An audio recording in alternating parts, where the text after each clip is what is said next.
How's the tavern? Gramoses, thanks so much for the 21 months. Golden Hippo, thanks for the 30 months. Neflation, thanks for the 46 months. Damn, I've been subbed for 46 months and I have stopped by a handful of times. Keep it going, I guess. Thanks, dude. Scottish Geek, thanks 100 bits. All right, so I'll just quickly on the hardcore account. So the idea about this one is I just want to, I guess, get this stretch out. I just need to do the thing. I need to do the thing, yo. Oh, imagine if I upgraded the weapon rack and then I lost the fire clean. Alright, Gunsmith 19. SVD. Oh, fuck.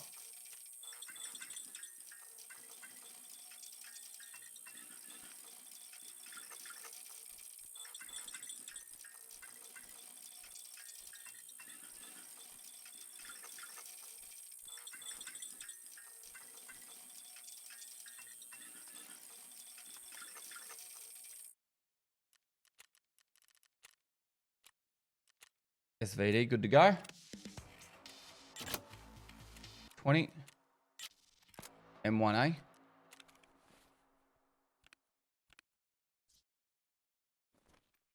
How do I make some room?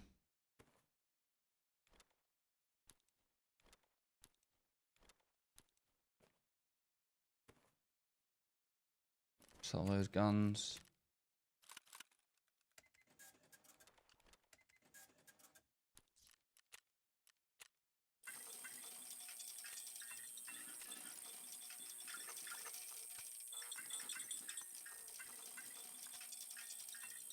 All right. That should be everything we need. All right, transfer. M1A. 21. M700. Cool. And now all that's left is the M4. And that's it. That's everything.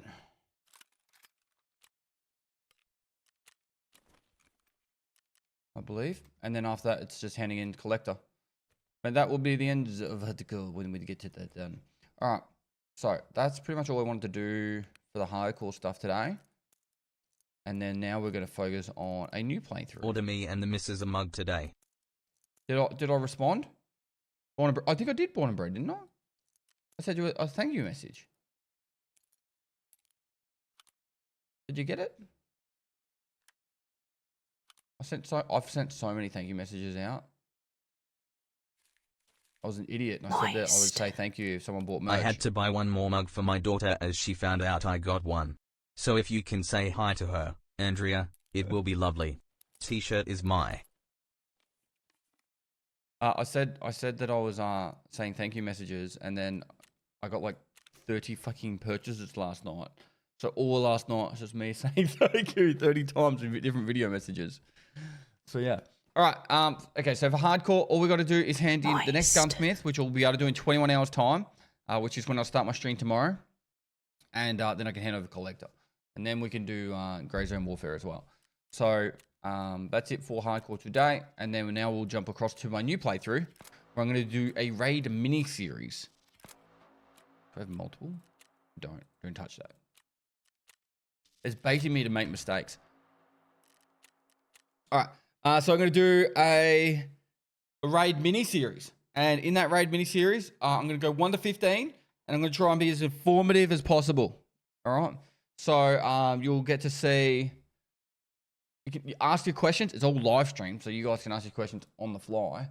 And I'll try to be as informative as possible about everything. All the way from fucking how to heal to all the way to like why I'm doing every action. So it might be a little bit dumbed down for some people, but for other people, I think it might be really good.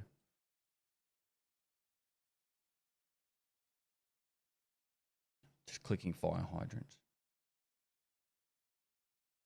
I think it'll probably take me, I don't actually know, probably 8 hours to get to. Right, it sent me an email. Now it's got to figure out which email address.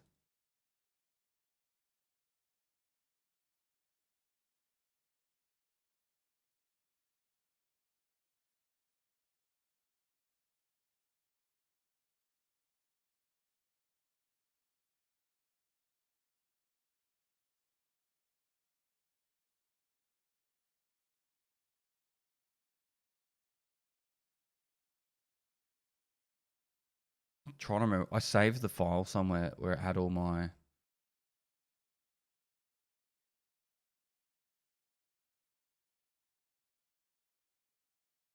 account versions and names. Trying to find it. This is awkward. Where did I save it?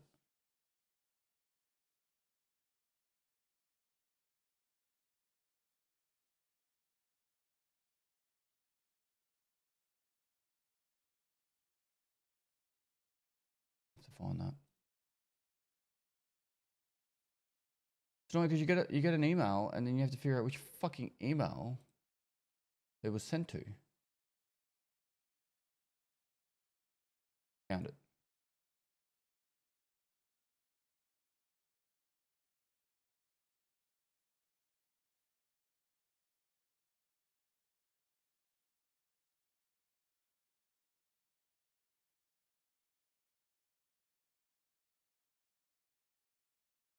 Who wants your attention?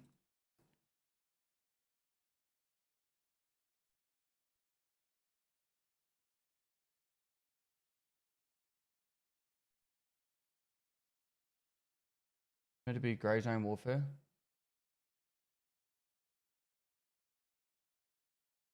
Grey Zone. I don't know. Fucking Ground Zero Warfare.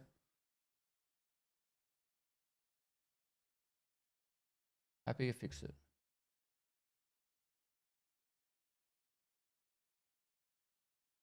Did he just get quiet or is it just me? It's just 'cause I'm just not yelling. All right. Turn up the volume. Turn up the bass. Pestily. I guess we'll be name is Pestily in this one.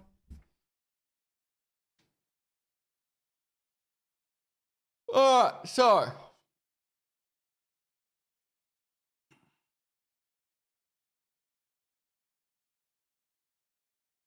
Did I get Kappa on hardcore? I'll get it tomorrow. Hold on, I just want to make sure I'm not gonna like dox some shit. Can't show off me radar on the other monitor, you know.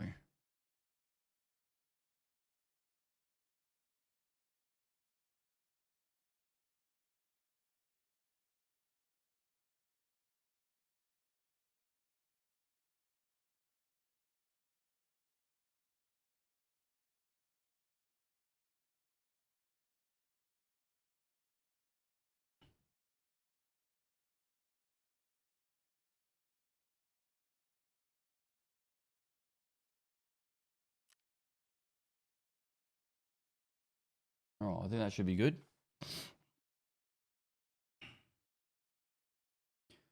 Are you going to play Ground Zero Warfare?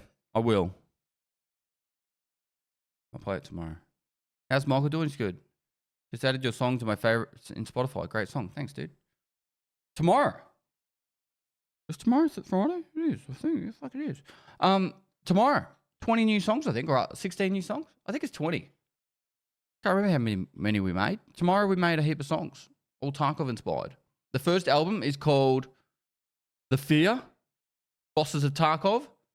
And it's all songs that make me feel like it's the boss chasing me.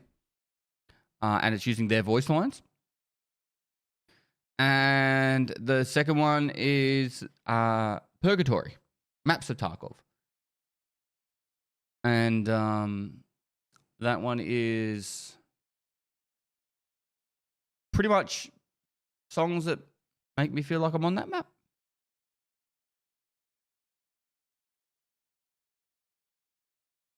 Do you think other streamers would actually use radar to make their content better? I don't know. I made a comment saying if someone has more than a couple hundred concurrent and is cheating on Tarkov, I'd be very surprised. Like, and has been doing it for like a year plus. And the YouTube short comments and shit were just, Pestyly's fucking stupid.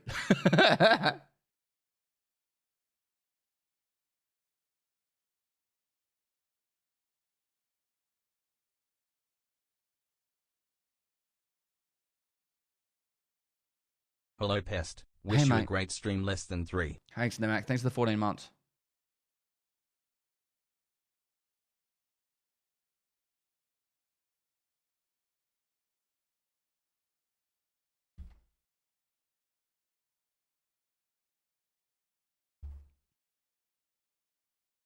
But anyway, I don't want to talk about that shit. It's just boring. It's boring to talk about.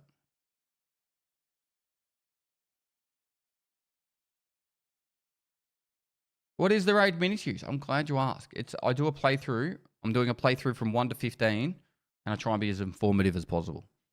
And it'll be cut up and made even more informative for YouTube. And if I do a really shit job, then in a couple of weeks I'll do it again. Bog Doggy, thanks for the 15 months. No, it's just streamers tomorrow for ground zone warfare, grey zone warfare.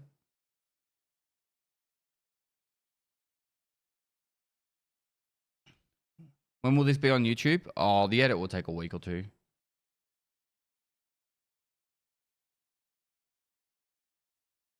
Have you got a key tube? Did Red give you one?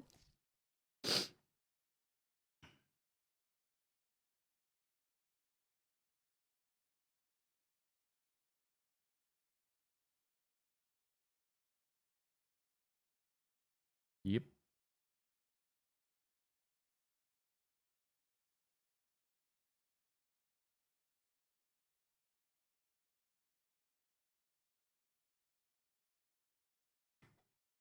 I'm new to Tarkov. I started today.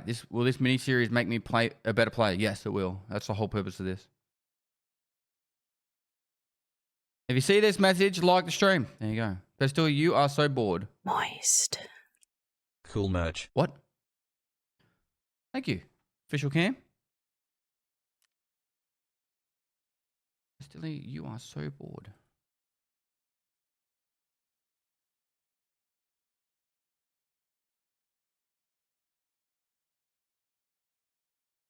Grey Zone seems interesting. I think I'd still prefer Tarkov just because when you kill someone, they can't come back to kill you. Yeah, I'm really curious to how it works. Like, if there's a persistent instance and there's like 48 players on it, if those 48 players are always there online and never DC, does that mean you only ever play against those 48? Overwatch, stop. I'm not changing my name to that.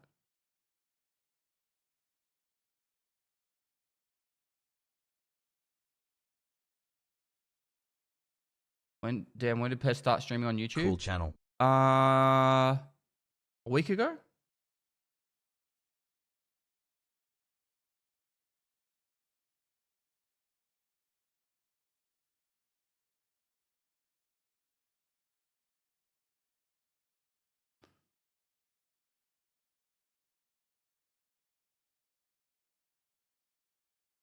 Shut up and take my Bezo dollar.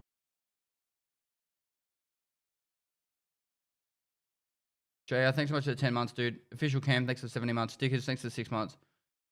Chris, I think you need to understand, when it comes to the conversation about cheaters, anything you say has already been spoken about hundreds, if not thousands of times over the past 7 years. And a lot of people just don't want to talk about it anymore. Like, they're fucking just, like myself included, I just can't be fucked talking about it. So it's like, it's just like, you know, it's like, I'm trying to think of a reference, but it's nothing we can say is going to change anything. So what at this point? So why can't we just talk about something else for a bit? Pest, where's the link for merch? Pestily.com for merch. It's an endless conversation. Thanks, Pest, for all you do for us all. Now let's crack into IT. The best and smartest thing you can do, guys, honestly, is literally just say GG next. And just move on and just go, yep, I just got outplayed. And even if it was a cheat up, just, you know, flogging a dead horse. Yeah, that's the way.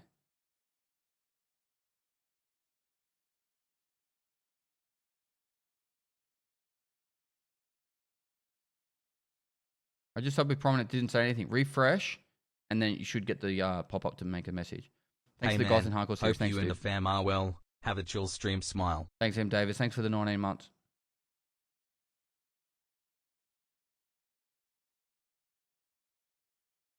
Did the wall get finished? Is there a pic anywhere? It did, and I was making a high definition picture. Well, I sent all the photos to Nafa. I'm just gonna.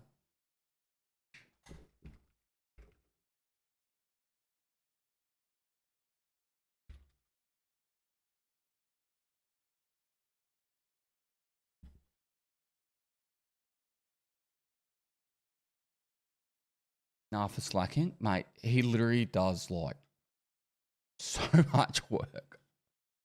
If he leaves me, I'm not gonna be able to replace him with just one person.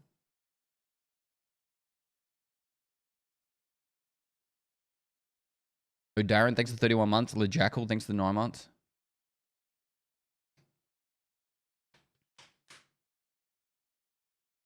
How do you get people to get over gear fear? My buddy is way ahead of me and has millions, but he freaks Only out every streamer day. I have found so far to use my Bezo buck on. D. He needs to learn how to make money, and then on top of that, tell him to buy multiple of the same loadout. And if a gun is sitting in his stash for like multiple days in a row, or weeks, or months, or whatever, it might as well be deleted Have a or nice sold. day, everyone. Gort, thanks, dude. Thanks for the 2 months. I'm the Jackal. Thanks for the 9 months. I wish I found so far. Use my Bezo buck on. Thanks, dude. Big Rig, thanks so much for the 2 months. Thanks, bud. Just want to thank you for the guides and your Hate Course series. Made sense of Tarkov for me. Much love from Brisbane. Pestily. Nice, bro. Thanks so much, man. Mr. Peckerwood, thanks for 7 months. Right. So my plan right now is I've already boiled the kettle and I already made the coffee ready to go. I'm just gonna pour that coffee and then we'll get back into it. I just wanted to so the start of the fucking series wasn't just me talking to TTS the whole time. I just wanted to give it like half hour to people to use their sub messages and that. So I just don't want people on YouTube to be like watching it and trying to learn and then you guys spamming with like other topics. Like me dog's sick or something.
Spinning, how you going, mate? I was in raid on dorms. Some dude followed me all the way to construction talking trash about how I play. While I was VoIPing and just died. Level 5. Killed the whole lobby. More than 100 hours. Fans do happen. Cool.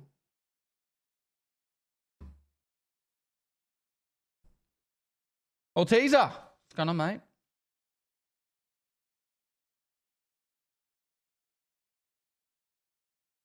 Yeah, Tequila and Killer on 100% spawn route interchange at the moment.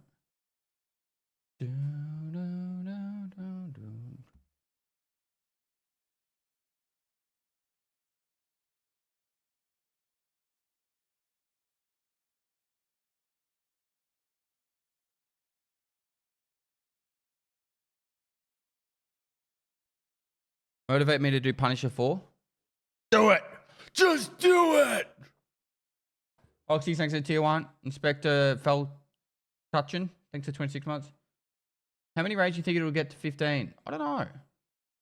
When are you finishing hardcore? Tomorrow. Did they fix a new cheating problem? I don't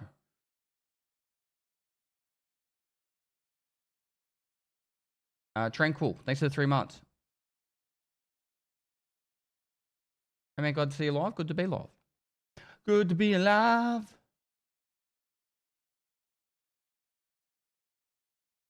They do, Luca. Why is the banana round? What? What do you mean, sir?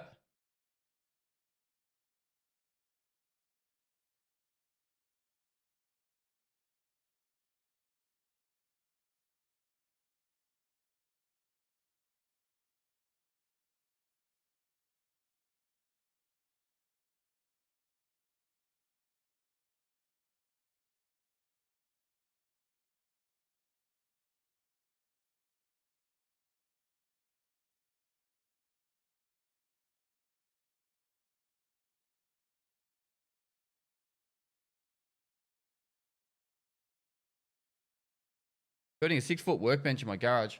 Tired of sanding. Now I get to relax with Pestily. Oh, Levius, welcome. Would you rather fight 100 horse-sized ducks or one duck-sized horse? 100 horse-sized ducks.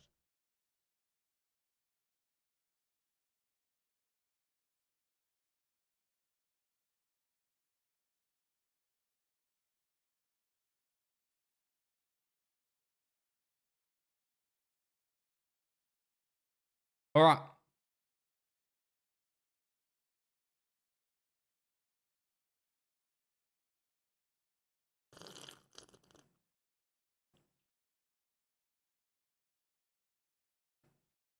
I'm going to film the intro. I might mute alerts during the intro. Just the intro bit.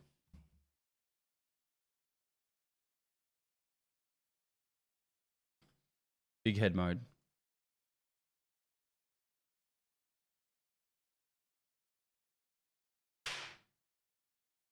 Force of habit.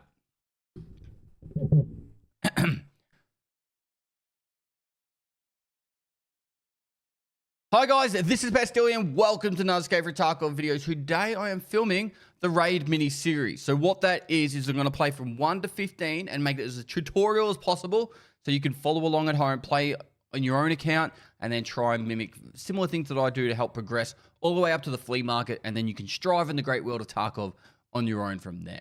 I've done plenty of raid series in the past where I did all the way up to Kappa or just before, but I wanted to do just a mini series that could be like a little bit of a new player tutorial.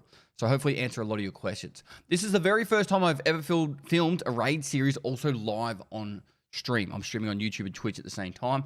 So you will hear some TTS and me talking and bantering with chat a little bit. But the main focus is to teach you guys as much I can about Escape from Tarkov and how to get into it. So without further ado, let's crack straight into it. Intro, done.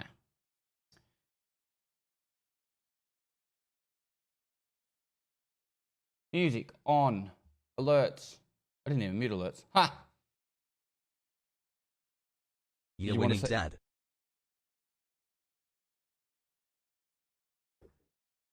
Did you want to say something? All right.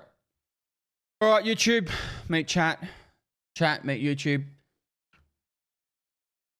I'm sorry for the YouTube viewers at the moment. I don't have a combined chat, but it's on my to-do list. But yeah. All right. Name. So when you get to Escape for Tarkov, you'll be able to pick your name. This account is named Pestily, so I'm going to have to play as it, because if I change the name from Pestily, I'll lose Pestily forever. Now, next up, Bear or USEC. The only real changes or limitations from Bear and USEC is on the map Lighthouse. There is there's like what's called rogues, and they will shoot you more frequently, or more, like they'll be able to see you better if you're a bear. Otherwise, it's pretty much exactly the same besides voice line and clothing. People say go bear for drip, and we will do the same. The other side of it is later on, there's going to be a faction that's going to be more friendly towards bear. The only, like, out of picture wise, I don't really care which one you go. I like the guy that looks like he's had his head kicked in once I find it. No, that's not him. Which is the one that has got his head kicked in? He's like really... No. No. Maybe it was him. I think it is him. And then on top of that, you always have to go Sergey. Just listen.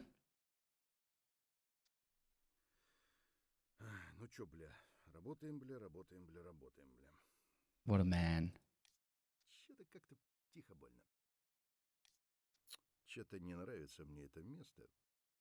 What a man.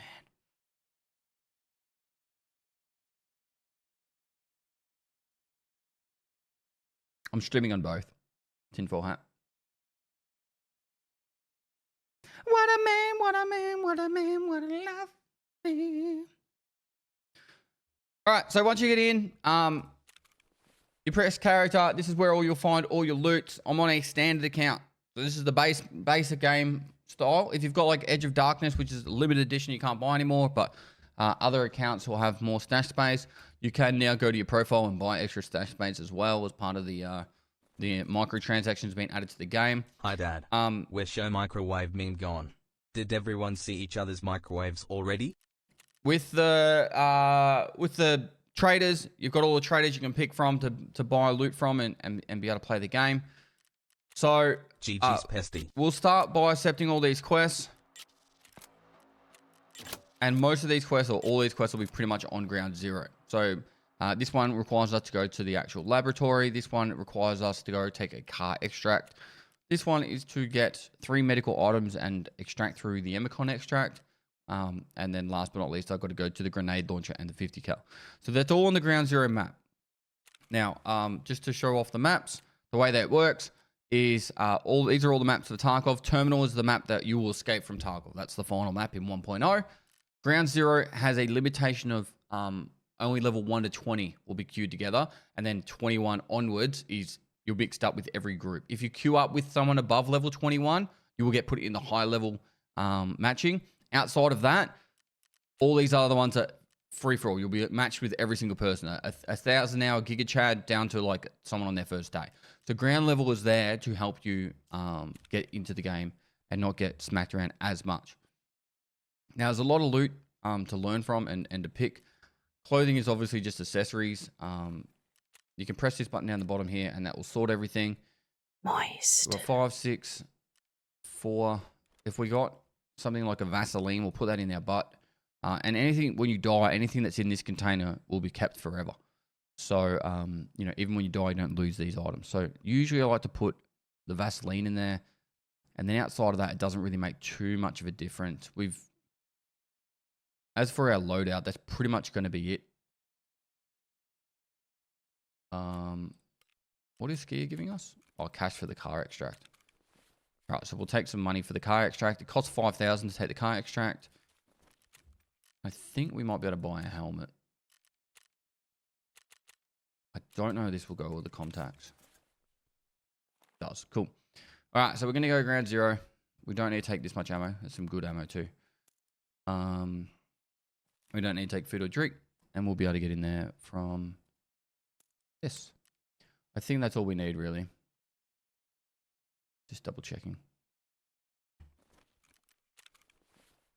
Now, when it comes to... Actually, we need heavy bleed. When it comes to bleeds... So, this will heal health. This is health. This is light bleeds. And this is heavy bleeds. And this is painkillers. So, the way painkillers work is if you've got like a broken leg or a blacked out leg, then you can use a painkiller and you can still run around. Actually, I don't need to bring that with me. And then when you... So, for example, blacked out legs, you can pop a Vaseline, which is a painkiller. You'll be able to run on those legs. If you have a blacked out arm, you can pop a Vaseline and you'll have a bit more steadier aim. If you get a break, though, you can use a splint to fix the break. There's a few different types of splints in the game as well. Now, that's pretty much everything we need to get into the raid. So, let's do our first raid. We're going to go ground zero. Now, there's anything from about 9 or 8 p.m. onwards will be nighttime up to about 6 a.m. So we're going to go in the morning. If you want to go into offline mode, if you die in offline mode, you don't lose anything, but you don't progress at all. You don't keep anything. So I don't play offline raids at all. And if you're very new to Tarkov, you should definitely be checking out my new player playlist. playlist. From the sticks who loved to compose limericks, but he failed at his sport. They were always... I'm going to start this again. Now, for insurance, let's go back. That.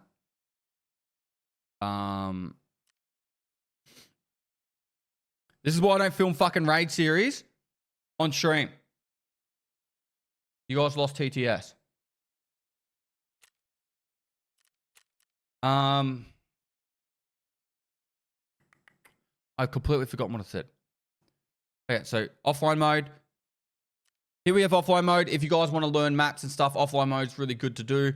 If you're very new to Tarkov, you've never played it before, I'd highly recommend going into offline mode, following one of my new player map guides, particularly like the Ground Zero one, and then following me around in those maps. I have a full playlist of new player guides, and each map is in that playlist. So therefore, you can learn the map. So jump in offline mode, follow along in the Ground Zero map, because that's where we're about to play.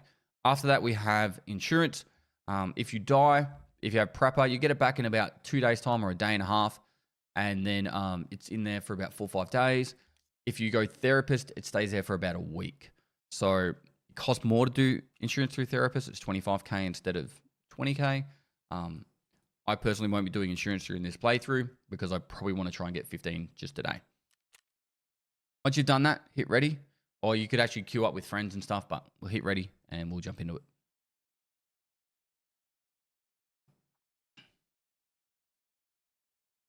One job, chat. One job. Spamming me with TTS. Tressa Gal, thanks for 70 months. There once was a man from the sticks who loved to compose limericks, but he failed at this sport. They were always too short. Kevtron, thanks for 27 months. Whoever bought some merch, thank you. King Fred, thanks for the 19 months. Flesh Pack, thanks for 31 months. I think I'm just going to leave him muted. I think it'll just be the easiest way of doing it.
Yeah,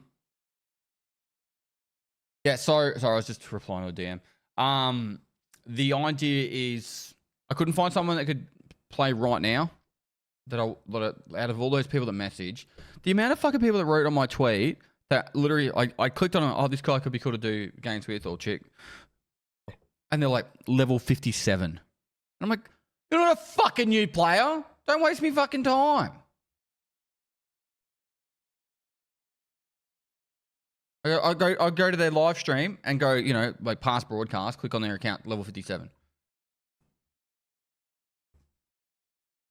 I did find 4 or 5 people that are actually keen and good, but unfortunately they are not available like this time in the morning. So one of them streams like 9 p.m. my time, and I'm like, it doesn't really work. So I thought we'll do the raid miniseries today, and then from that I can teach. That can be the baseline, and then I'll do all these new people over the next. I can do all the new people over the next couple of weeks.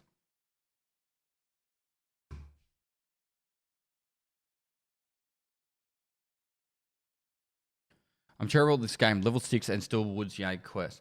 Which I think the quest needs to be on a simpler map. Oh, do it at night time.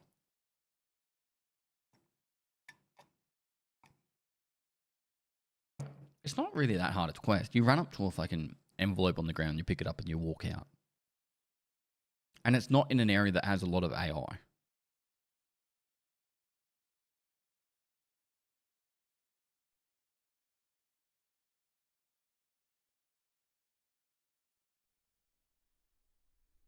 All right, so we're deploying.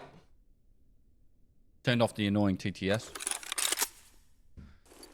All right, so if we look up the top right, we can see the extracts. If you double tap O, you can look at all the extracts that you get.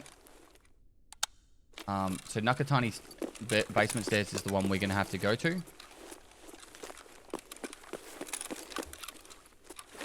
because, well, actually, there's the flare extract as well. I can teach you that. So these are the med items that we need to get. Does the quest... It just says locate the Emicon station on ground zero. So you don't even have to take the extract. So we could just walk over to that.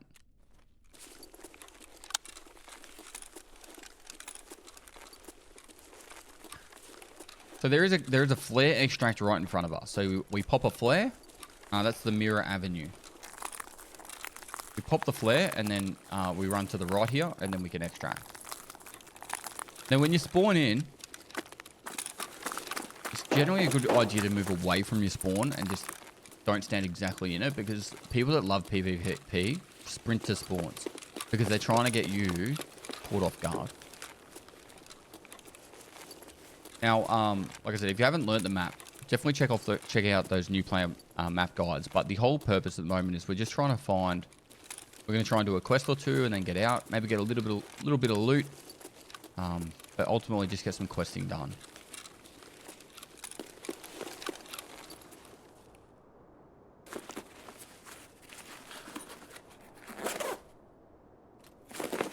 Probably an armor. The same armor that we already got. Sucks. Alright, this is the mirror. So the Emicon quest requirement. There is a spawn over this side that we're going to be worried about. So this is all comes with game knowledge. Is the more you spend playing the game, the more you'll learn about where people sit and all that kind of stuff. So we just had the first in line achievement thing pop up. That's now done. I'm actually really curious. How many hours do I have on this account? 1,000 hours.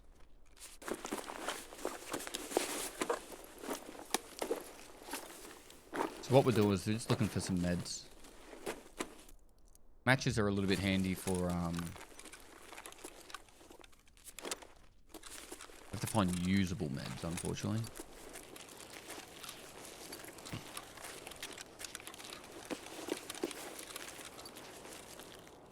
Matches are handy for Hideout. I didn't really explain the Hideout very much, but... Ooh, that's actually a really good item to find as well. Alright, now... One of the things I do really need to stress about when you are first and new to Escape from Tarkov, the one thing you definitely need to pay attention to is having small objectives. Like, you're not meant to go into a raid and get 7 PMC kills, 30 scavs, a full backpack of loot. Like, literally just, when you're very new to the game, go into a raid with one simple objective. It could be just to survive and just head towards the extract and get out. The next one could be, I want to kill 2 scavs and get out. Give yourself a small objective. I might try and get like one of the quests done and get out. You know, like right now we have all the items we need to get first in line done. And this item is actually needed for a quest after it. So, you know, that's actually a really good raid already. So, arguably, we could just reset. Now, we needed to be found in raid. So, let's go down to the next mechanic in the game. So, if you just run straight out of raid within the first 7 minutes, it'll count as a run through, and all the found in raid status will be taken away from items. So you're required to at least be in a raid 7 minutes or get 200 experience points of looting / killing. So a headshot will give you about 70 experience points. And so down the bottom there, it just said 3 experience points for picking up that item. You know, there's another 5, like crap like that, right? So now we've hotkeyed these, so it's 5 is on my. This is a heal, but it also does heavy bleeds and light bleeds. So I've highlight, like I just highlight my mouse over it and then press 5, and that gives it so it's bound. 6 is there. We don't really need the weapon parts. What I'm trying to do is just get the 200 experience points. We'll wait for the 7-minute mark. So we're already 5 minutes in. Just trying to loot around here a little bit. I want to give you like a nice simple raid to start. Nothing. We're not going for like. One of the things of previous raid series, or the actual main series of raid series that I've done, is I've had people go, "That's not a typical raid." Like I've gone in, I've killed Rashala, I've got like all this awesome loot and all that, and people trying to copy that is just not possible. So And then as for looting, one of the things I highly recommend if you are new to a Tarkov, you literally just pick up everything. All right. I'm just going to drop that because it's so big. But you just pick up everything. And the way it works is, once you eventually learn what has value, you'll start picking up the more valuable items. But at the start, there's an item. Don't know what that is. Pick it up. Just hold on to it, right? And then worry about it when you get back to your stash. So, in all seriousness, that's probably the best way to get as much loot as you can and make as much money as you can.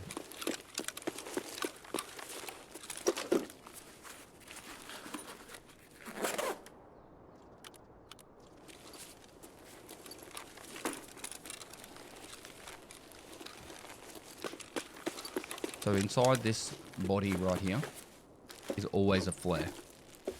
And if it's not there, it's already, like, someone else has taken it. So we're just going to wait 30 seconds. While we're doing that, we're just going to keep looting. So we're at the 7-minute mark.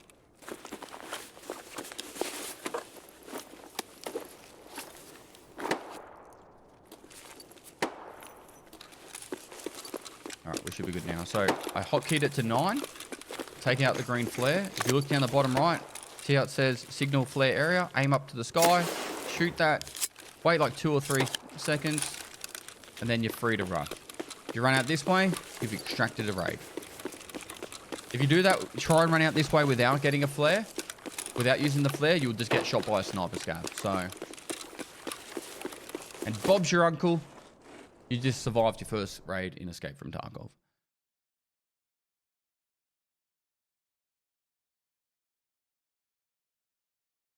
So, we're in there 7 minutes. We got 672 experience points. We didn't kill anything. We're just keeping a very simple raid. We're just going to try and get in there and get out and survive. 670 experience points. So, as you level up, you'll get access to more traders and more stuff like the flea market at 15. It's really that simple. We just want to keep them nice and simple. Very simple raids. As you get more and more comfortable with the game, you'll be able to do more crazy stuff. Like, the next raid, I'll go through the more riskier areas and I'll take on like all the players and it'll be, crazy and I'll die. And don't be afraid to die in Tarkov. If there's like a couple of things I should really point out is everyone dies in Escape from Tarkov. Like, no one survives all the time. And it's a part of the game. If you didn't die in Tarkov, you would be bored very quickly. So, all right. So then as for items, we're just going to dump them for now. We're going to be very lazy and just dump them. What we can also do is we can't mod because we don't have the hideout upgrades. Down the bottom left, there's a little hideout button.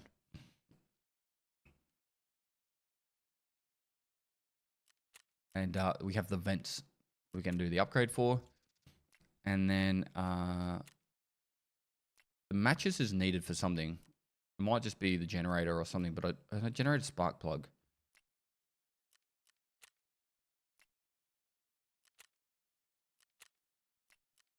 There's definitely matches needed for that. There's 2 for heating as well. So yeah, we need to collect some items for that. Now, we do have this quest for therapist, first in line. We do not want to hand in the Salua because that is needed for a quest afterwards. So we hand in those 3 items. It was just any 3 healing items and go to this area. We'll get 1200 experience points. So we press complete.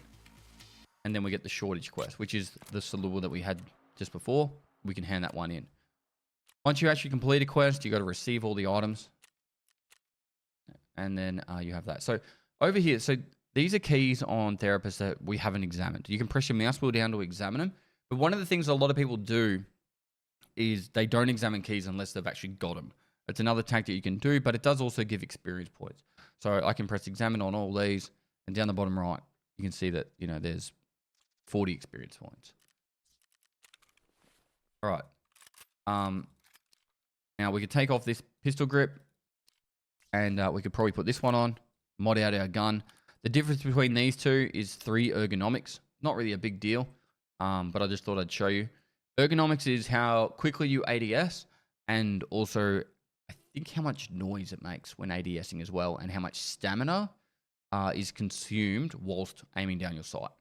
So honestly, it'll make pretty much no difference, but it's just interesting to show you. As for selling, I'm just going to sell that because why not? Now, if you want to sell something just straight away, I should have showed you that actually. So say, for example, I want to sell this bandage and not have to go up to deal, just press spacebar. And if you're trying to buy something like this, like this, and it's not putting the cash in there, make sure you have this autofill clicked. If you don't have that clicked and you click this, you'll be like, oh, it's not letting me just press deal and I have to like drag the money over myself. That's because you don't have this clicked. So I don't know why it's not on by default, but it's probably to do with barter trades, if anything. All right. So let's go back into another raid. Let's go try and take on some more friskier areas. We need to take that cash in for the car.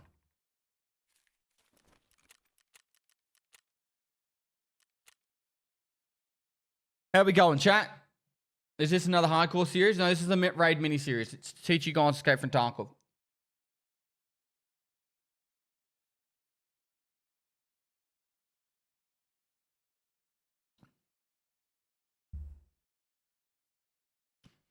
I know it's a bit higher level, but big picture questing is a great thing to learn. Yeah, but it's a little bit earlier. Like, I can't say, oh, you should think about all the items you're going to need later on right now. It's like the person just bought Escape from Tarkov, they watched a map guide, and now they're trying to go into Ground Zero. Why 5111? It's because I can type 5111 with one hand. So if I was to write 5,000, I have to use my other hand or move my hand across the keyboard to get to the zero. So 5111 can all be done with my left hand. There used to be a bug as well when you typed, when you had exactly the 5,000, it wouldn't let you take the car, but that's gone now. No numpad. Numpad's on the other side of the keyboard. I'd have to take my hand off the mouse. How do you escape from Tarkov? You've got to go through the map terminal. It should be in one of the next few wipes.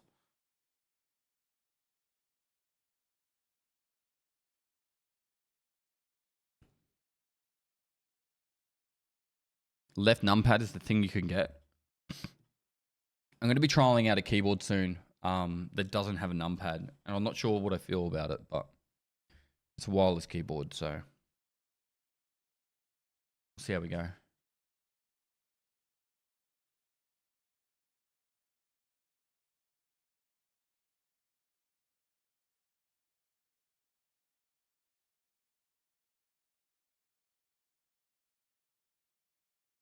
I just like full-size keyboards. Why is that? I think numpad for me is really important when it comes to like data entry stuff. Like if I'm typing like, oh, I don't know.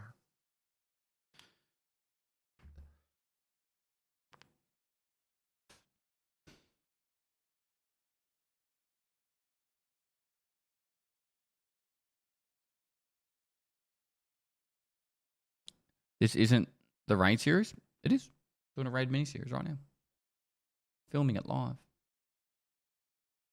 Oh, I've got to remember about these alerts now. Neophytos 43. Thanks to 8 months. Hello, Pest. My dog passed away a week ago at 15 years old, and today I found a picture of him a few years ago, and I was watching you on TV in the background. I'm sorry to hear about that, man.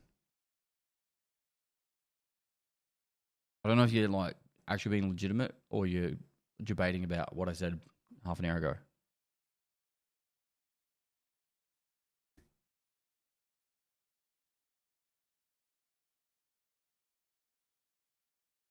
If you are being legitimate, I'm sorry to hear.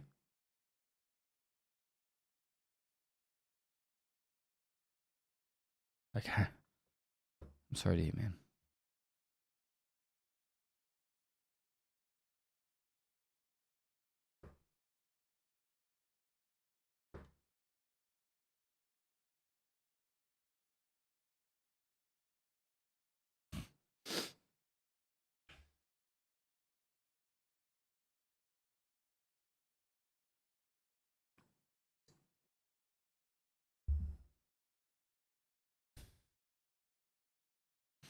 Did we get an achievement for surviving a raid?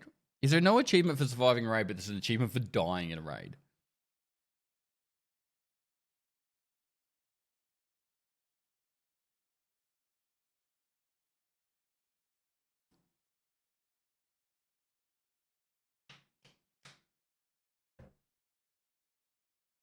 There's one for...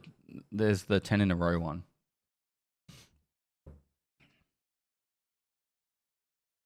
Bicycles would be fun, like in Tarkov. Get a bike to ride across.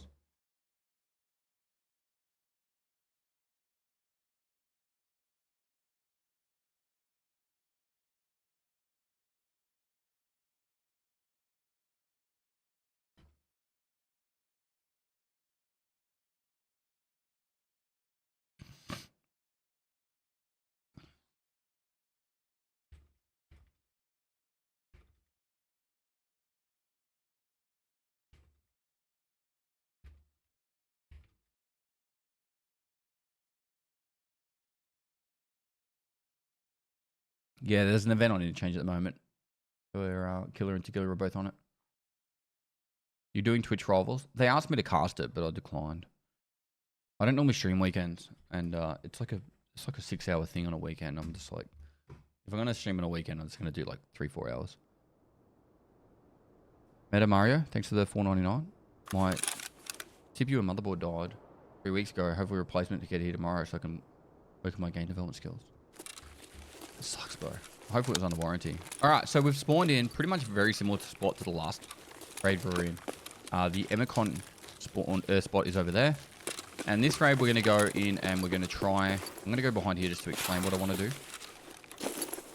So we're going to go in. We are near the Saving the Mole quest.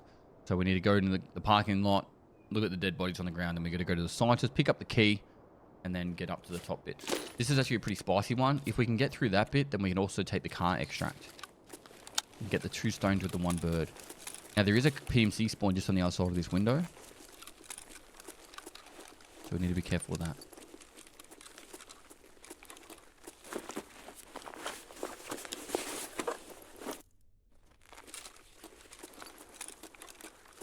Now, this quest is very heavily camped as well.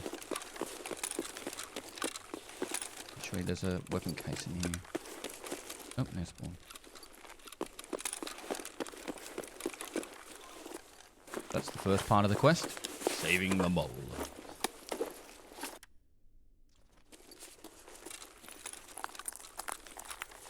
So the main reason I'm searching all these bodies is I'm looking for better armors.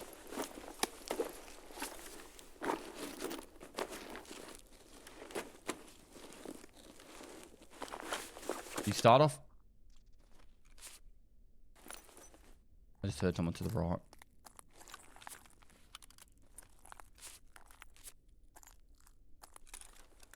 Alright, if you hold Alt and right click, you'll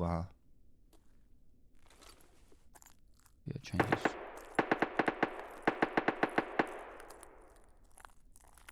Change the reticle to be red.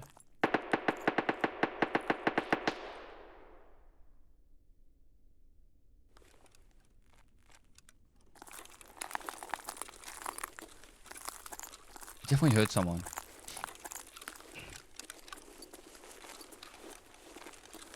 One of the things I didn't go through at the very start was I didn't go through all my settings, which I know we do at the start of a raid series, but I might make a single YouTube video just explaining settings. So that way...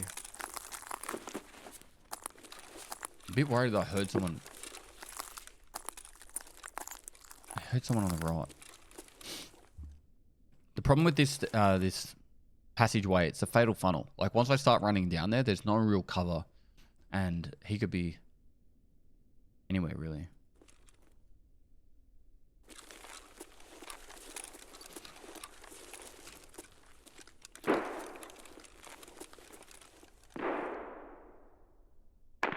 I'm going to try and run up.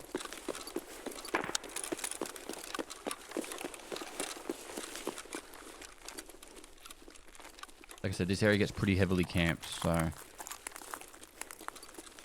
Alright, so for our quest, we need to go all the way back here. and get the key from this spot right here.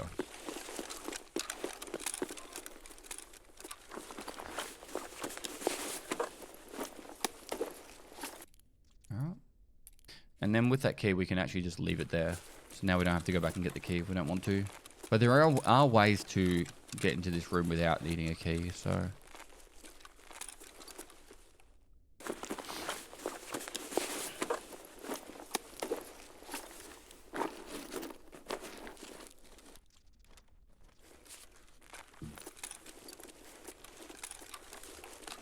This is a pretty risky area, but I'm hoping I can hear someone run up before.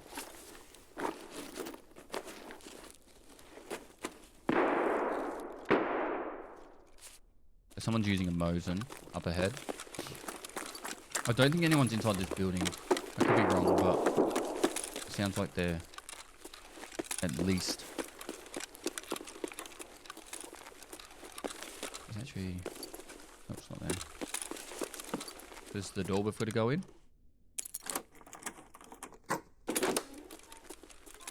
And then our quest is on this table in the middle, if I remember rightly. It's hard drive. Oh.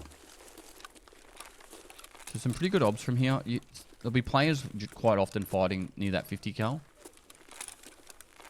We don't want that scav shooting at us because it just gives away our location. We will be filming a YouTube. Sorry, we will be adding this to as a series on YouTube. But there's still a dude shooting his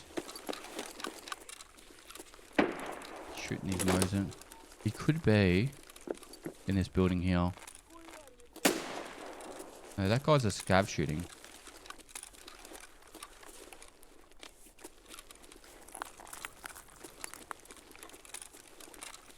Well, the car's already gone, so we can't take the car anymore. Which means now we have to go to either the mirror, which is the flare that we took last raid, or we have to take the Narkatani Tower to meet with Harley.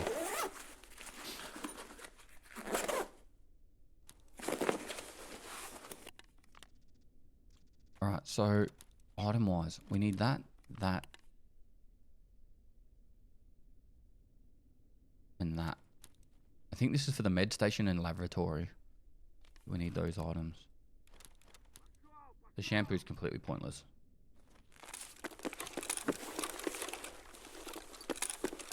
Yippee-ki-yay, motherfucker.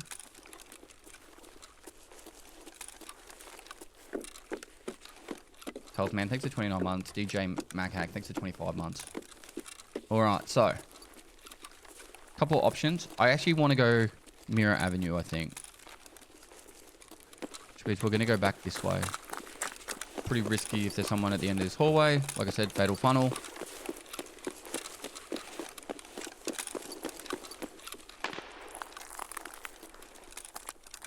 And we're going to go back around the way we went last time. What other quest is there? So that's survive. Take the vehicle. Alright, and let's go to the... I said eliminate any targets. We can kill players or scavs for that.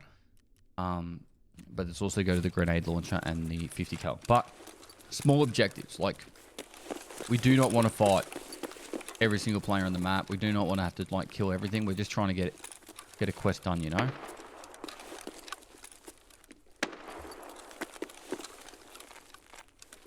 So the problem with going this way is we are going to be putting ourselves right where the Emicon extract is, and then players will use that extract to survive, right? So what we're going to do instead is kill that scav.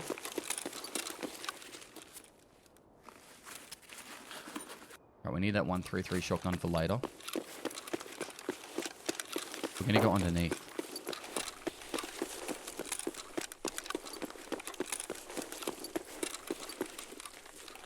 We'll reload.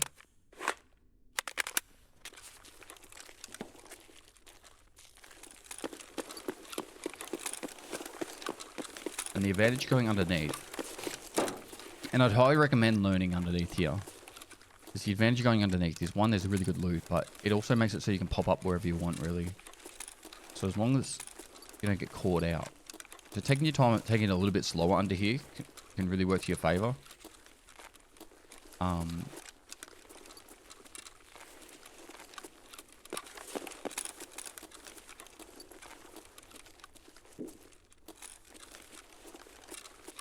But the idea is we go underneath, and then we're going to come out at the flare. Hopefully it hasn't been popped. We could be looting a lot of this stuff, but we actually should loot jackets. Always loot jackets. They give you keys. Keys are good.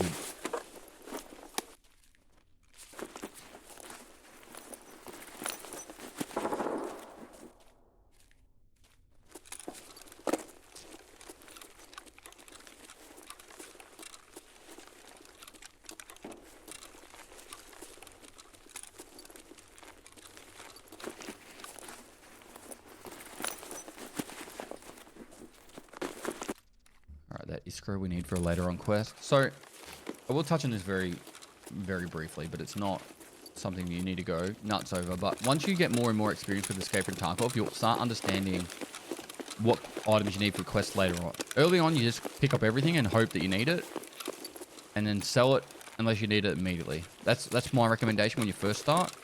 And then later on, I shouldn't be sprinting here as much. Okay, that door's been open, which means someone's been through here. There's a good chance someone's already looted this flare.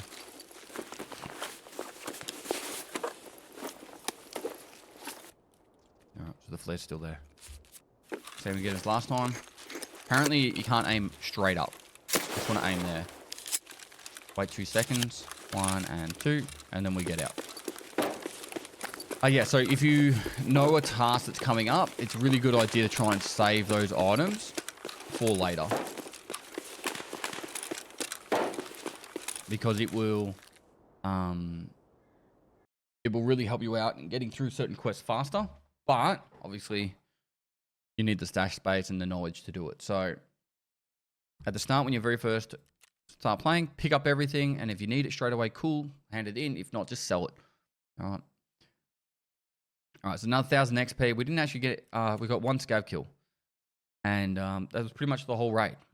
Nice, clean, simple. We walked around from our spawn to the, I think it's called the Terror Group Lab. I don't know, the lab area.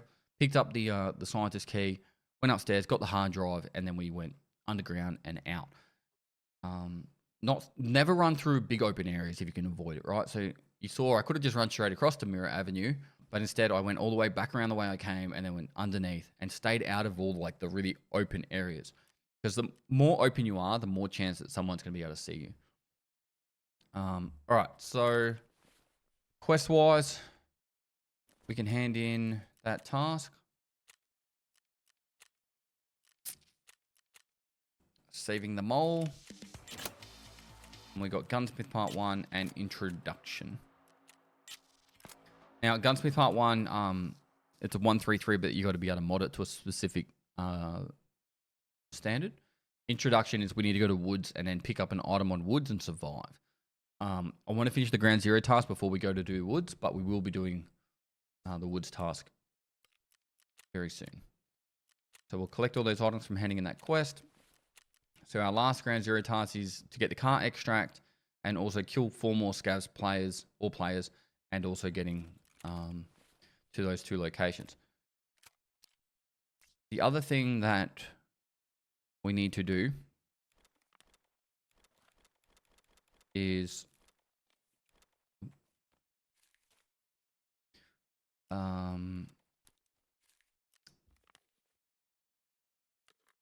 other thing that we need to do is teach you guys scav running. So a scav run is it's a random loadout you get, and you're pretty much the AI faction. So you can go scav. We're just going to go into a factory raid, and I'll keep it nice and very simple and explain it as we go. But you go scav in, you run around the map. The AI will not shoot you unless you shoot them first. Other player scavs can shoot you, and then you can shoot them back. But you got to be careful because you want to increase your scav rep, and I will explain that in more detail after this raid. Whew.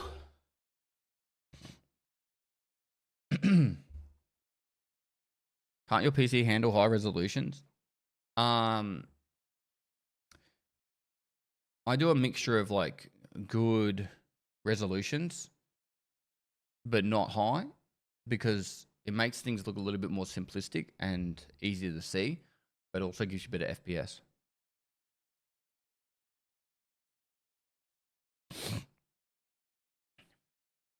What's a simple explanation of how the BTR works? It's a vehicle that roams around the map, and if paid for, it can take items away from you and put them back in your stash over like after a period of time, or it can work as a taxi. And whilst you're using it as a taxi, you can also make it shoot anyone that goes past. All right, so we're spawned in as our scav, and we've got what's called a Gingy keychain on us. This is pretty much a key tool where you can put your keys in there and then put it in your secure container. It's also needed for the final major task in the game called the collector. And that's how you get your kappa container. When you spawn in the factory, the easiest way to do a factory run as a scav is just grab whatever loot you can on the way to the extract. But ideally, you want to try and get some of your med stuff early. So you can get the med station upgrades and stuff like that. There's a medical supply crate. Yeah, we'll see. Gas analyzer is good. Toothpaste is good. Meds is good. That was actually really good there. So there's a medical supply crate and a technical supply crate down the bottom here as well. We're just going to do these weapon crates and hope I can get a better gun.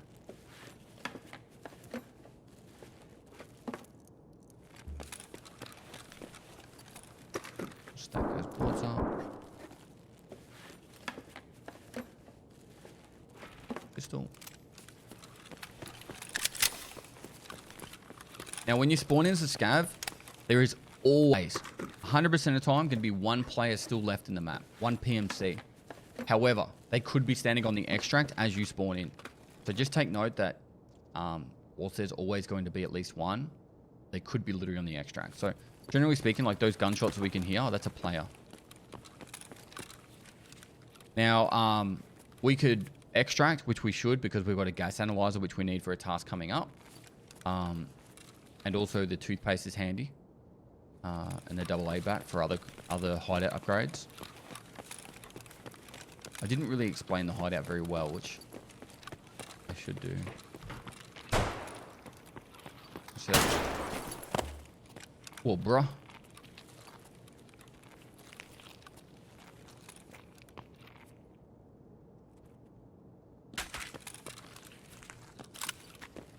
You just gave me a gun.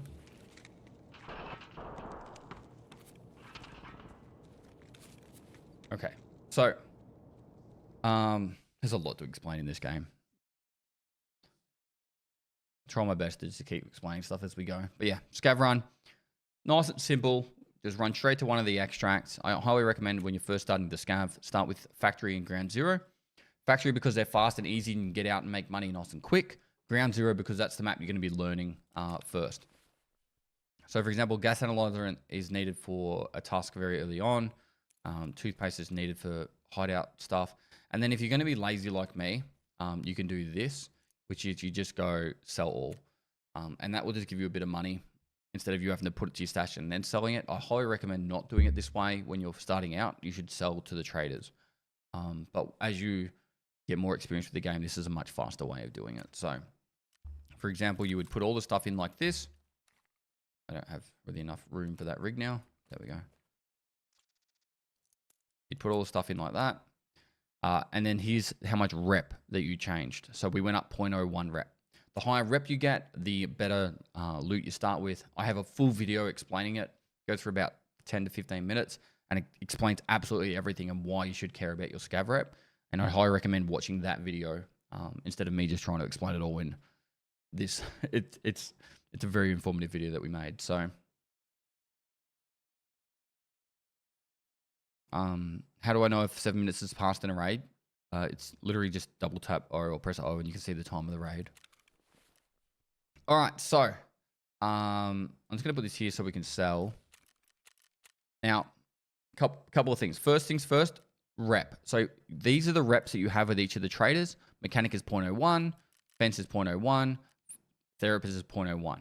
Your scav rep is that 0.01. So you want to get that to 6.0. That's the objective. And there's ways to do it, like car extracts, jump it up heaps. The next thing to level up a trader, you need to have money spent or bought from that trader. So that's why it's important to put the items in your stash to sell early on. And then obviously the levels. So straight up, we're just going to get rid of these items. It's a little bit of a bug that you sometimes have to do that. But yeah, there's 20,000 rubles. And we can also sell this cheap keychain as well, which actually I might keep. I might actually use it. After that, we can just sort the stash and hopefully be able to fit stuff in. Now, for Hideout. The reason why you need to care about your Hideout is the Hideout itself can give you a lot of bonuses, but also help you get certain quests done. So, for example, once we unlock the med station, which now we only need a multivitamin, we can craft those soluas that we're trying to find in raid. Once we upgrade these stuff, we can get the generator, and the generator is what's needed to, do some of these crafts. But for example, the 60 round mags that you need for a prepper task later on can be really hard to find. But if you have your lavatory at level 2, you can just craft them. So that's why it's like really good. Later on, at the very end of your Hideout, you'll get stuff like a Bitcoin farm, and a Bitcoin right now sells for about 900,000 rubles, and you can get like 2 of those a day. So you're making 1.8 million rubles a day without even playing the game. So that's why it's important to upgrade your Hideout. It's better to upgrade your Hideout at the very start of a wipe. The only exception is if you've only going to play Tarkov for, say, 1 or 2 hours a week, I would probably say don't even worry about your Hideout at all and just have fun doing whatever the fuck you feel like, because you're not going to progress that far. But if you're going to play like at least 5 or 10 hours a week over a wipe, at least for a few months, then I'd highly recommend upgrading your Hideout. All right, so now we need to go back into ground zero. We want to take the car extract, kill some scavs, all players, and also go to the grenade launcher and the 50 cal. So this one will be a little bit more spicy. I'm not going to use this site. There is another site that I actually do like, which is this one. And I should be able to put it on with that. That goes on that. And then this is for obviously AKs that can mount that site, but we're going to go get a bit frisky now on ground zero. So let's do it.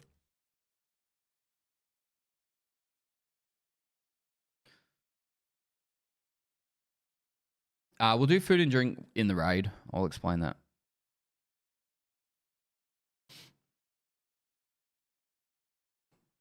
From seeing videos, I believe you need dog tags for certain quests. Yeah, they're a lot later on though. Like Friend from the West Part 2 or 1. Friend from the West Part 1 is probably the first one you need.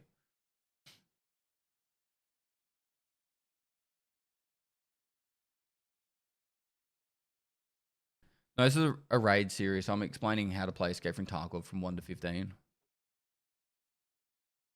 And then my editor will jump onto it and go nuts. Fox, thanks for buying some merch. Dottery, thanks for the tier 3 for 3 years. Can we get some salutes up in the chat? 07s. Tier 3 sub 3 years. Are you guys finding it informative? Obviously, this is very, very basic stuff.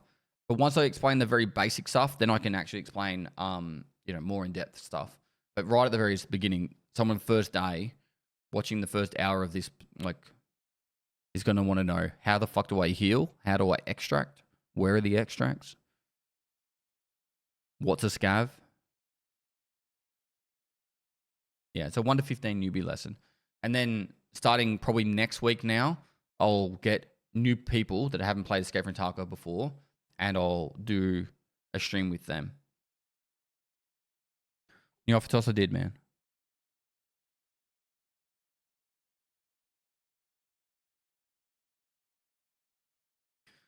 Yeah, if you're in the Twitch stream and you got exclamation mark new, there's a new player playlist that's built literally for people that are new to Escape from Tarkov. And then also, if you're watching on YouTube, you can just go to my YouTube channel and look at the playlist. There's a new player one that we've updated. All the map guides are up to date. All the guides on that are currently up to date. Do you think they should lower the number of PMCs on low-level ground zero map? No, I think it's fine. The race here is absolutely excellent, Pest. Thank you for taking the time to make it for new players. No worries, dude. It's a lot more work for the editor than it is for me. Pest, I haven't played Tarkov at all, but I want to try it soon for the first time. Have the game already installed. Mate, you got to take the first step. It's normally the hardest step, isn't it? You have command for patch notes? No, not really.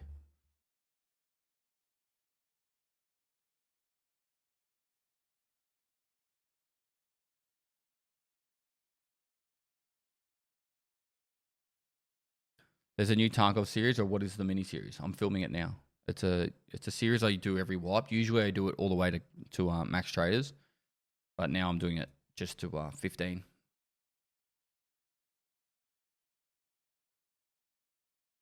I should be able to get 15 in 8 hours, I think. I'd say 8 to 10 hours. We'll go slow and methodical, and we'll try and be as informative as possible, but also try and be progressive as possible too. How do you like streaming on YouTube? I love it. I actually think it's really cool having a bunch of new faces popping in and saying good day. If you are watching on YouTube, make sure you smash the like button. It helps people find the stream. So, 788 people in the stream right now. We could easily get that to 500 likes in a moment if you guys all just hit the like button. So, let's make it a habit. If you could, that'd be great. What's your favorite color? Green. That's why I joined the army. Just gonna blow my nose real quick.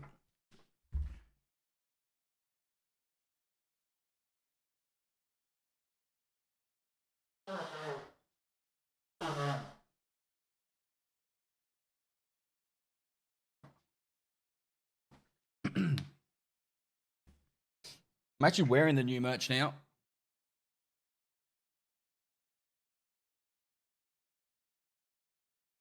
One of them came in.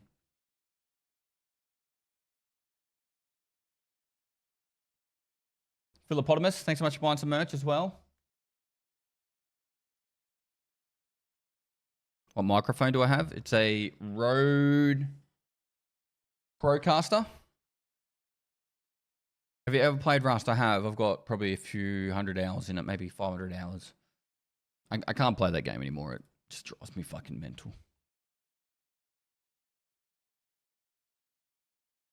Liking the stream is the thumbs up under the video, guys, not the heart in chat. Yeah, it's the thumbs up under the video.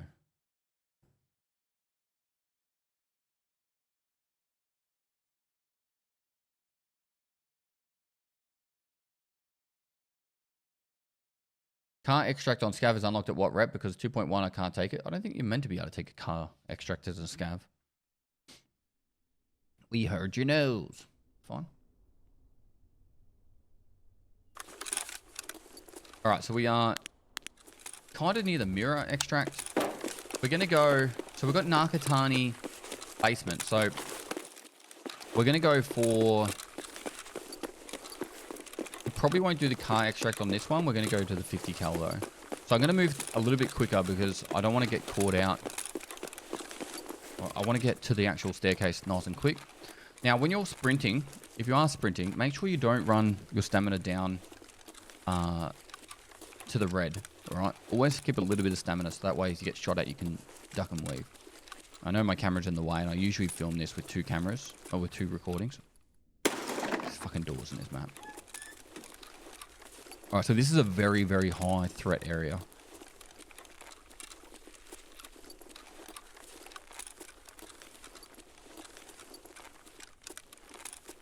So, a lot of people come to this spot, and you'll fight them a lot.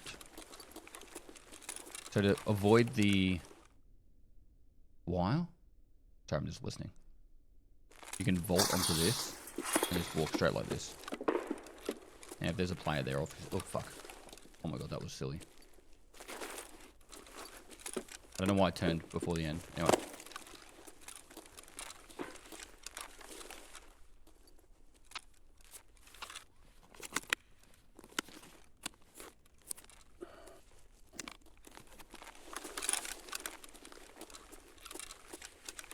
So, this is the 50 cal that we had to get to. I'm not sure if I have to do it and survive. Like, have to see. Do you have to see both and survive, chat, or you just have to go see them once ever?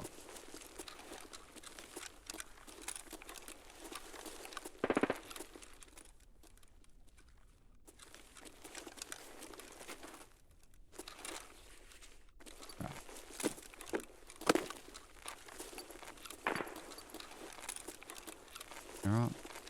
This is the doorway to a really dangerous area, and we're going to go straight downstairs.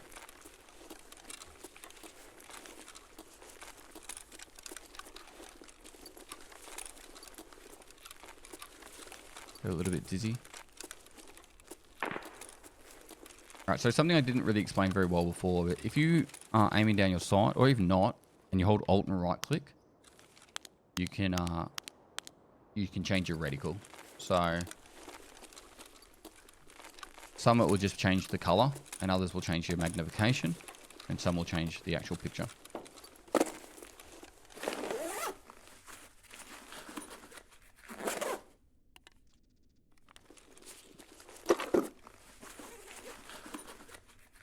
Alright.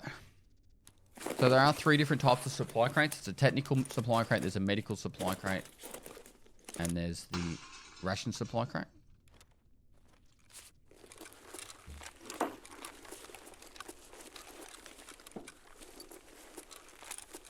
The next area that we're about to go into is the biggest choke point on the map, so just taking my time. That glass breaking was probably someone in that area. Now, down the bottom here, my head's in the way. That's our hydration and that's our energy. You want to keep this up as much as possible. If you look at a food and drink, it'll say this gives 10 energy and 20 hydration. It's not realistic. Obviously, in real life, you don't starve in 15 minutes. But you want to keep constantly eating and drinking. Now, you want to do this in raid because if you do it in the menu, it's meant to stay up, but it actually reverts after a little bit of time. But you have skills in Escape from Tarkov. And if you eat and drink in raid, your metabolism skill will zoom up. So, for example, we have 0 in metabolism. This one doesn't give a lot of hydration and drink and that, but metabolism got 10 skill points. So it already went up a whole level. So we went from level 0 and we just went up 10.96 skill points from that one drink. Now the way skills level up in Escape from Tarkov is you'll get a bonus at the start of a raid. See how it says leveling speed increased by 129%? At the end of that's at the very start of a raid. So every time you go into a raid, you'll start at 129% leveling speed. After that, it'll go down to obviously 100 and then down low and low. So right now, metabolism is at 1%. However, if you don't level up that skill, it used to be 5 minutes. I believe it's 3 minutes now. If you don't level up that skill at all for 3 minutes, and then after 3 minutes you level it up again, you will get more skill points again. So even if it's down to 1%, it'll go back up to 100% after 3 minutes. It'll still say 1% until you start leveling that skill again. So,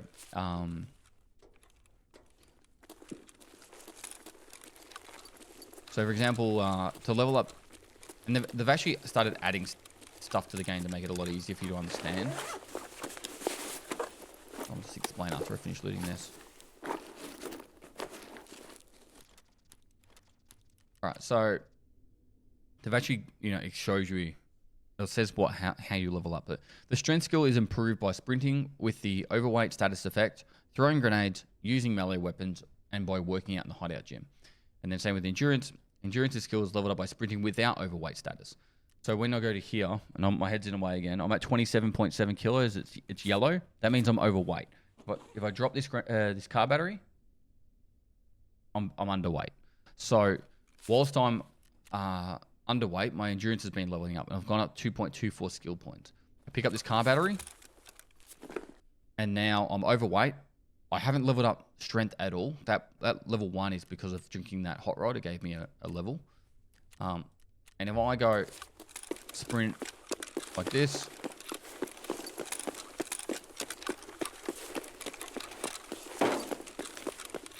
and then stop, and I've gone up 0.9 skill points in strength. And endurance hasn't leveled up at all.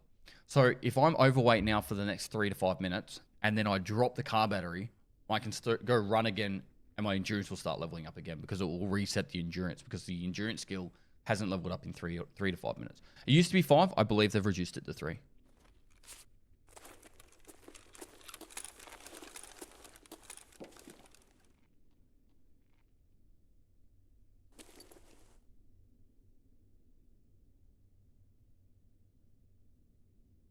Somebody there. There was a player.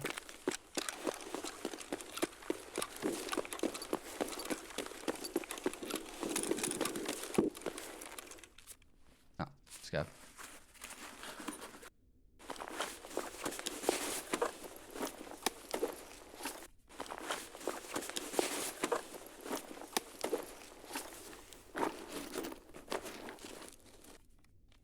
Another hot rod.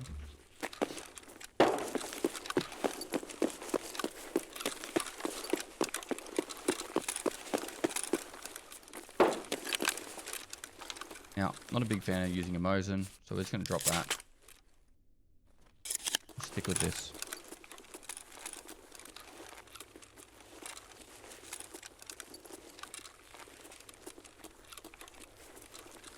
So we're going to come up near the Nakatani Tower, and this is the biggest choke point in the map. So the highest chance of running into players is in this area.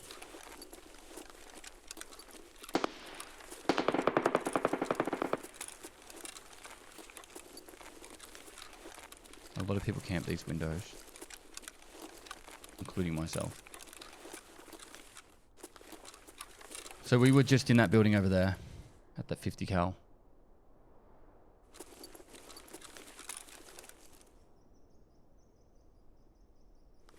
We're going to double tap O, check to see if the car's taken. The car is currently being taken right now. So the fact that that car is extract is green means someone's taking it right now. So if we were to run over there, there'd be someone laying on it.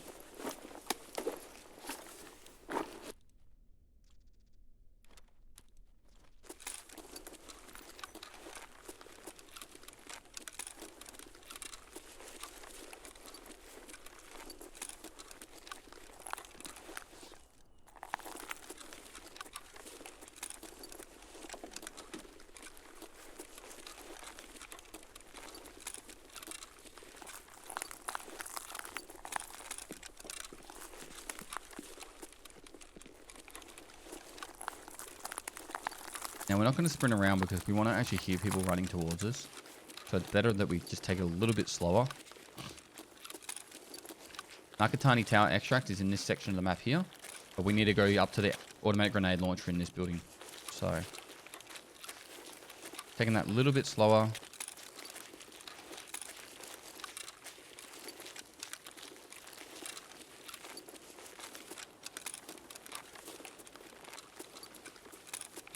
This whole map has a lot of high threat areas. But you actually see people camping up in this building quite often. For many reasons, so. I just ran in the entrance there because I didn't want to get caught trying to come in, so.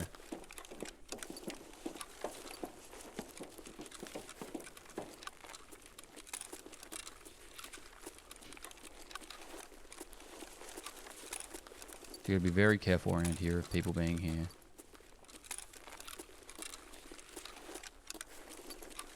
They can be camping at the back there. They can be anywhere.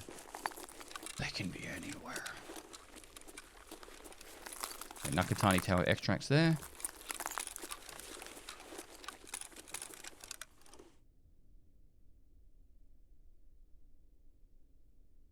I thought I heard something, but maybe I'm tripping.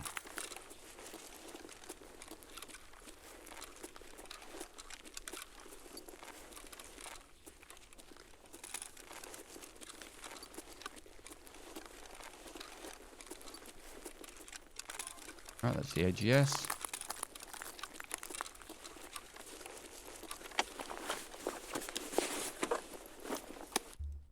Now it's easily been 3 minutes, so let's test out this theory about the metabolism. So it's at 10.69. We'll pop another hot rod. See if I'm wrong. It definitely went up another 10 skill points. But it's only saying we went up 10. I don't know. We definitely went up another 10 skill points then. So like I said, 3 to 5 minutes. I can't remember the exact number, but yeah, we just went up another 10-ish skill points. So now we could be looting more, but I just want to get to the extract. Actually, we still need, for this quest, we still need 3 more kills.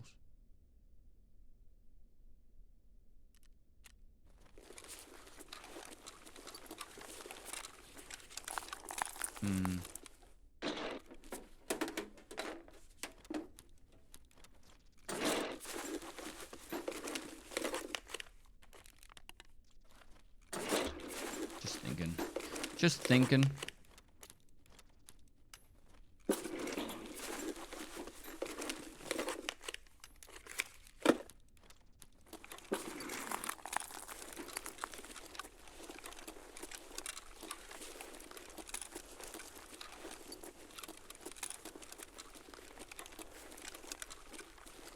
All right.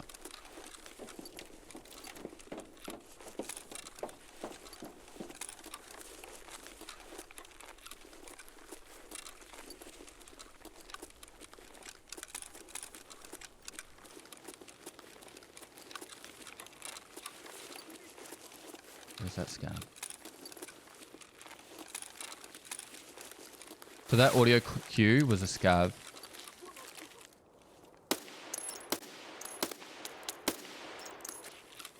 Alright, there's one dead. Now scavs are attracted to shooting, so if you kill one, generally you'll have more come at you.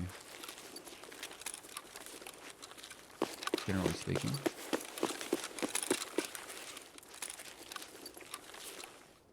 That scav's been killed and looted.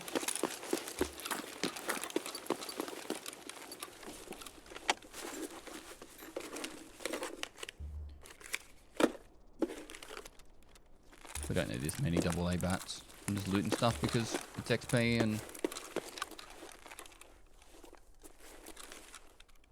some deadly slob beard oil.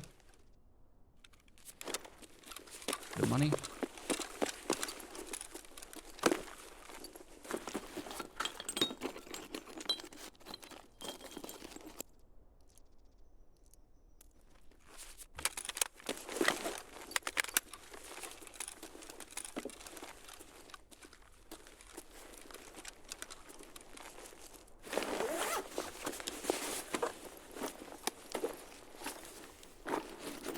I think we've already got toothpaste. Pest, can you explain leveling strength versus how much weight you carry average per raid? Okay, you're going to have to elaborate on what you mean by that question.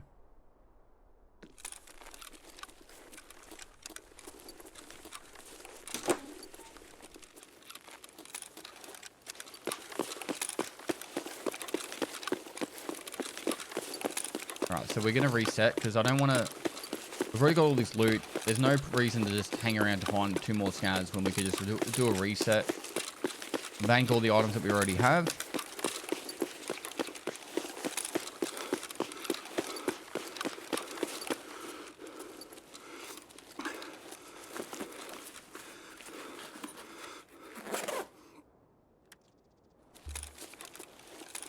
And then we go again.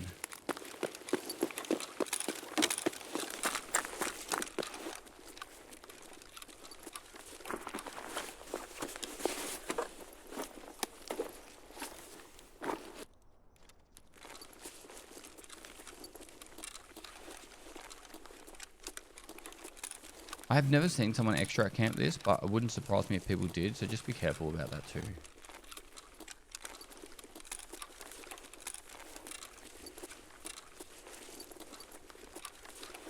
I can't imagine there being too many people extract camping on the low level ground zero, just because the loot won't be that good. They're better off going to other maps where people are going to be running like really high tier end loot.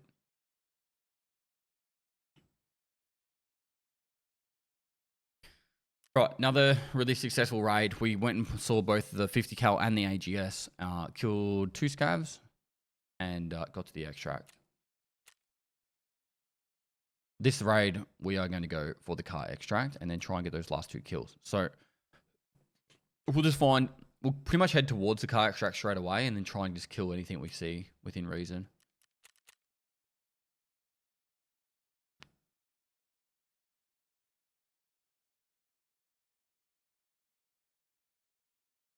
Pestily, how do you reckon it's feasible to play Tarkov casually? I think you should limit your expectations if you play Tarkov casually. So, for example, if you're going to play Tarkov 2 or 3 hours a week, you shouldn't be like, I'm going to try and get Kappa.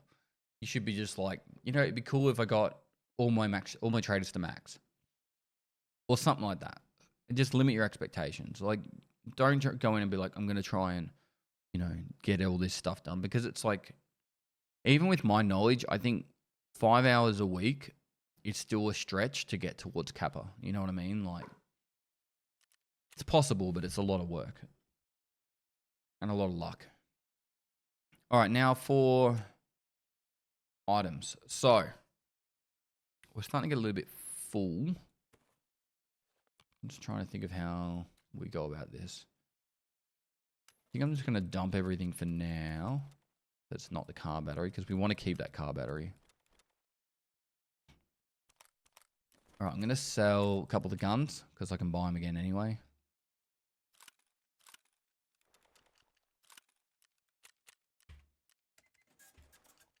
And just keep the ones that I want to keep. I think this is all actually good ammo. So don't do what I'm doing right now. Keep this PST GZH. It's good for starting ammo. But I'm not going to use it.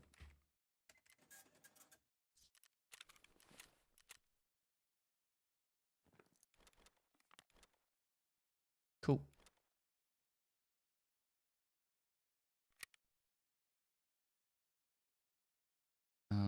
Need a little bit of food. We'll see if I'm wrong. 10.94. I'll eat this. It says I'm at 15.6. And watch when I get in a raid. It'll reset. I'm fairly confident of that.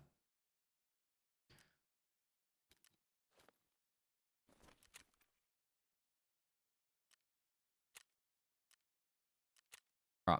And in this raid, we're going to kill the 2 scavs, get the car extract, and then that's pretty much ground zero complete for early tasks.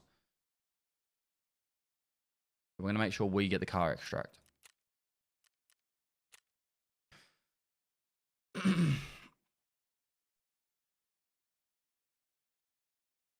Well, my first ever raid filming take? Dude, this is the first time I've ever live streamed it. So if I'm running in the red, will hurt the overall leveling, correct? You mean like red stamina or red weight? Red weight makes no difference. It's the same as being like yellow weight. What's your favorite task in the game? I do enjoy completing Shoot 'em 1 in Heaven. It's very frustrating on hardcore, but I do enjoy completing it.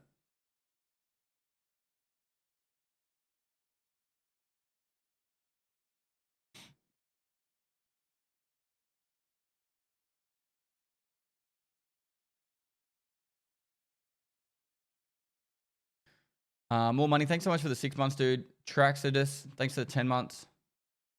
Yoffy Toss, thanks for gifting us up to Angry Bear. Revoker, thanks for the 3 months. Appreciate it, guys. I have a daughter, Zaxter.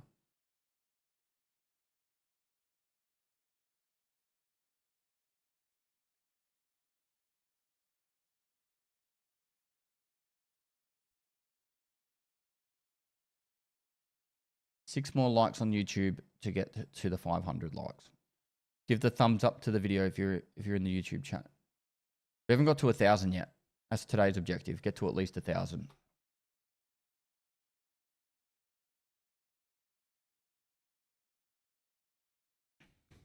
What's your least favorite body part to get blacked out? I don't know. Stomach? Stomach, head, or thorax? Because they all have the coughing. Can multiple teams use a green flare at ground zero? I think there's a slight cooldown, but yes. As long as you have enough green flares. When's the next Before Death video? First week of the month. Thoughts on Grey Zone Warfare? I don't know. Find out tomorrow.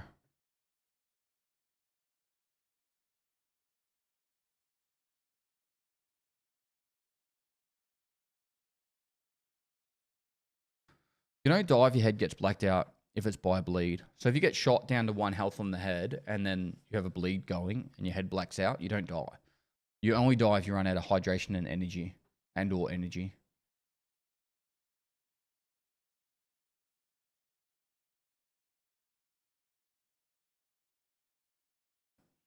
You know, there's a watch later thing, Kasanovsky.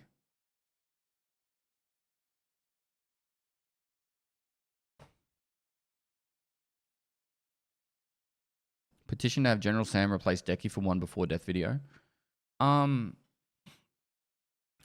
There was a chance Michael couldn't make one of the trips, and so we were thinking about flying over General Sam. He was keen, but the actual, I think it'd be cool. Maybe if I do something in America, I'll get General Sam involved.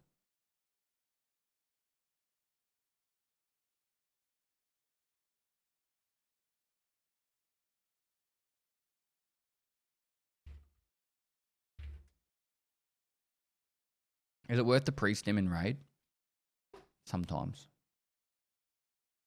Sorry, Meldonin. I like pre-stimming with Meldonins.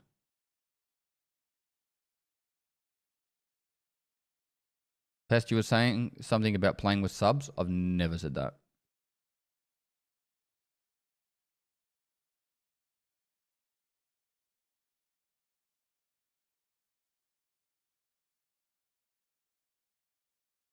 Can you do a video on injectors?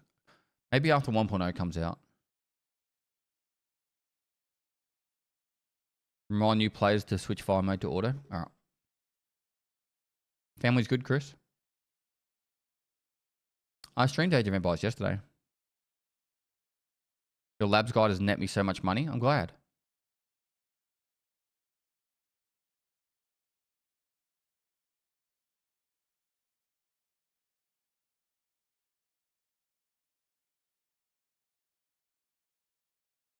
Kasanovsky, that's all good, bro.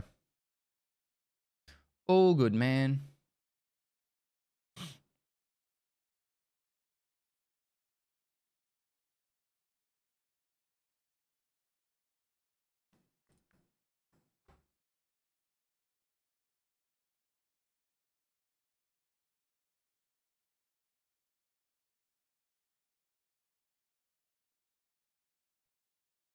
I'm excited for Mana Lords. I think I needed to put Mana Lords on a much harder difficulty. Like I wanted to be attacked way more.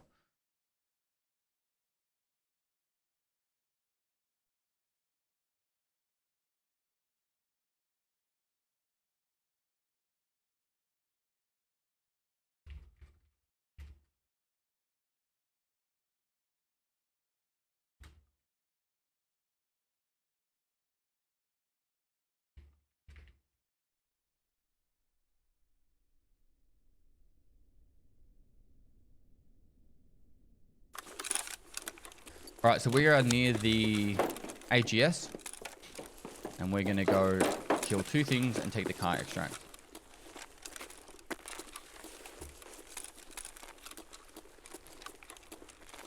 Or die trying.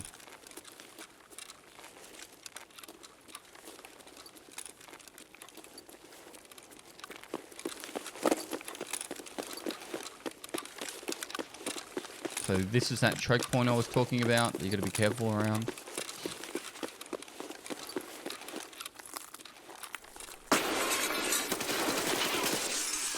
Hit him.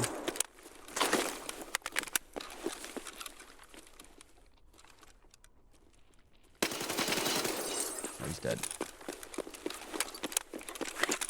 Bit of a panic jump, but we got there. So that was a player that we're fighting, sorry.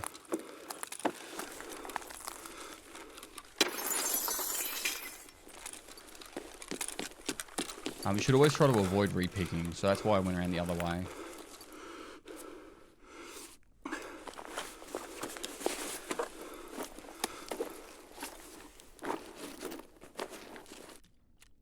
metabolism. See how I ate in the lobby and it went back. It doesn't work. I don't care what people say.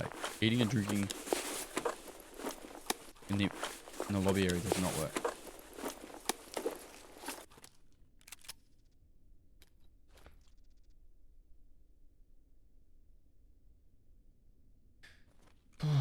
Yeah, should never try and repick the same spot.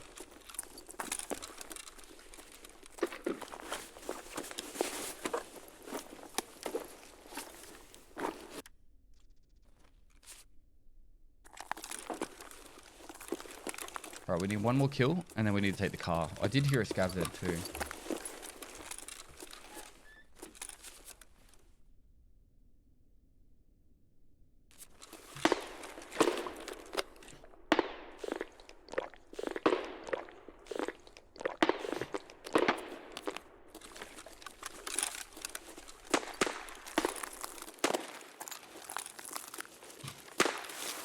So, car extracts on the other side of this building.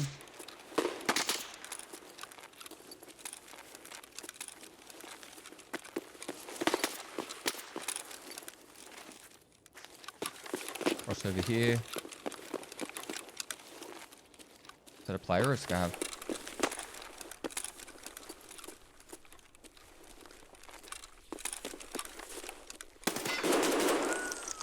Saga.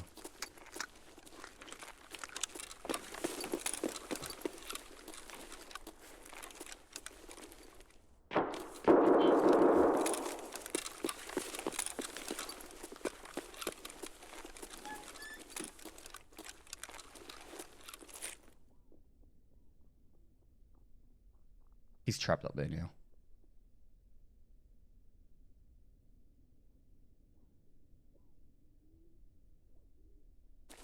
There's healing.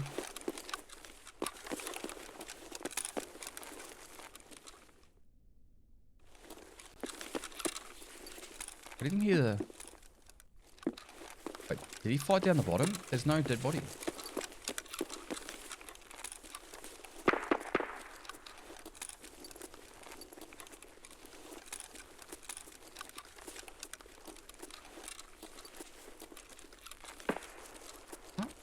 At the top.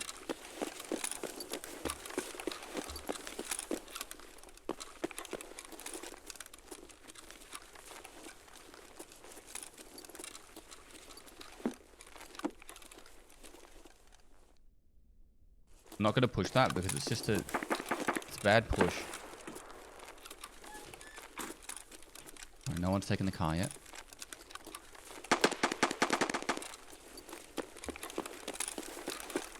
But this building is always very feisty.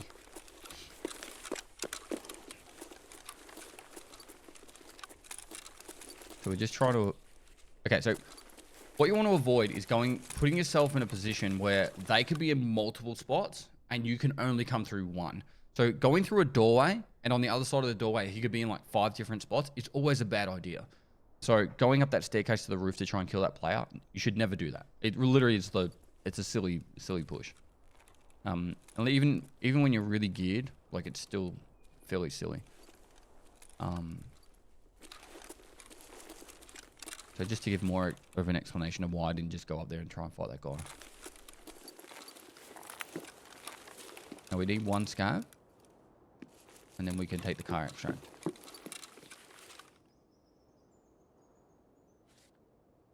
There's usually a lot of scavs in this area. That's why I'm just standing here for now.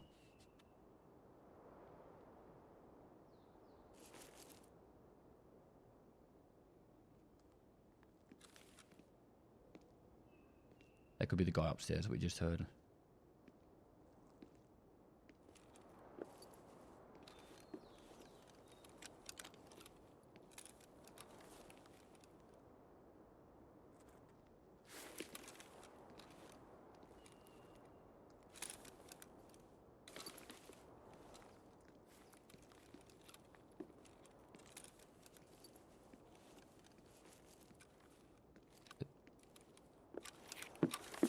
Scaver on the other side of this wall.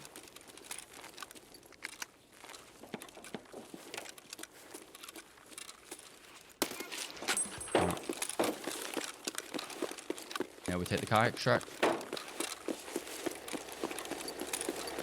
Pay our money by pressing F, and then going for it here. And really, the only person someone can really snipe us from is this window. Someone could run over and throw a grenade, but we'll hear them running over at least.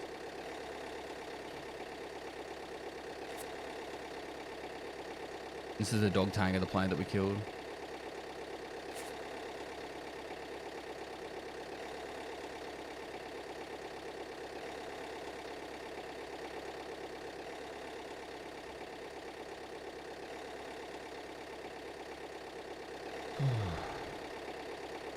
Street people, you can walk away as long as you make it to the timer. Yeah, you don't have to sit on the car like I am now.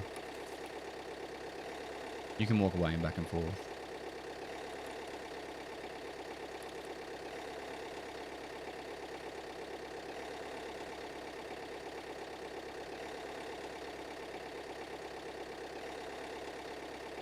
And that's pretty much all the ground zero tasks complete. I think they've got one more, maybe, where I've got to go to the wine. Is that the only other one I've got?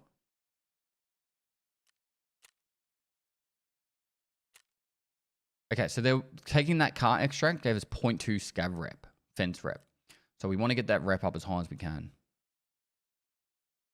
All right, and that is another quest done.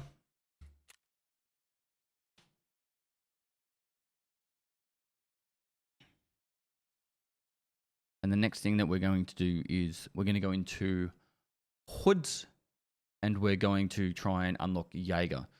But as for that raid, we really just spawned in and we headed straight towards the car extract, whilst also killing anything we could find along the way. Being a player, we almost killed another player. Well, we didn't almost kill him. He took a shot at us.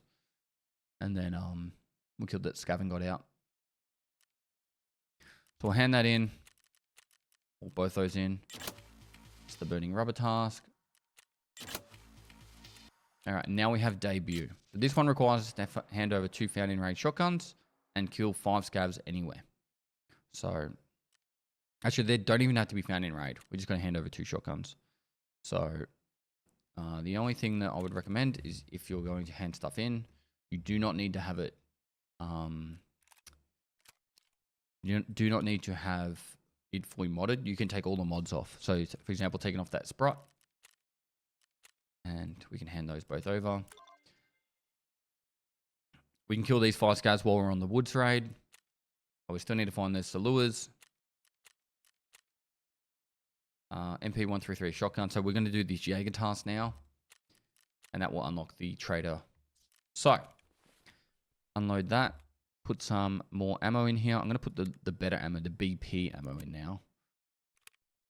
One of the most recent additions to the game, and I should explain this. So here's 2 different ammo types. There's the BP and the PS. So it actually explains in the game now. So I don't have to say, go to a fucking wiki page and check out the damages. So the BP ammo does 46 damage, whereas the PS ammo does 53 damage. But the big difference between these two is the BP has 45 pen and the PS has 28 pen. So, for example, a thorax has 85 health. So a BP ammo can still 2-shot someone in the chest or 1-shot someone in the head because the head has 35 health. But the BP can pen class 4 armors with a very high chance and class 5 with a low chance. Whereas the PS ammo can only get through class 3 with a high chance and very low for class 4. Armors have been changed now. So this is a soft armor. So it covers exactly where the armor is located. I don't know if I can show you Flea Market without actually having it unlocked. But there are armors that actually have plates. I don't know if there's any available. Alright, so here's a plate. So this one is a front plate. And obviously that's a class 3 armor. So you can have plates like class 4, 5, 6 plates. And that's where, you know, it can get those BP ammos will actually get through those armor plates. That's why it's important to use higher pen ammo. In the past, I've pretty much just said this. If you want to shoot them in the head or the chest, high pen ammo. If you want to go for the legs, high damage ammo. So there's ammo that can do like 150 damage a shot. So if that's the case, you shoot them in the legs 4 times, they're dead. But yeah, that's pretty much how it works. Now for our next raid, we're going to woods. we want to have the money for the car extract as well. Now, the reason why I do 5,111 is I can type that one-handed. It's not about, like, I don't know, you're needing a special amount. It's just more that I can type it one-handed. All right.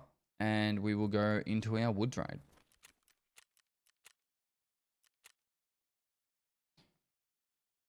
No, I'm just going to flea market in the mini-series, guys.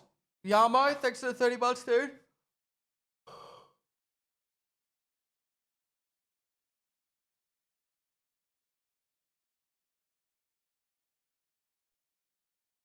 How do you place the exact right amount of money in your inventory? You hold control and drag it. I should have said that. Nah, you need to be found in raid for the Sulua. You still have this AK? Well, I have to kill something with something better. It's not much available at the early levels. I'm going to put my oats in the microwave, right?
So what exactly is Pest doing? I'm doing a raid mini series where I'd go from 1 to 15 and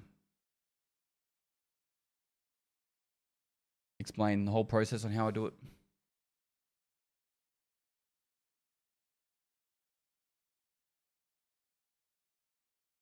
Are you winning? I think we're doing all right. Chat.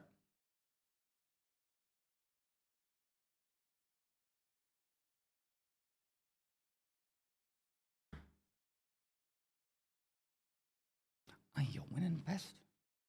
They've definitely made shooting stock standard guns a lot easier. Like when I sprayed that guy on Ground Zero just before, it was much better. Did you get Kappa on your hardcore account? In about 18 hours, I'll have it.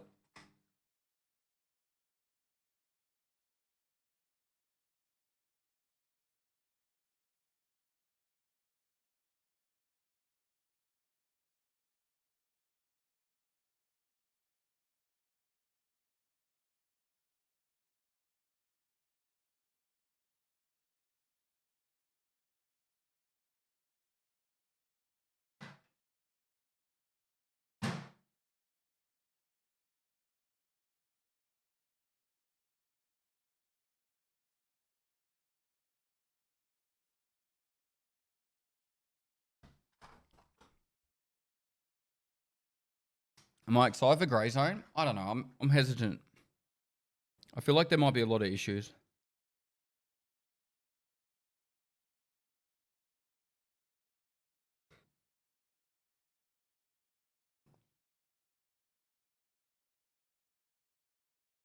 Can you do a raid series on how to get better in bed? So some people can't be helped, and obviously you're one of them.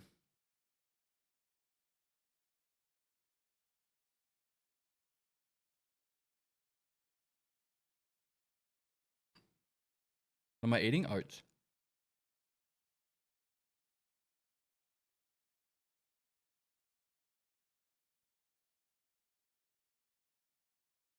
Practice in offline mode.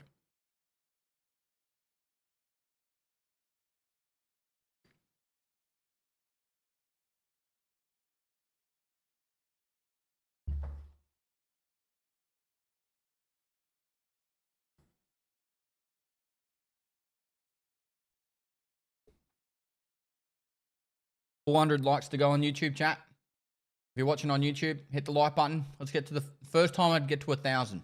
That's the goal. On a live stream. It's today.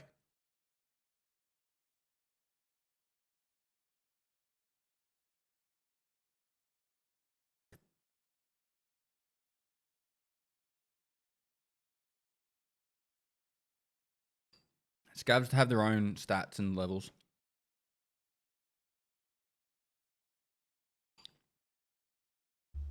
I just have oats with milk and sultanas.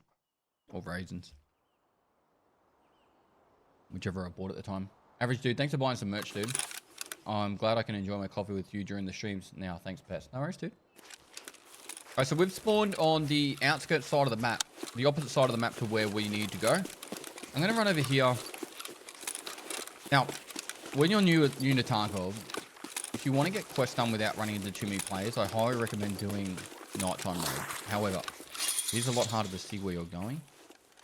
I'm just quickly running to this spot just because there's good ammo.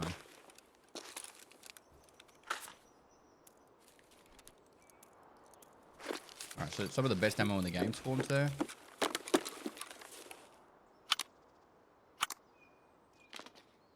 And most of the items that spawn in this shack are very valuable as well.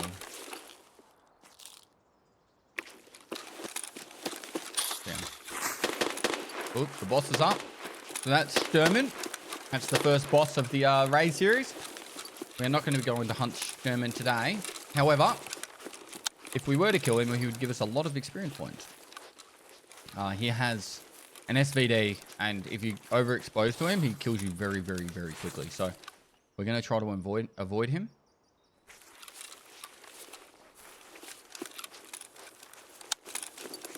Now, this is where I kind of want to take a moment very briefly to explain looting a little bit. So, for example, right now, I had rubles and a splint there. That there is worth about 7,000 rubles. This suppressor is worth about 50,000.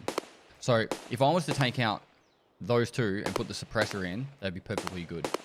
High AP ammo is really rare in the game. I probably won't use an MP7 or a 300 blackout on this playthrough, but realistically, you'd want to hold on to this high AP ammo because when you do get a 300 blackout or an MP7, you want to be using this ammo. But for a sale value, we're better off putting this in here. I could take out this because that's not worth that much to us, and I could keep the APSX ammo, for example. But yeah, so for looting wise, you want to pay attention to that kind of thing. The value per square is much more important than, in general, than, you know, like the actual item's use.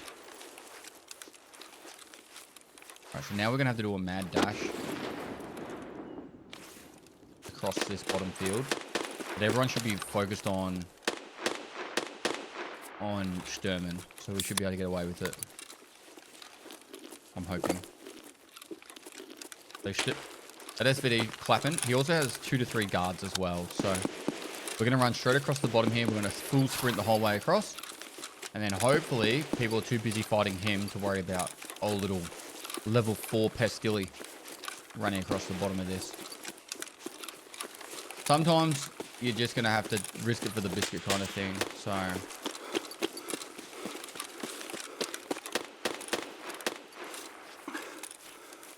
Sloppy Dang, thanks for the 11 months on Twitch.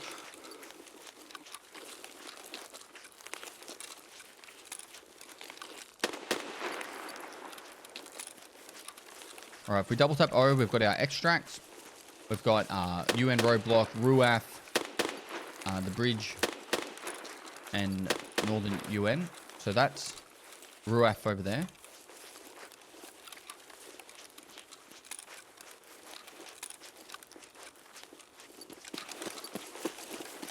And that's only available if there's a green flare up. Now we're going to cut across here. We're looking for players on our right. That's called the FOB, or Forward Operating Base, or Med Camp. It's generally very contested. We want to avoid that. Now the letter that we're after is located. And I'm doing a lot of running because I want to get away from a lot of the risky spots. The letter that we're after is located right near the plane crash. We're going to go through here. That's the plane crash there, I think. There should be a little hut just over here.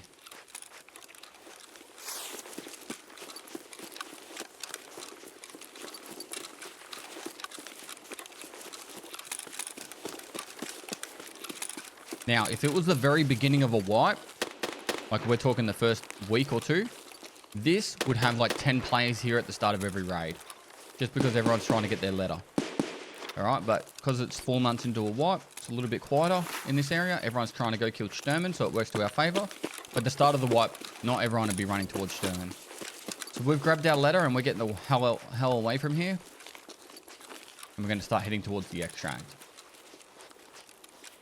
Small objectives, right? We always go in with an objective in mind. You should always try and do that.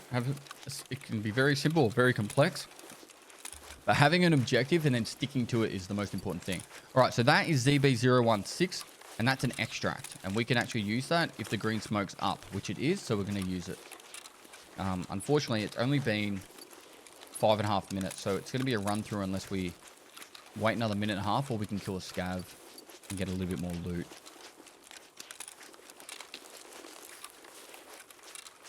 So there's usually scavs on the other side of this, so I might be a little bit cheeky and just see if I can shoot one. There's one there. Eyes of a hawk, this guy.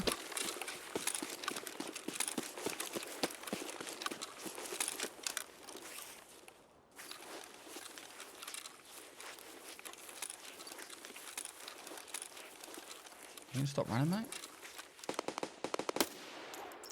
Hit him.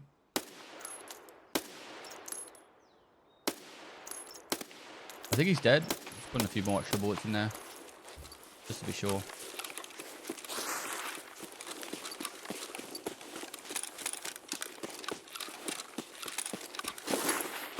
Now you got to be careful. Because there's a quest that makes you come down here as well. And on top of that.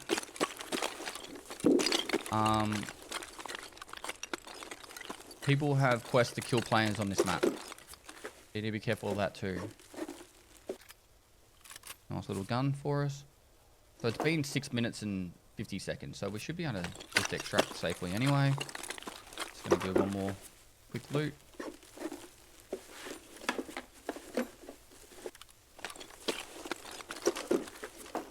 And then we're free to escape.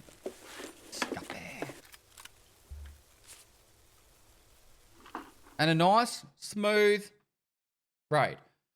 Like I said, our objective was just to get the letter and get out. We're not trying to like do crazy shit. We're not trying to kill all the players and explore and all that. It's just simple, small objectives. So we got in there, we killed a scav, and we also got our letter for Jaeger. The letter's for mechanic to unlock Jaeger. On top of that, we also got an Iskra, which is needed for, I think, the first Jaeger task, which is handy as well. And some of the items we picked up are quite valuable that we can sell.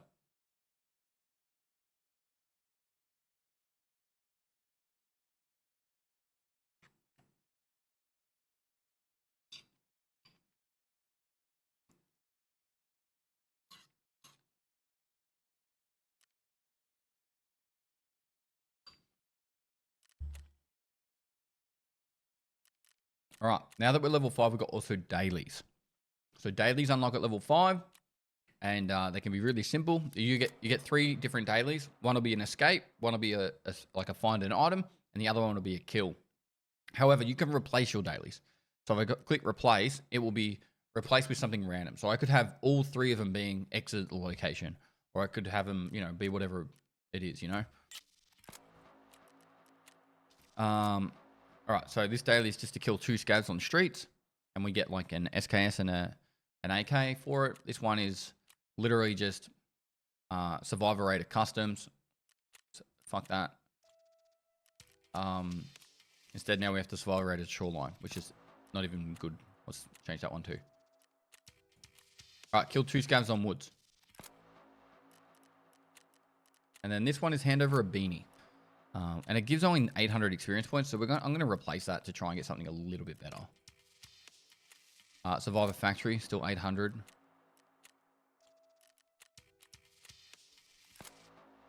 Yeah, it's 1500 experience points for killing 4 scavs anywhere. So, you know, like it's more experience points, and I can do it anywhere.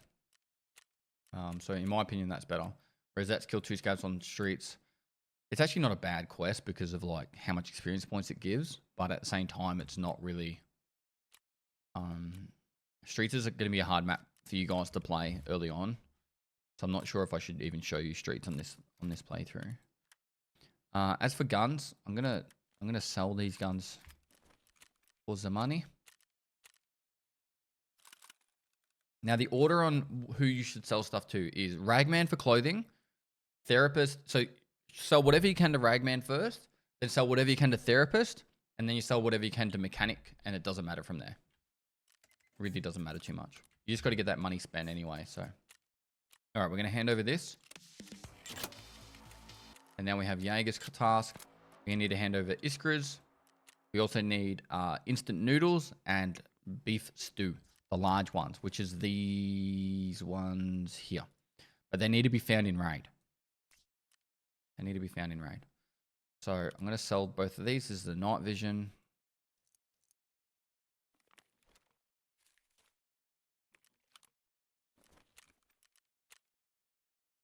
I want to keep that AKM. That's 40,000 rubles for that suppressor.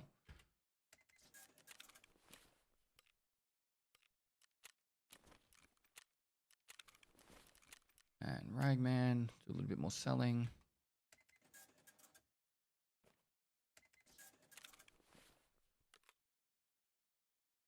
Right. What tasks do we have now? It's all any location. So now we just need to do some looting. Kill scavs anywhere. Find Saluas. We need a TOS and a 3M armor. We need to make this shotgun. I think we just need a hard drive to make this shotgun. Am I right? And then this one's to find a heap of food. Let me just check. Is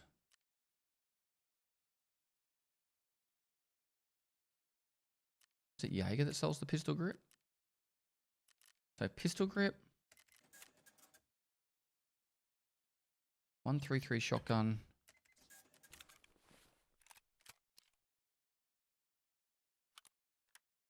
You just need a sprut? Really? No, you have to get that full grip.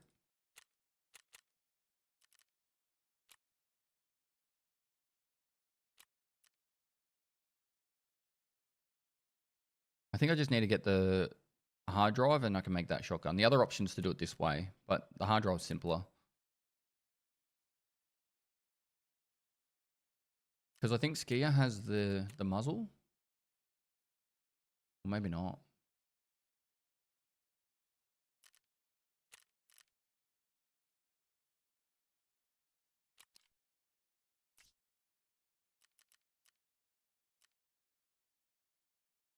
Maybe I'm confused.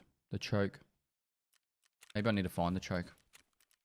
So the way Fence works is he has all the items that people just sell to Fence. So if someone sells something to Fence, you'll be able to buy it from Fence. So sometimes you can get lucky and you can find items that you might need on him. I'm just looking for shotguns that might have the choke that I need.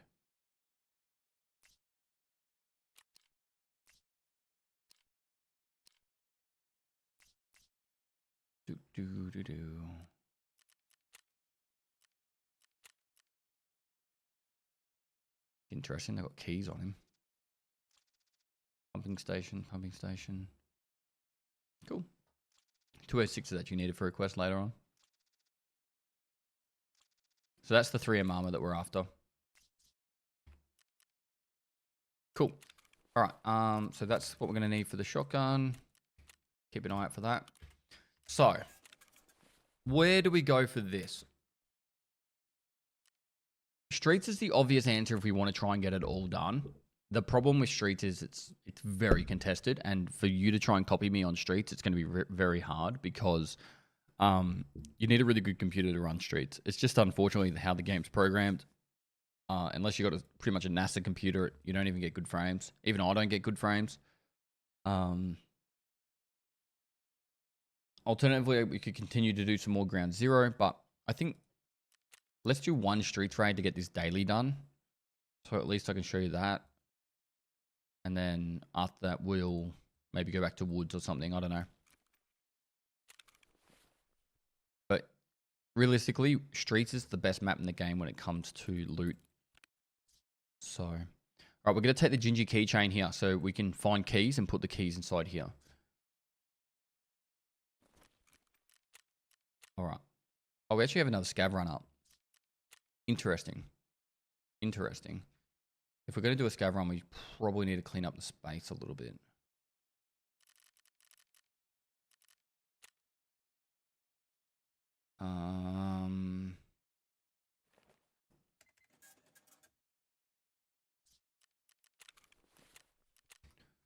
Might put the rest of this loadout in here.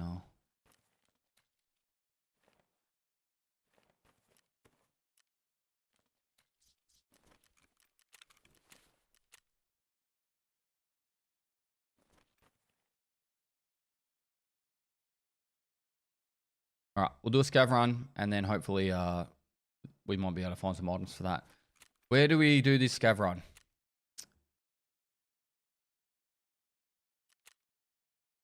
I'll let chat decide, and then you guys will learn from there.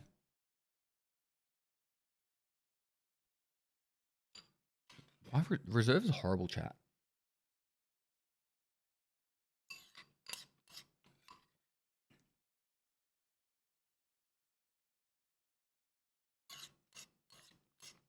Streets for the items.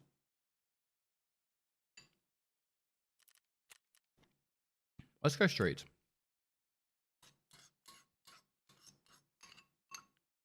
And then I might even do an interchange run to get the food.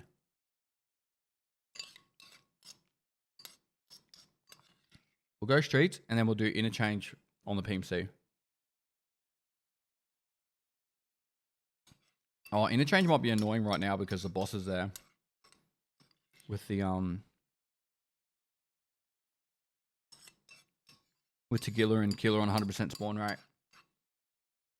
It might not be actually a good idea to go interchange.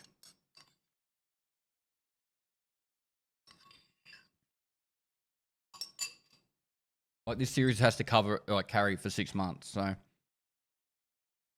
I don't really want to have like stuff that you just can't do. You know what I mean? Captain Sweatpants, thanks for the 6 months, dude. Sloppy Dang, thanks for the 11 months. K Willman, thanks for the 16 months. Warlock Rago, thanks for the tier 1. Caretaker 79, thanks for the prime. Gankliv, thanks for the prime.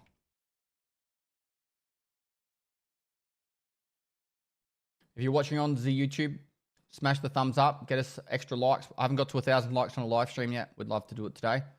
We're at 688.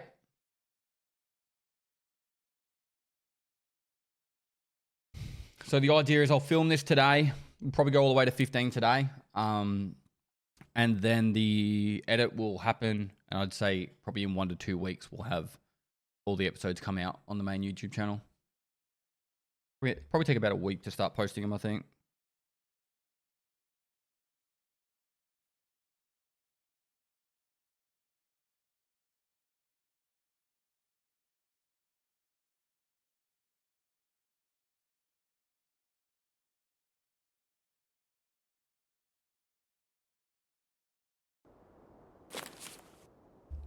All right, so we've scavved into a streets raid.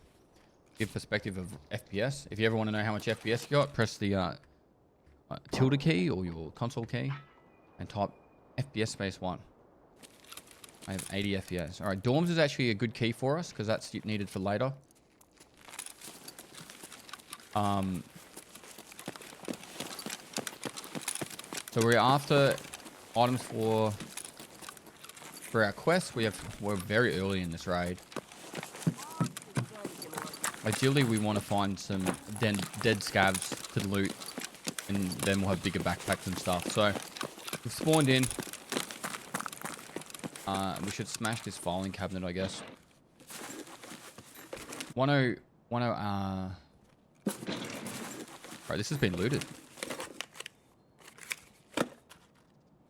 I think. Diaries are actually pretty good for money.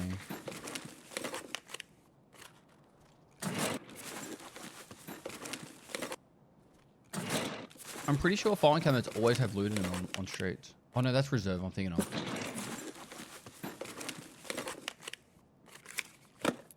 Right, so there's a key. Oh, we can examine that. So construction site and bunkhouse. It's a pretty crappy key. So this has med spawns in here, and we're hopefully going to find a Salua or just one. Right, we need one more.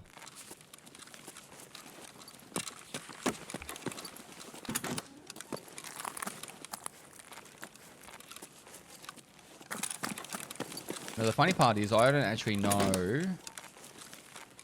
the extracts very well for this map. And because our rep's so low, we only have a couple. So you get more extracts the higher rep you are. Ventilation shaft near Cam Catcher's Arch. That's down there, I think. Med spawns. That's an AI, a player scav there.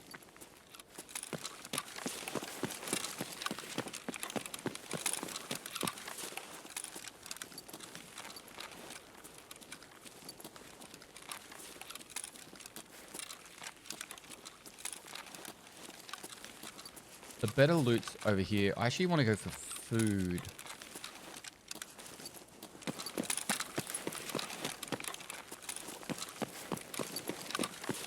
I might quickly check the med spawns over here and then head over to all the food spawns.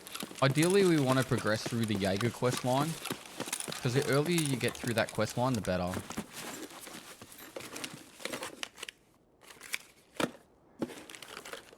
For Magnum buckshot. And some good ammo.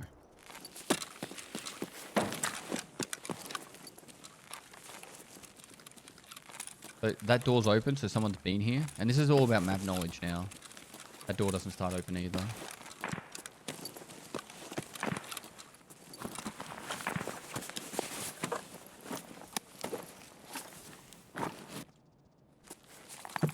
It's a rare spawn here.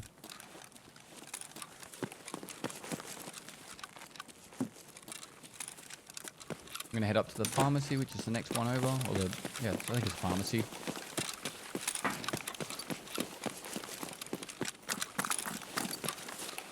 Couple of med crates in here to loot.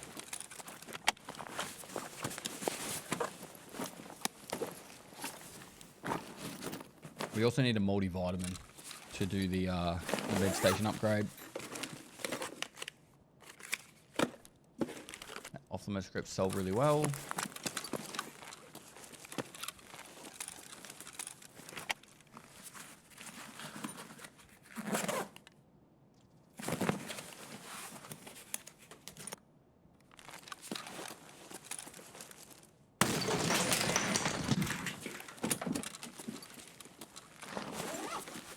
I don't think we're going to keep this construction key. I think we'll get rid of that one. Nuts and bolts are actually needed for like workbench upgrades and stuff too early. So it's probably worth holding on to a couple of nuts and bolts and screws and stuff.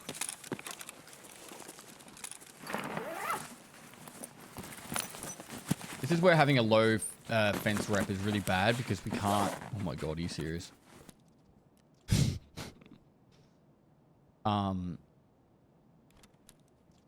This is like one of the most valuable items in the game. What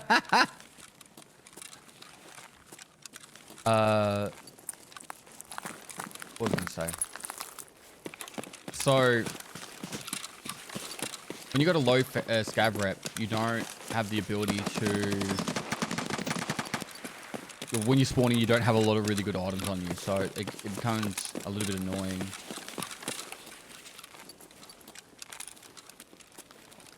Now, if I was going to be playing this account all the way to flea market and stuff, sorry, max traders and stuff, I would 100% be sprinting straight to the extract right now with this item. But we have an objective. We have things to do. And so we are going to stick to their plan.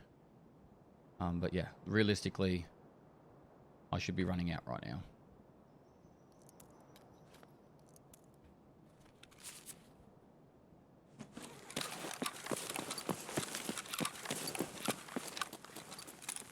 We're looking for nudes, and we're also looking for beef.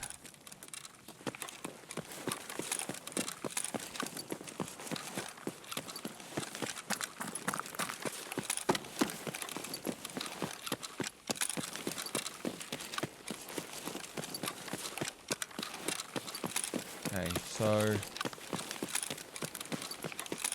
I'll run over here. Now the advantage of being a scav is you can not kill other scavs and have them work for you. So for example, we just ran past the sniper scav up the top there. We still need an iskra, don't we? Yep, one iskra. Cool.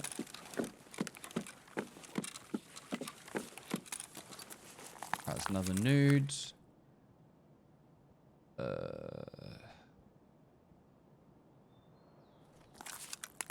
That's all the nudes we need. And now we just need the beef.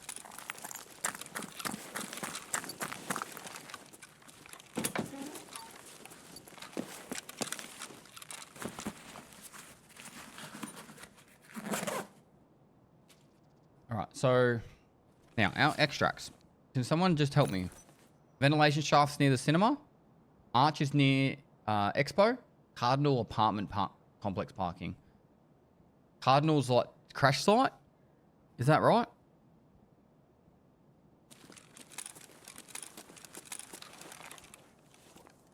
Cardinals don't say top left by Expo. Okay, so our closest is ventilation shaft then.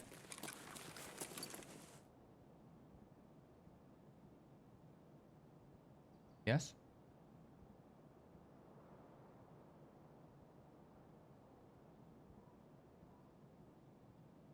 Yeah, I know where it is. Just double check.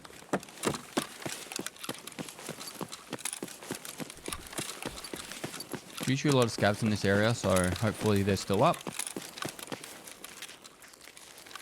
They help protect me.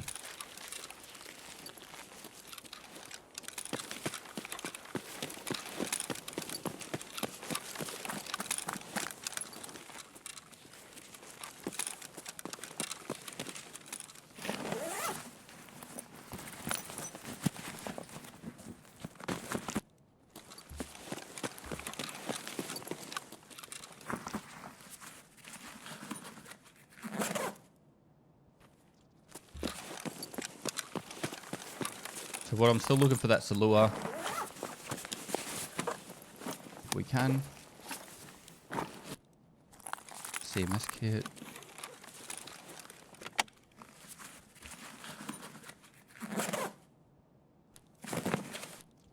Or a multivitamin. A multivitamin helps us get the med station upgrade.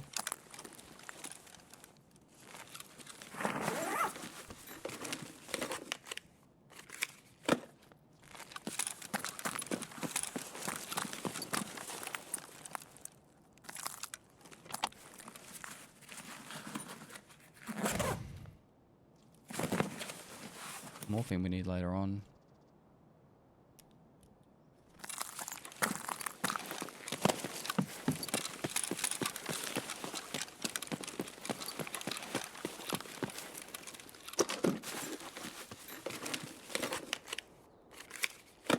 Alright, can we get some beef?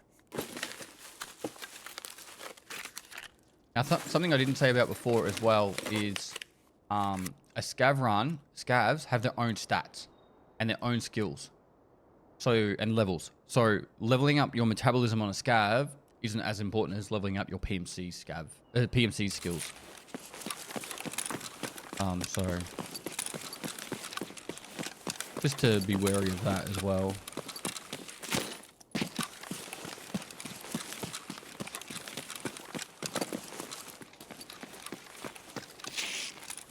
Just an ally scav.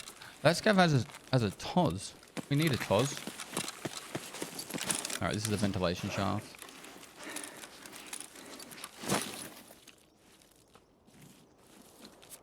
So yeah, we got the Iskra, we got both the nudes. So all we need now is the beef. And we also got a LEDX, which is kind of nuts. Not going to lie.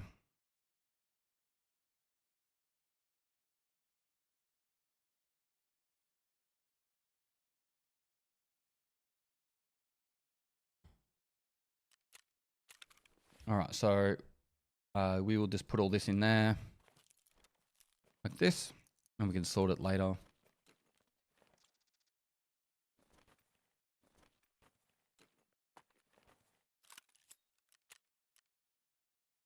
A little bit more extra scav rep.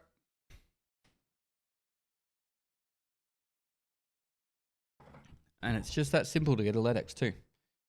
So LEDX spawn on multiple maps, but if they do spawn on that map, you can search every med bag or duffel bag for a chance to find one as well. So you could be searching, say for example, in customs, you can search duffel bags, med bags, as well as like medical supply crates, all the fixed spawns. Which the fixed spawns are mostly on maps like labs or a couple on interchange. So yeah.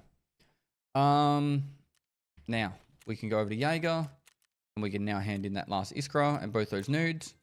Now, for the next raid, I want to go interchange because that's the best place in the game to find large beef.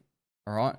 The only thing I'm going to point out right now, and it's not typical, is there is currently an event on interchange where Killer and Together are on there with 100% spawn rate, which they're normally Killer is the boss for interchange, and he usually has like a 30% spawn rate later on in the wipe, and Together is normally on factory. But there's an event going on, and both those bosses are on interchange with 100% spawn rate.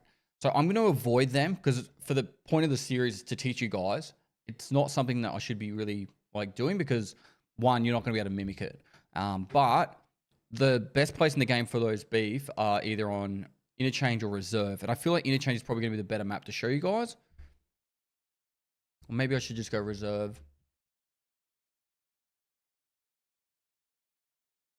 No, I'm going to go reserve, actually, now I think about it. But I'm also, if I don't get it in one raid of reserve, then I'll go to interchange. And I'll show you the interchange spawns as well. So we need one more Salua.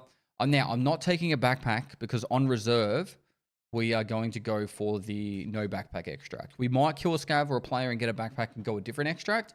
But primarily speaking, we want to go for that no backpack extract. All right, so into reserve we go.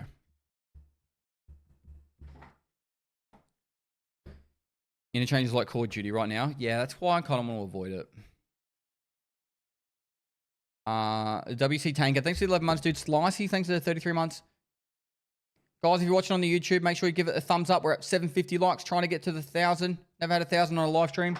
Today's the day. Finish supper.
I like the video. Have you all done it yet? Yeah, Anthony's calling you out.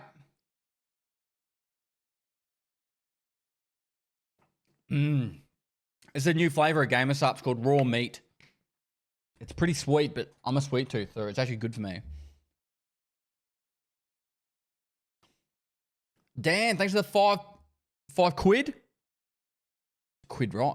Hi, Pets. Congrats on the hardcore capper. Also, I've been wondering, what is your shout? What is it you shout when you find a golden egg, and why? Cheers for the content as always. I yell out the word Dan. D-A-N. It's Chinese for egg. I was once in a labs raid. And there was a Chinese player in there. And I used to yell out egg. I used to be like, egg! And I yelled it out when I made friends with this Chinese guy. And he yelled out, Dan! And then it's stuck ever since. So now we yell out Dan instead of egg.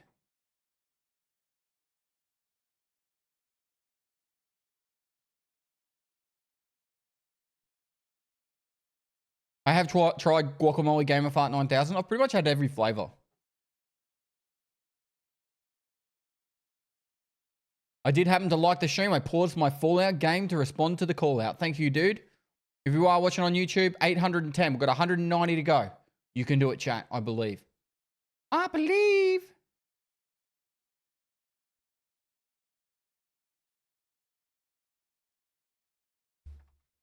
Titty milk's my favorite. If you're going to buy Game of Subs, use code Pestily. 10% off and I get a kickback. Also, I have my merch store up and running again. First time in 3 years. Pestily.com for that. I am trying to respond with a video message to every single person that purchases something. And last night, there was like, I don't know, it was probably 30 of them. I posted a YouTube video and I said it in the YouTube video and there was like 30 things. And oh my Lord. And I'm going back to the start and trying to get through them all as well. I think we've sold about 150 orders and I've probably done about 50 responses now. You should get an email if you bought something and I do a response. Has anyone in chat got a response from me that bought some merch? Mr. Lucky Shot, thanks for 34 months, dude.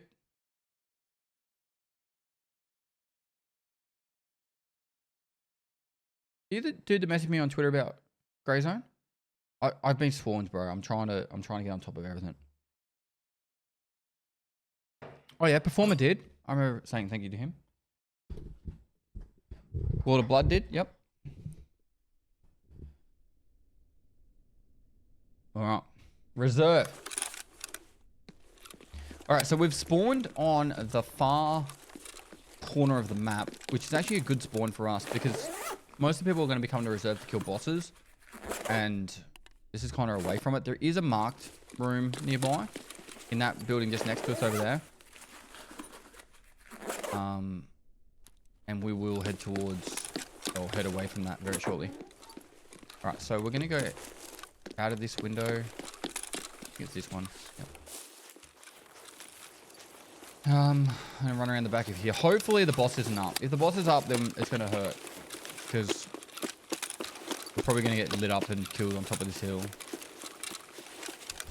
And I'm trying to play really serious and deliberate and explain everything to you guys, so.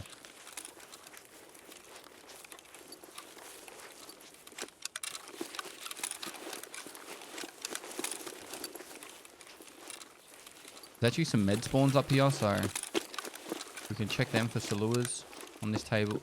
Oh, pallet in there. Oh, AFAC's good. That's good. Put that there as an emergency.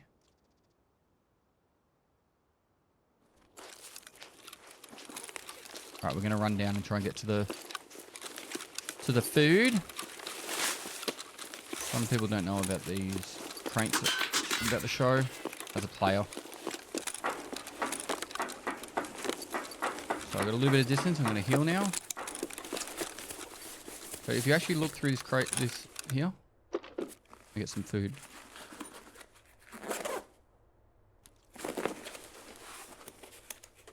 After the beef. Wait, what?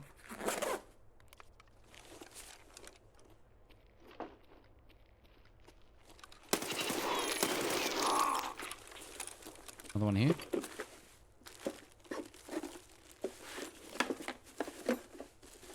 So we've already got our iskras, but we actually need to drop 2 off on woods as well.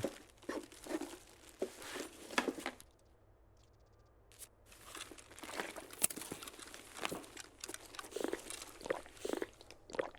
think that's the Toz. Yep, we need that for a quest.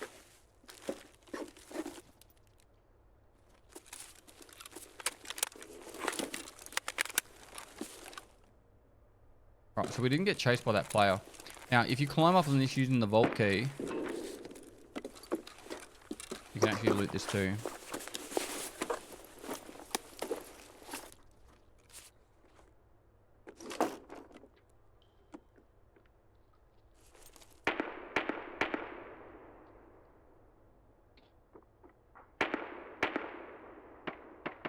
It's a player.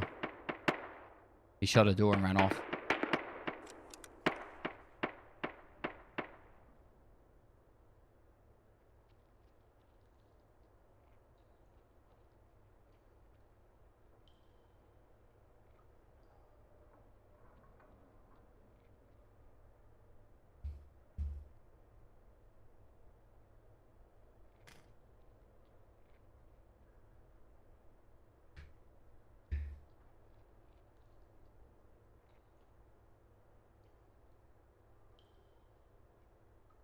So what happened is he went back, he went underneath and he's come up the other side. So we're kind of trapped here at the moment.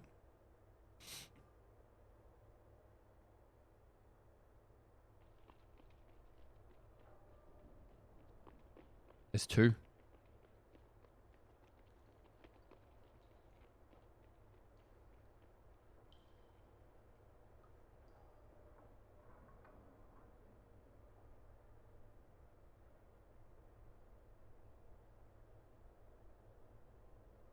What's the Vaseline for? To keep it moist.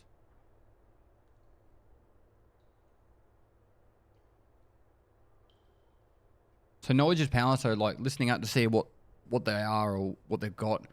Also trying to not be in somewhere predictable. Like here's actually a really non-predictable spot to be sitting. But I was worried that he heard me open up that crate. So I think I can just climb straight over this.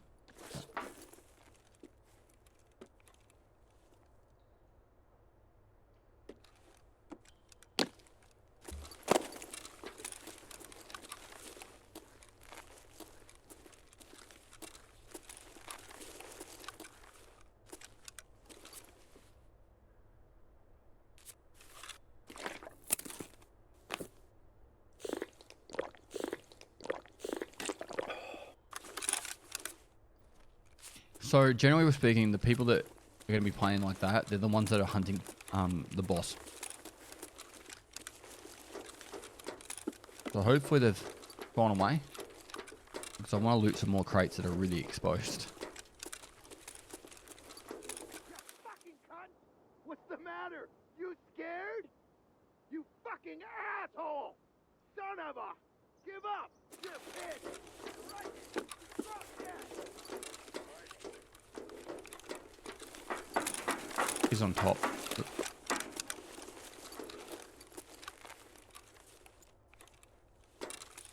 I saw the shadow.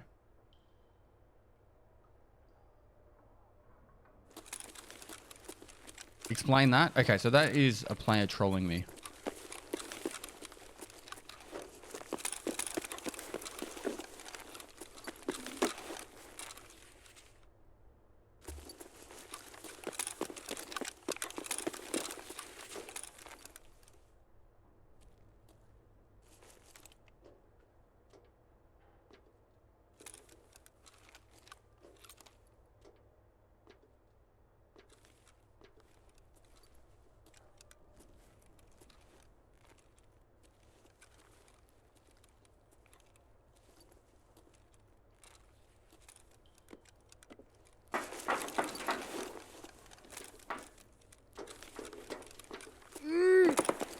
Underneath, they're trying to avoid him, but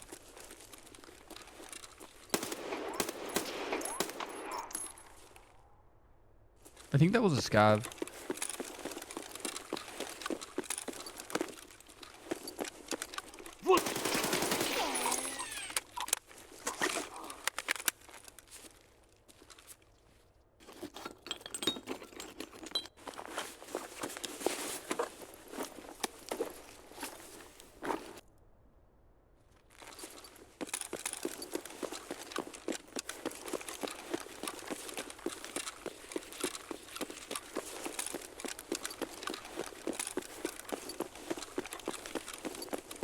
They could be camping down here. I'm going to go this side. The problem is, if I'm right, they are going to be one on top of the actual silos that I ran into. And one's in the actual camp in the other door. So what happens is, if camping that doorway, the ramp that goes up that side, one guy's on that and one's on top of the silo. So if I go out the top of this, he'll be sitting on the silos and he'll be able to shoot me from there with range. So I'm pretty sure I can't leave. I'm kind of pinned. I guess we'll find out.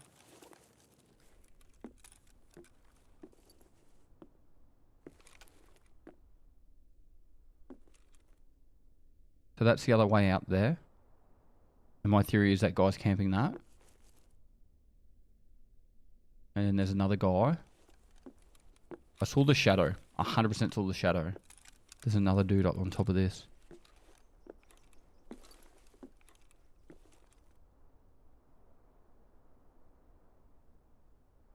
So we're just going to do a mad sprint. And hopefully get away from it.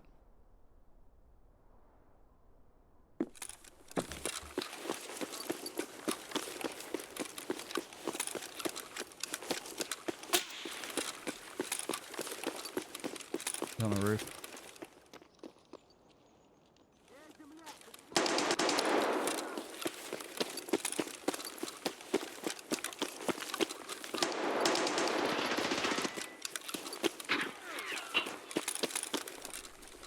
I just got shot in the head with a bolt action rifle and I'm alive because of a penis helmet. So someone in chat before was mocking me wearing this helmet. That's why I wore it.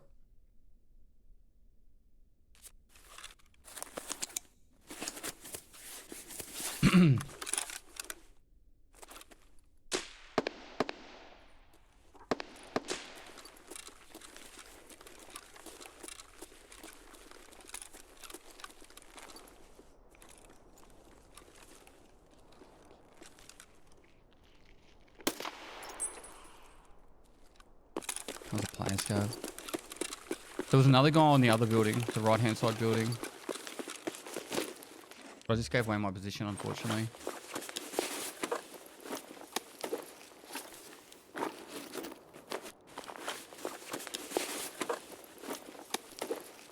Bit of armor.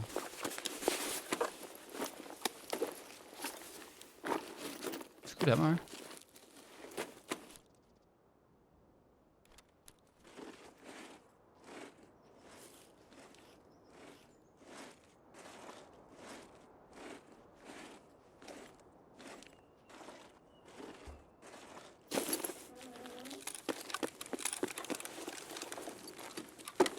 So I'm going to reset. I got the TOS. And I've got two players trying to snipe me, so...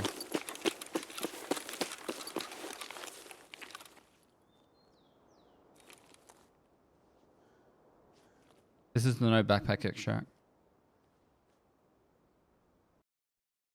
The fact that we survived that raid was exceptional for the fact that we were in a really shitty spot once we got pinned by those players. There was one on both of each of the night buildings. So if we've got the map up right now on the video for the YouTube, I could probably just show you real quick. Reserve. This is Map Genie. It's quite simple, but so we came out of this building hut right here, and then we ran this way. So when we spawned over this side in this building, and we ran around the back here and through these silos. When we're in here, I got shot by a player in the back over here. And then I was inside here. The two players came in. One shut the door. The other one, obviously, they went down and they came up this side. Then they went into here and then they were just trolling me, right? I'm assuming they thought I went underneath and they were like, okay, well, we're going to wait for him to come out. And they know I have to go either this way. Like, so if I come out either there or on here, I have to come outside this way. Or I have to come out this staircase, which I would have been double whammied from their rooftops. Or I came out this side. And so that guy did a couple of tracer shots at me. You could see the shots coming in. And then this guy hit me with the head with the bolt action. Which it didn't kill me, which was amazing. So I came out of here and then ran up here to the sewer extract over here. So if I go extracts, sewer manhole over here. But yeah, realistically speaking, they were just camping me. They wanted to get their shootable and heaven kill, and so they were just camping me to try and get that kill. And thankfully, I tanked a bullet to the head. And map knowledge is what's going to get you more survives than any other type of skill in this game. Like,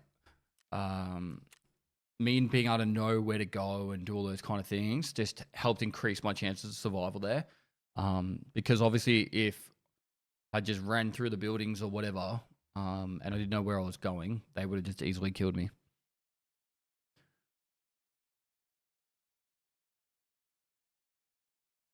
Yeah, I paid for my Map Genie subscription. It's not a subscription; it's a once-off payment, and you get every game fully unlocked forever.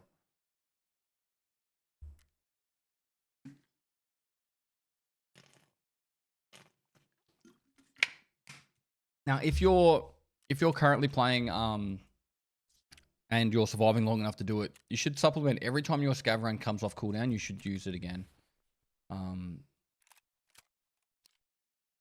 All right, we want to hand this over to Skier.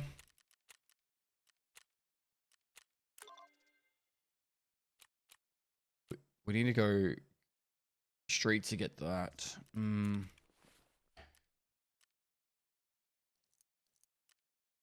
really hesitant to go interchange.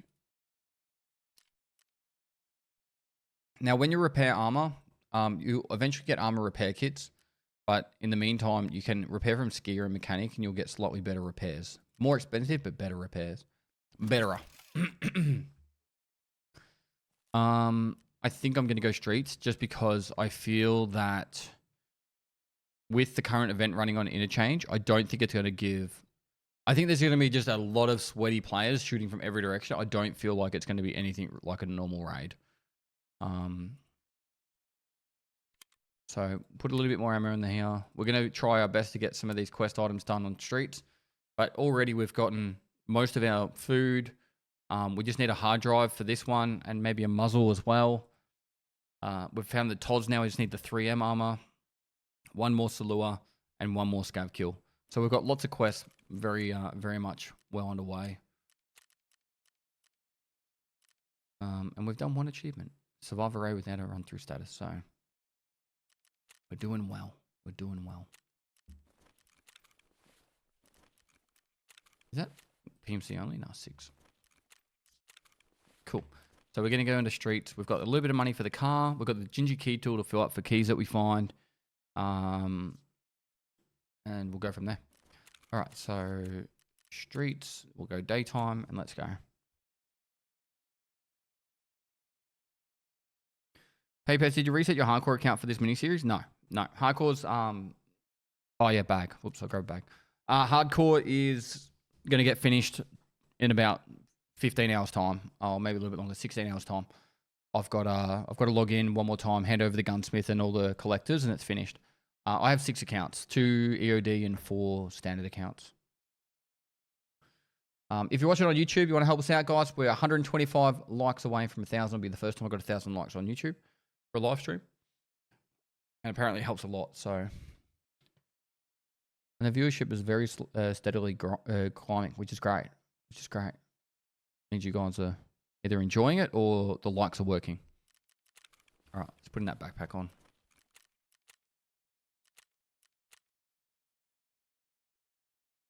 Damn, 6 accounts. Must have been caught a lot for cheating. Saw my radars, man. How long's the event going for? No idea.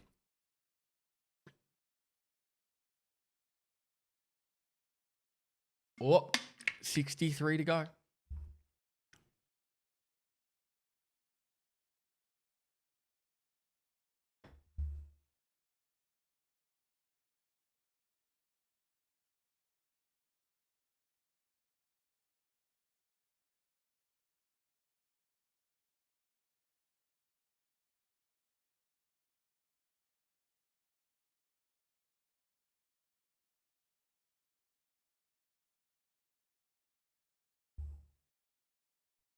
Chef Boy Archie, thanks for the prime. Chili Sam, thanks for the 50 months. Dan Gerard, Finds the merch. First got Tarkov January. 500 hours and 40 levels later. I'm still bad, but a little less bad thanks to your content. Much thanks. No worries, man. Miko Fish, thanks so much for the 7 months. Ding 455, thanks for the 11 months. Chuff 810, thanks for the merch purchase as well. I'm Chuff 810 from chat. My name is Kenny. Hi, Dad. Hey, son. Blizzle bought some merch. Oh no, Blizzle gifted merch to someone in chat. Who got it? 16 minutes ago. Who got the gifted merch?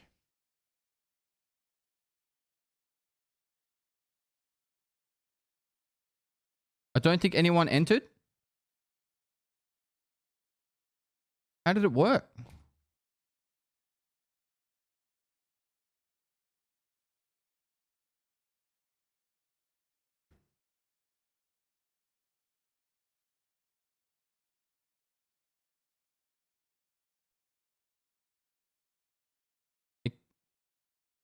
It came up with a message saying no one entered and that it could be rerun.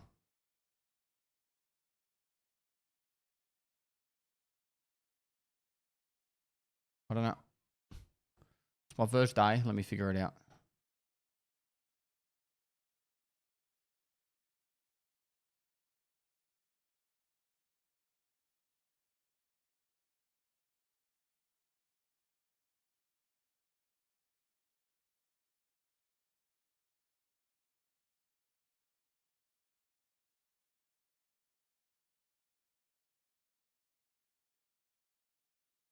The gift currently has no winners. You may redo it.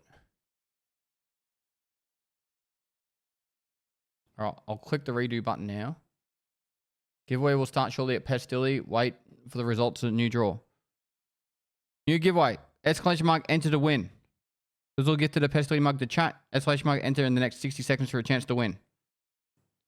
Is the enter word blocked? Maybe that's why. Twitch. Fuck mod. Where's the mod settings? Mods, can you delete the word from being blocked?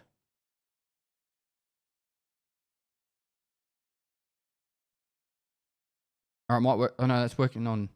It has to be on Twitch, YouTube. Oh, YouTube's spamming it now. Ban chatters, banned terms and phrases. Exclamation mark, enter. Try now, try now, try now. Quick, quick, quick, quick, quick.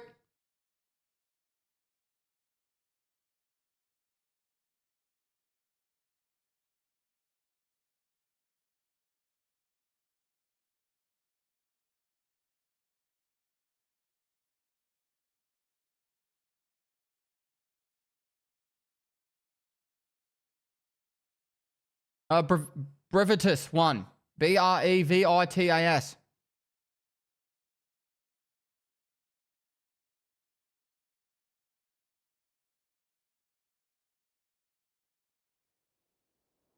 All right. Yeah, YouTube, you got kind of screwed with that, but. All right. Spawned. Okay, we've got Collapse Crane and Expo. Now, there is a boss spawn over here.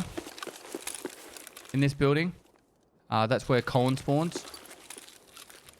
Just trying to think. I don't have any keys. So we're better off leaving that for now.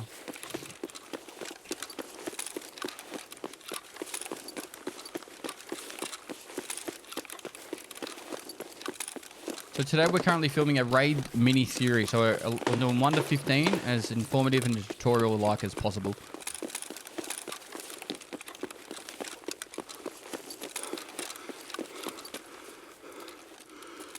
So we have the Expo extract.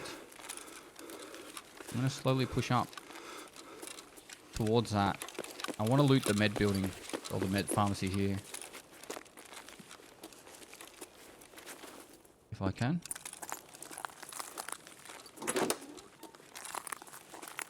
Look for a Salua. No meds by the looks of it. Is there ever meds in this room? I don't think there are.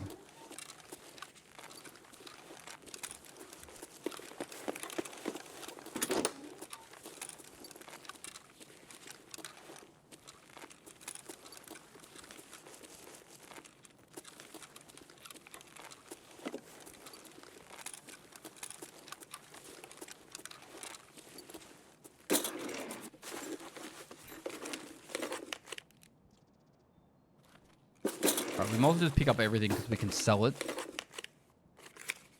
We're looking for keys and or... What are we looking in filing cabinets for? Anything? Spark plug would be good.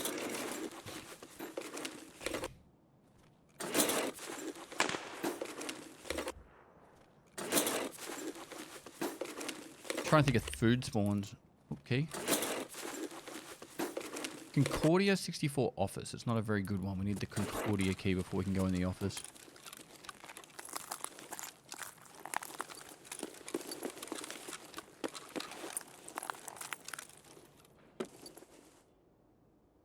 Someone just broke some glass. More.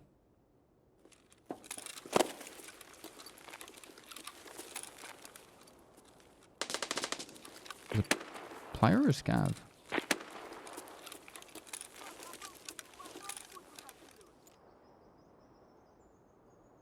Kobe.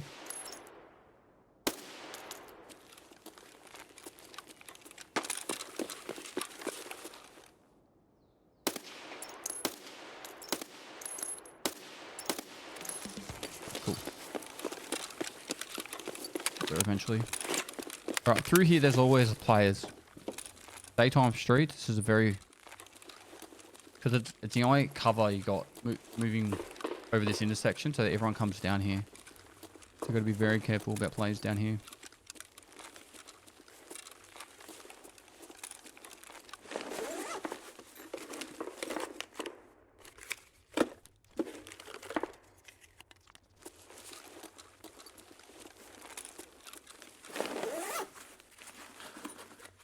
Is this the only shot you miss is the one you don't take? Yes. That's exactly it.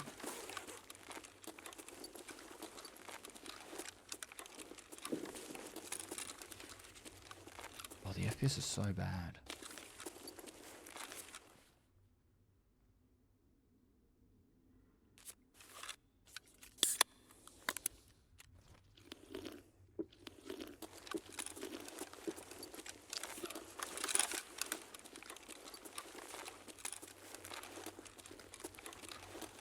Was that our second scav kill for streets?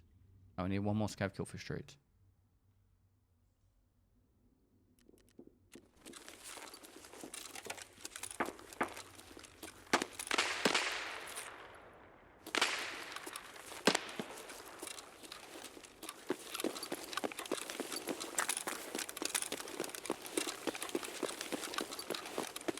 Alright, we don't want to get exposed in the open for too long while we're running to get into this building.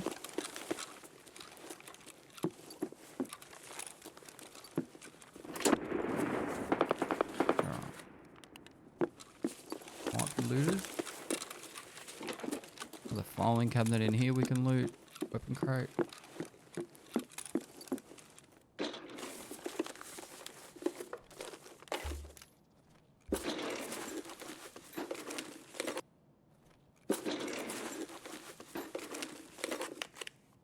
That was the underground just a second, yeah.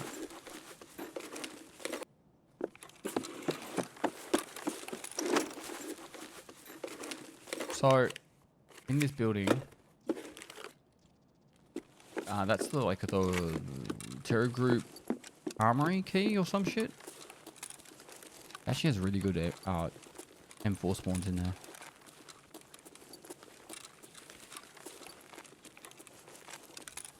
So the actual place I want to go now, it's a little bit out of the way, but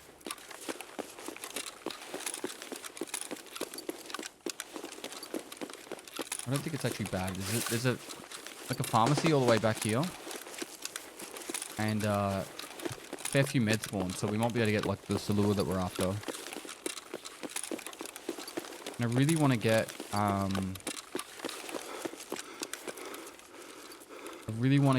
the last scav kill before we leave.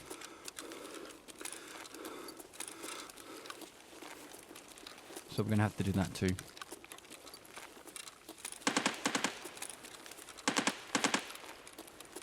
Chat, is that the boss? I think that's Kaban. The boss is up. So we're going up to the very back of streets right now. because of all the med spawns here. This is a good chance to find a Salua or a multivitamin.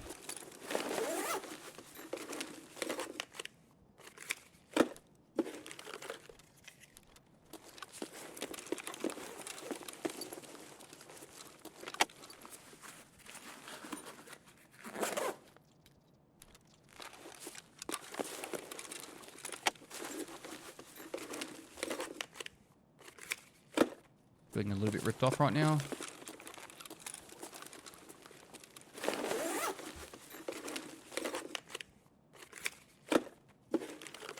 Let me find another Ledex before I find a multivitamin.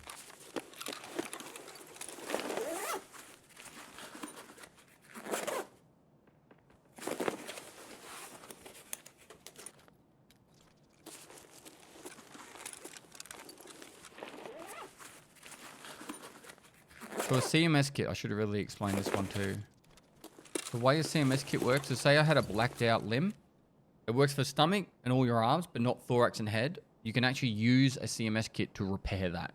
Takes 16 seconds, it's quite long. Survival kit does it as well.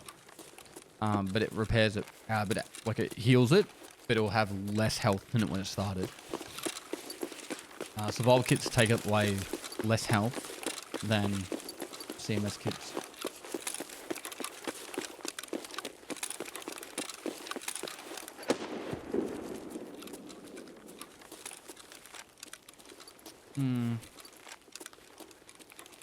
Just trying to think of where I can go loot next / kill one Scav. Check inside the fallen shelf. What's that?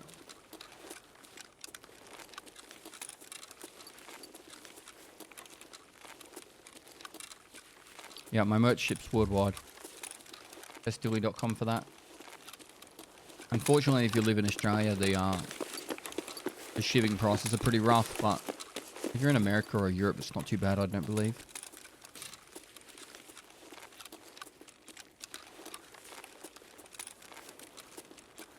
CMS doesn't fix broken bones, survival kit does. Only blacked out limbs.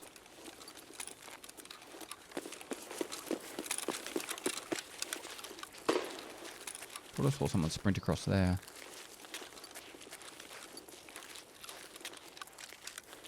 So our extract is right here, but there's nearly always scavs on this last road. So I want to go over there to kill a scav for our daily.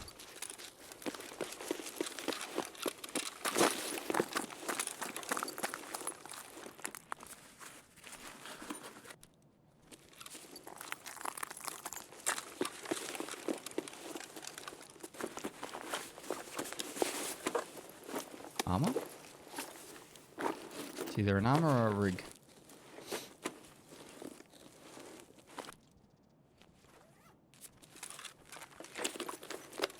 So the easiest way to level up your hydration, so your metabolism, is literally just eat and drink every time you find stuff. Obviously some stuff takes away your hydration when you eat, so just be careful of that, but as a rule of thumb,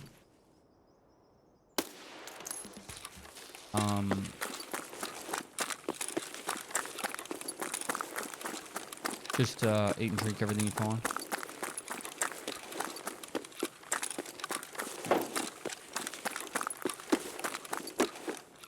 Oh, you have to go to the other side.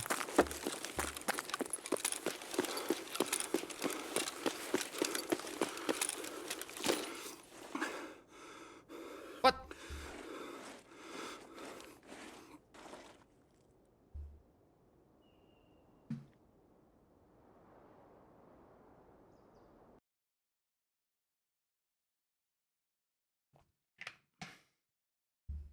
CMS takes less time, but the survival kit gives more health. Yes, and also heals breaks. Right. Level 6. And a couple of dailies done. I don't think we found anything though, did we? Quest related. Just some dailies done.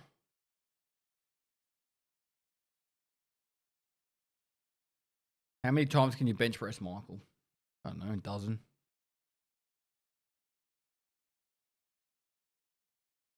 My chest would not like it though. Or my shoulders actually. Happy hump day, big Pestily. Hope your mini raid is going well today. Happy to see Hardcore Gunsmith getting knocked off. Doing a bit of a pause for now. Well, tomorrow Hardcore will be finished. I've got every item done. Ghost Crawler, thanks for the prime, dude. Right. It's just going to be the dailies to hand. Oh, no, we got this one done as well. Debut. Search mission, which is on Woods. Luxury Life is on Ground Zero. So this is go to the liquor store.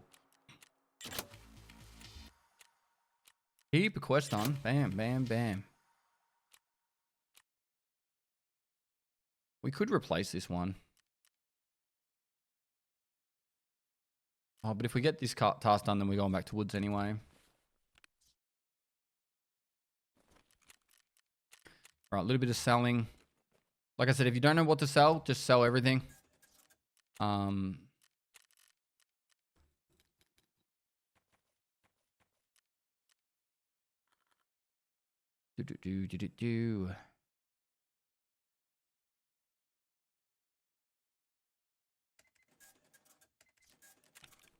Just making some space.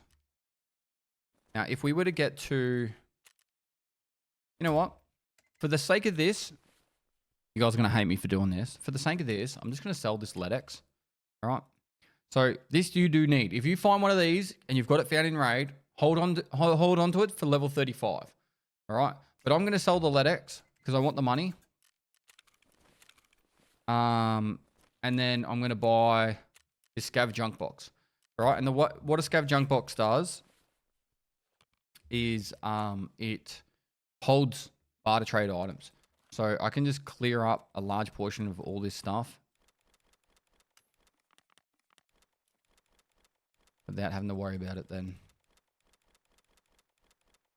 And I highly recommend before you get level 15, obviously you're going to take a little bit longer than me to get to level 15, but before you get level 15, you should try and have 2 of these.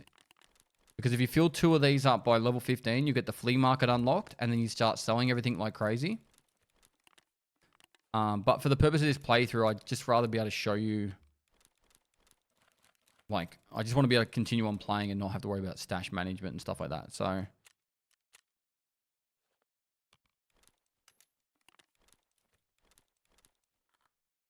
like I said, you just hold on to everything. If you don't know if it's worth keeping, just hold on to everything until you fill your stash and then sell everything.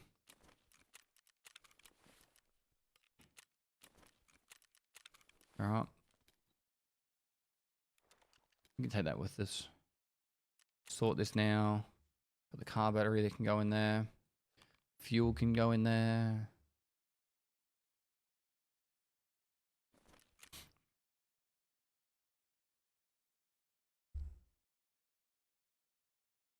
This will just make the playthrough a little bit smoother doing it that way. And then we've got our rest space upgrade. So we've got those 2 done. Need 2 more packs of matches for this. All right, so now we're going to go back to Ground Zero. Our objective is to get the liquor.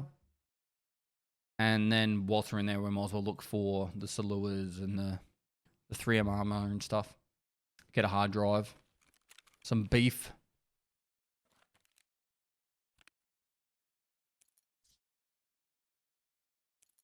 The Concordia office key is kind of pointless to us. So we'll just sell that one as well. Unload these as well. Cool. I think that's everything we need. Top up. Doing well. Having fun. We can do a scav run. Do we do a scav run? I think we should. Just trying to think about what would be the fastest. I'll do a factory scav run and try and find a 3M armor on a scav. Or a player.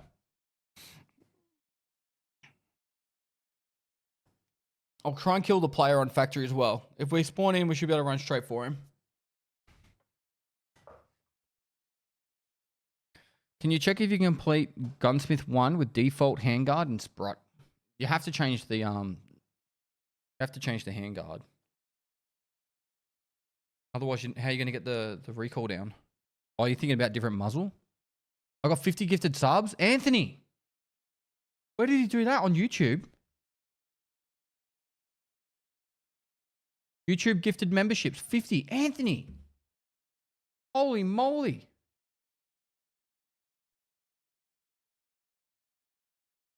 Where was that?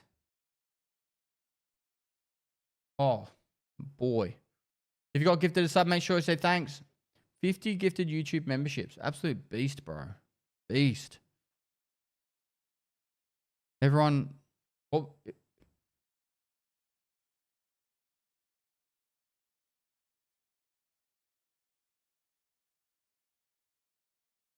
And we hit the 1,000 likes as well. Thank you, thank you. Very much appreciate it. So I don't have alerts activated at the moment for YouTube. We are working on getting that added. It's just, I'm still learning. I've been on YouTube less than a week. All right, we're in on factory.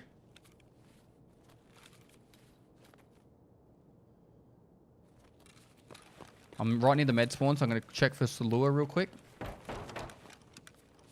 It's a player scav there by the looks of it. We want multivitamins and...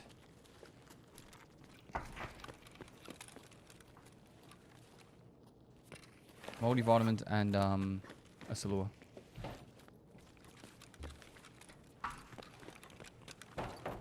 Alright, so we're going to run over this way. Looking for a 3M armor. Let's get rid of that. You can hear better without that helmet on. That helmet will not save us. Angel, save us. Dead body here. It's a better armor, a better rig, so we'll put that on. The hat on for the drip. Some sunnies to make people scared of us.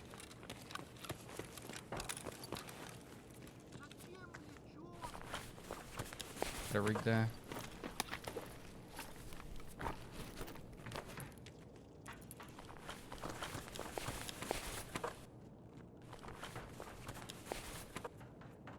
Is he gonna take the backpack? I'm just waiting for this player scav to fuck off. Do you have a 3M armor in that bag?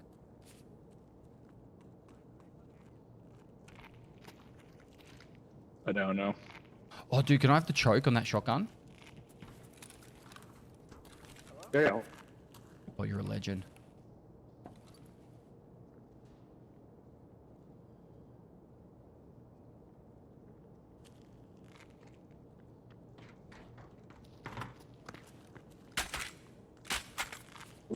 Sorry, mouse is bugging out. No, I want the choke on the shotgun.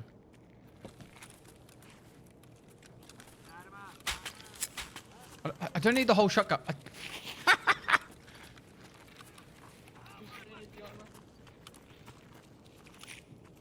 Yeah, there's the shotgun. You can have it. I got this guy fucking creeping on me hard here. I don't like this. Wait, did someone just say that there's a 3M armor here? Oh, nice. Oh, that's not found in raid. This one might be. Oh, nice. Done. Done. All right, let's get out. This is getting weird. There's too many people looking at me.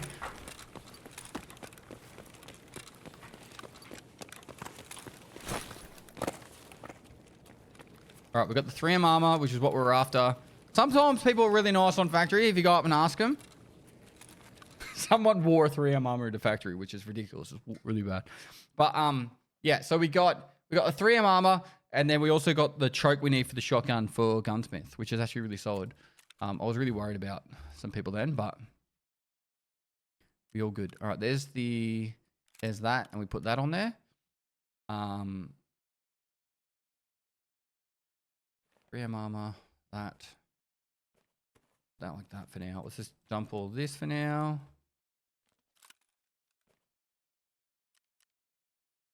Cool. Got a little bit in the moment then. I didn't really explain too much. So the 3M armor we need for the skier task. I saw the choke on that shotgun is what we need for the gunsmith task. So that's one less thing we have to worry about for that. And if we can find a hard drive now, we can have the hard drive thing sorted too. So, oh, they're really solid.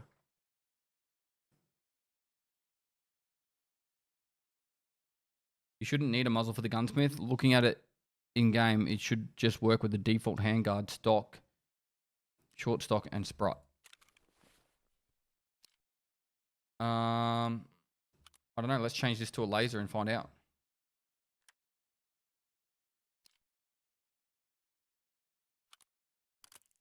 Well, it says you can hand it in. It says ready to hand in. Okay, let's take off the... Oh, so really, is that all you need to do now? They have definitely made that easier. Okay, so that's gunsmith done.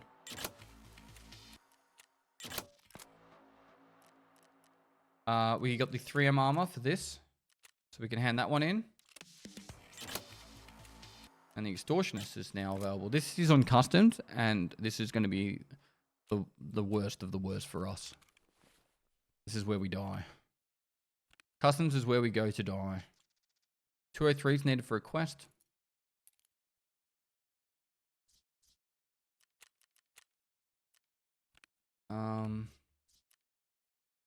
I want to do the ground zero task first. I might just go in looking like just with this. And then if we survive, worry about all the loot and shit. It's getting a bit messy at the moment. Get rid of some of these from the scav runs. Elmel, thanks for 3 months. We'll get the cash for the car.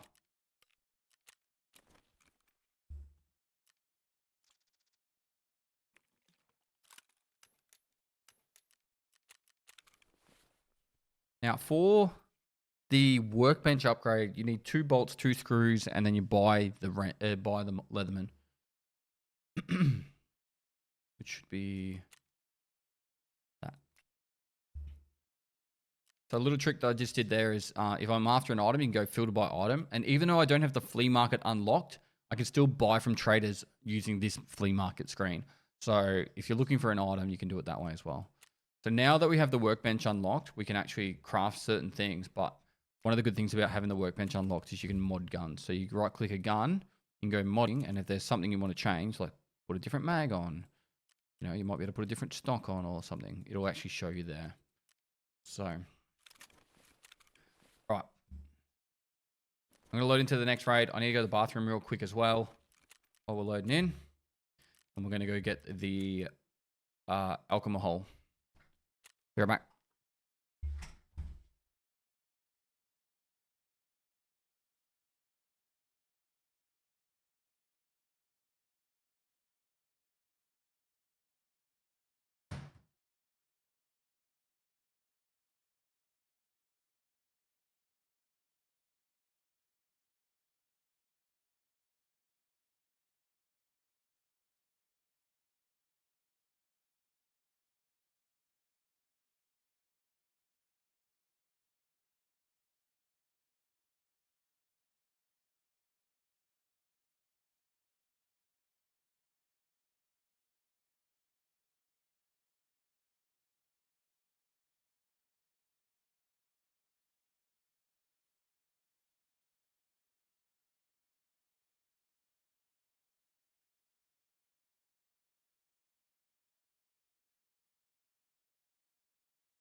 That's good timing.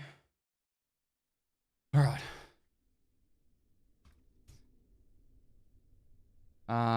What was that one?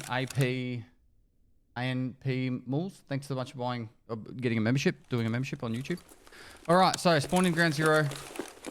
The liquor's over on the right. There's a fairly high chance we'll run into a PMC on the right here, maybe even a squad.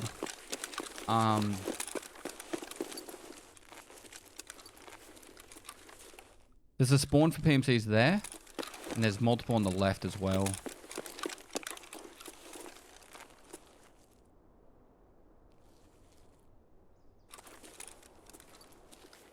Our building we need to go to is this one.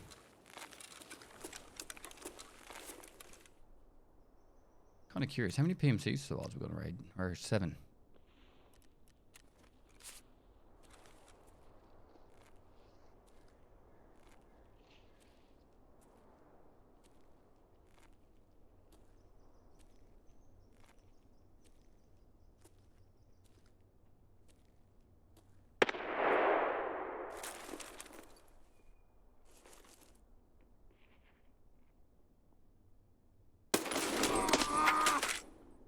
He had an AGS? He had a grenade launcher? I shot him in the head too. Shot him in the head too. How the fuck does he have...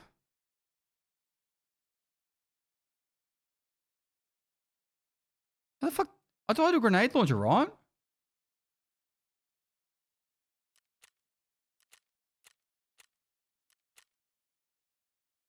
Why did it sound like I exploded? I'm amazed that he heard me. GG.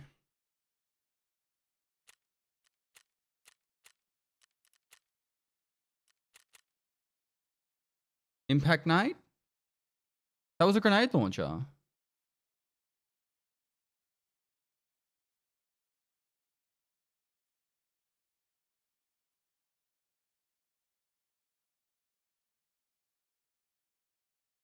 I'm amazed I didn't kill him though.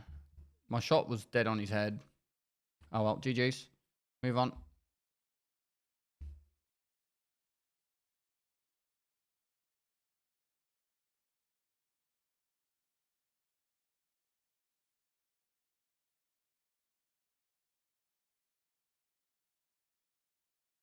Did Brevitus claim he's gifted merch?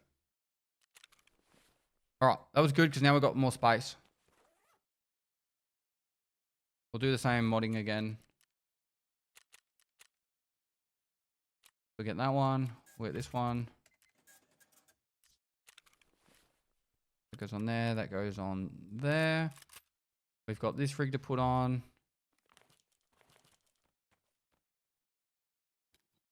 5, 6, 7. Couple of mags. And then we just need contacts. Oh, Gunsmith Part 3 is unlocked too. Cool. So, pretty standard loadout we're going to go with. I think might not be able to wear that with this. Nope. Nope. There we go. All right. We're pretty much ready to go. Exact same loadout. Not going to mess about. We're going to get back in there. Hopefully get a dub this time.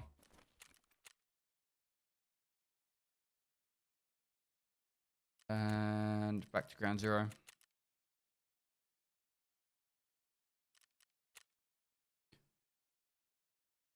Has someone got a clip of that? That 100%.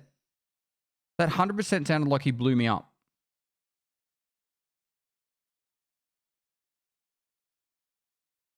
Like someone shot me with an AGS or an impact nade.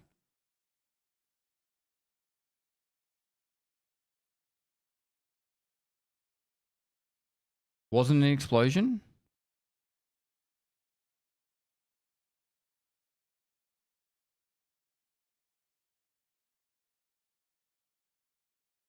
Okay. Maybe it wasn't.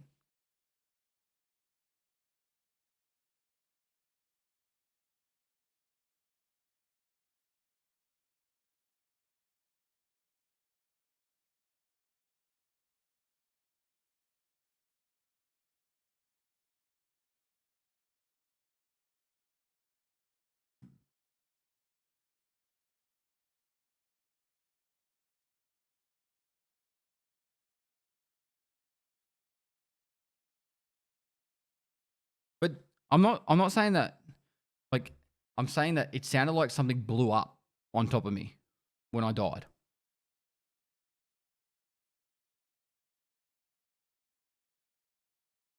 In a nice way, I think Grey Zone will light a fire under BSG. BSG don't need to give a fuck about Grey Zone. At all.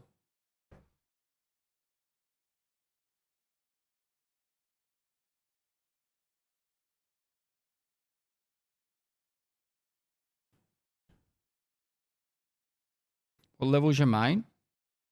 50 something? And what quest do I have on there? I don't know. I haven't got Cappy yet. I've got to get the John B glasses. I don't really care about my main account.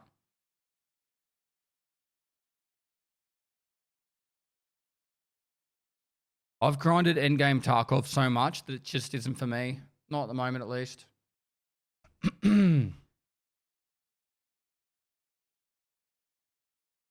I wasn't moving, Von.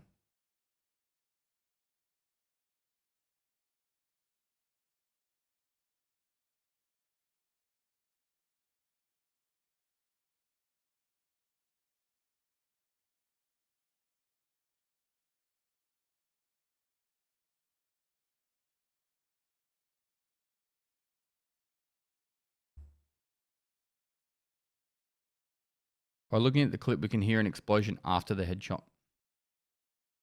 Maybe someone shot the AGS at me at the same time. But normally you hear the shot of the AGS before it. Here's the vid.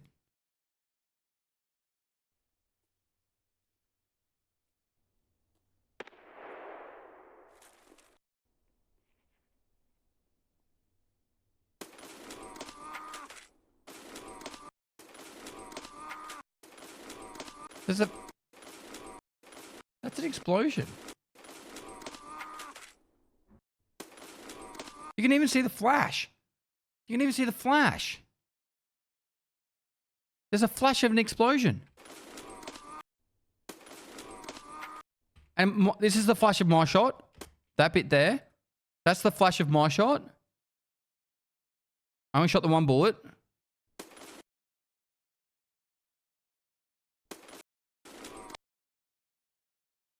That's the flash of an explosion.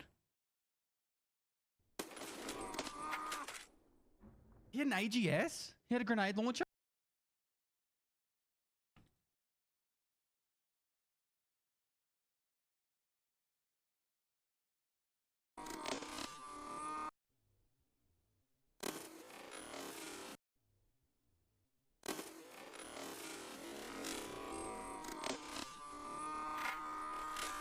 And it's right when he shoots too. I don't know. I honestly don't know. That baffles me right there. Oops.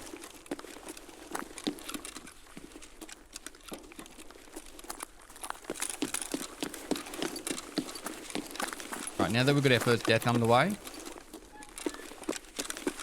I'm gonna go do my thing, y'all. Alright, so we're spawned in right at the choke point area of the map. So we're going to go underneath.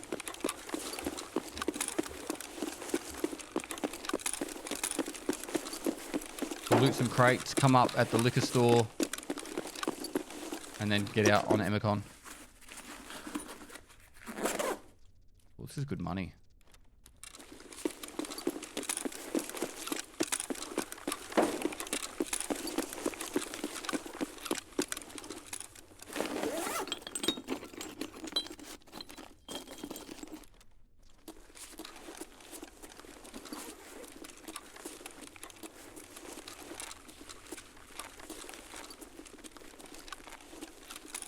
Best place for electrical components are on interchange in the tech stores and all that.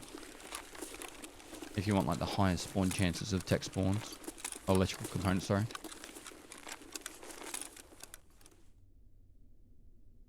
GSSHs are very, very loud, by the way. If you can wear contacts or something else, your own footsteps don't sound anywhere near as loud.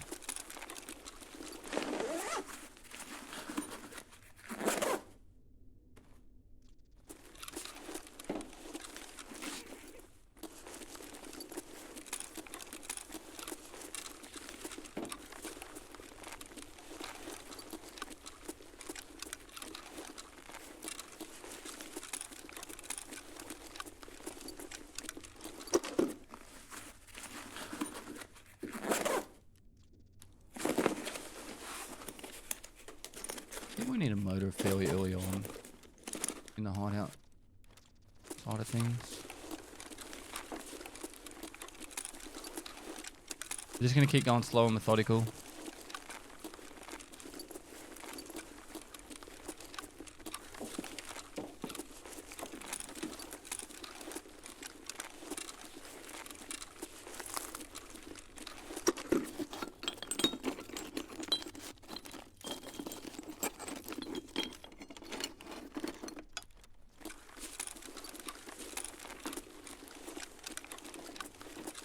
Slowly clear through the buildings. Try and check the angles the best you can. You're gonna come up. This should be the building that with the liquor store in it. We just gotta go through it. Further up. No.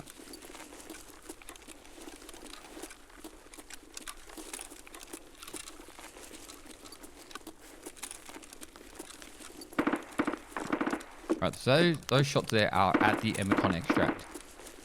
Right in front of us. So here's the liquor bit, and it should be... It's like... Isn't it on the shelf?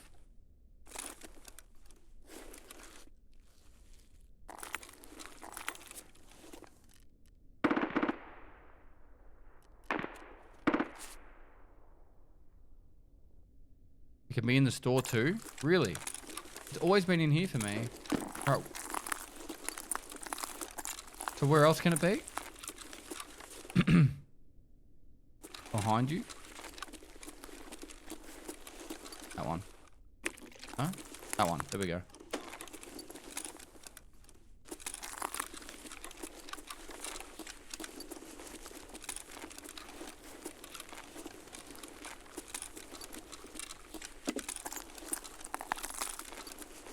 Alright, so our Emicon extract is to the left. Where I died last raid was over on that right there. I shouldn't have done that.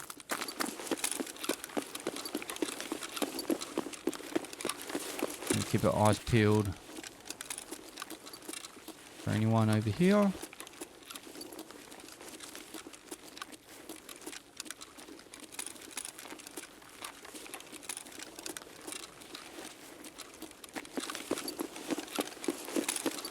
Double check that we...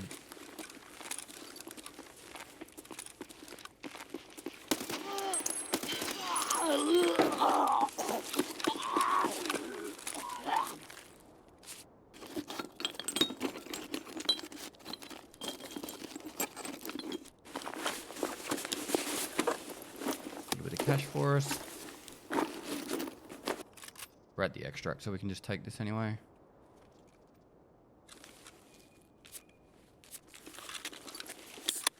The good thing about having a scav here is he would have made a voice line if there was another player here.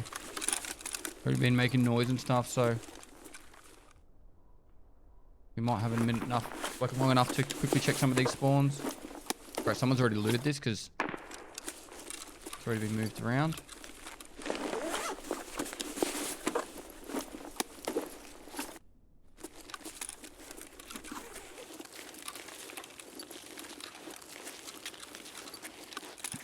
So, loot will always start in the top left corner of a container. Oops. Fuck these spawn extracts are stupid. It needs to be this whole area.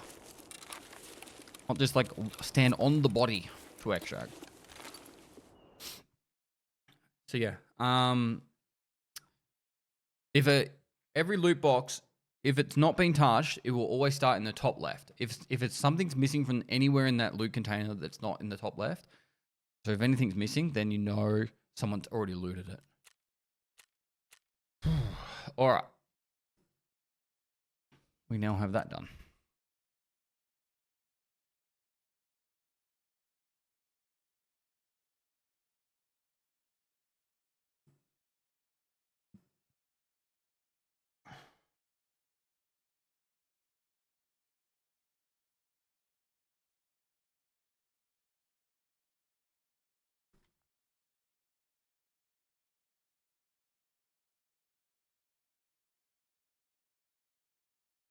Did All Mate claim it?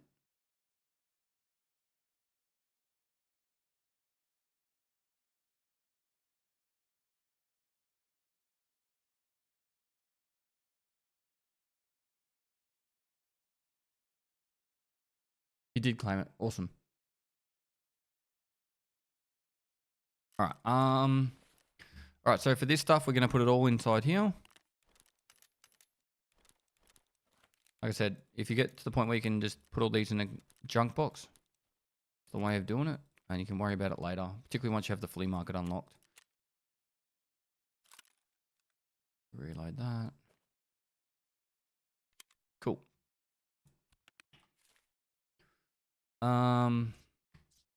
We'll hand in that. Now, I believe that is the last mission. Ground Zero. We have literally done everything for Ground Zero now. So, from this point onwards, you only need to go to Ground Zero for Shooter Born in Heaven and the Guide, which is very end game stuff. Outside of that, it's just you go in there to learn the map. So, if you've done those quests and got to this point, feel free to keep using it and just getting used to the PvP and all that, because you are going to be playing against lower level players. But once you hit level 21, you're with everyone else. So, it's a good place just to learn the game, looting and all that. But the loot is definitely not as good in there. You do need to go to the other maps to get the good loots. The good loots. All right, so arguably speaking, this is actually not a bad gun for us. If we're going to do that though, we're going to keep that and keep those.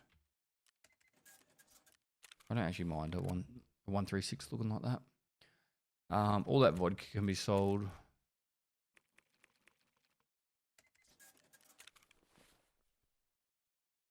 What am I thinking? What am I thinking? We can scav in 1 minute. I might scav run into interchange to show you guys where the beef spawns, and then that way we're not going to go against all the super mega chads doing the event. That might be the best way of doing it. Gunsmith Part 3 and 2 are pretty much just going to be farmed on reserve. We've got 2 customs quests now.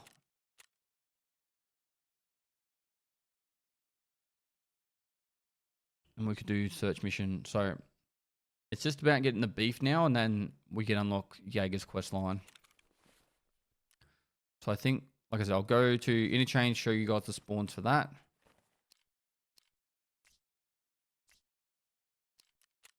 And then we'll go from there. Unload all them.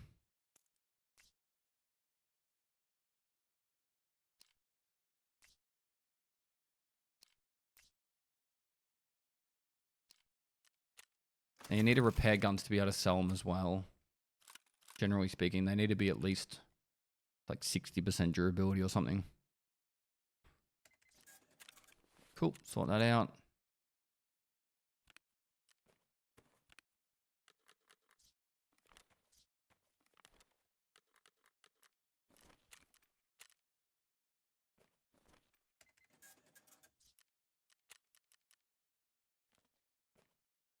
More money spent for Ragman. And then we'll jump into a scav run of interchange. And this should be quite spicy right now with the event going on.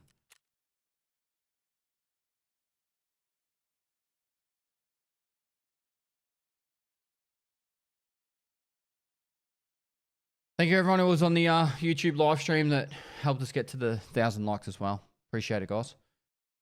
Hopefully you guys have been enjoying this raid mini-series that we're filming right now, and hopefully learning some stuff. I'm trying my best to be explanatory as I can about everything.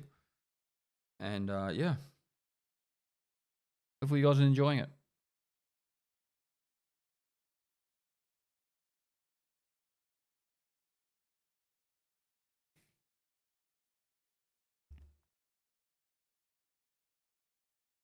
Scavving onto interchange might actually be really slow.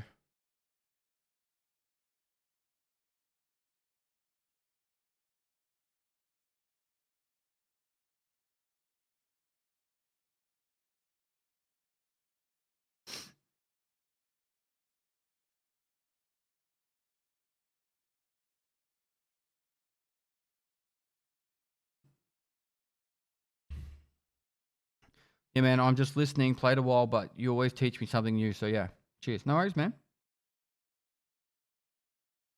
I really enjoy your movement. You can talk more about this maybe, like my pathing. All right, so we're spawning to interchange. We have the power key. So the main objective in here is to get the food, and I don't need a hard drive anymore, actually. So yeah, pretty much getting the food. We can get a better rig and stuff. That'd be nice.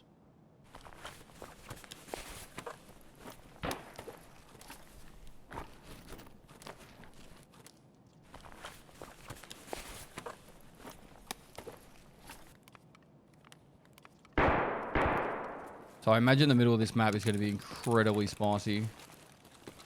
With a lot of sweaty players trying to kill Killer and Tagilla.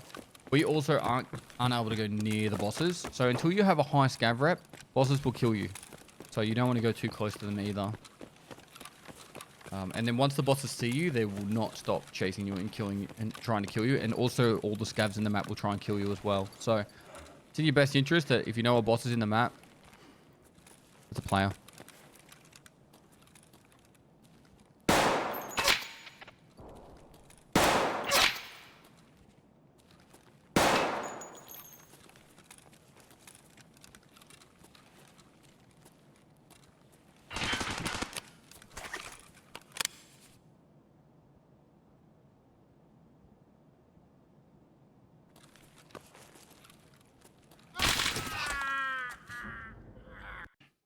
Yeah, never left side peek if you can avoid it. A wide peek too. I thought he was further down, but I didn't even hear him. I didn't even hear him shooting. So, sorry, I didn't even hear him walking around. So, missed all my shots too. That's alright. I told you that interchange would be covered with sweaty players.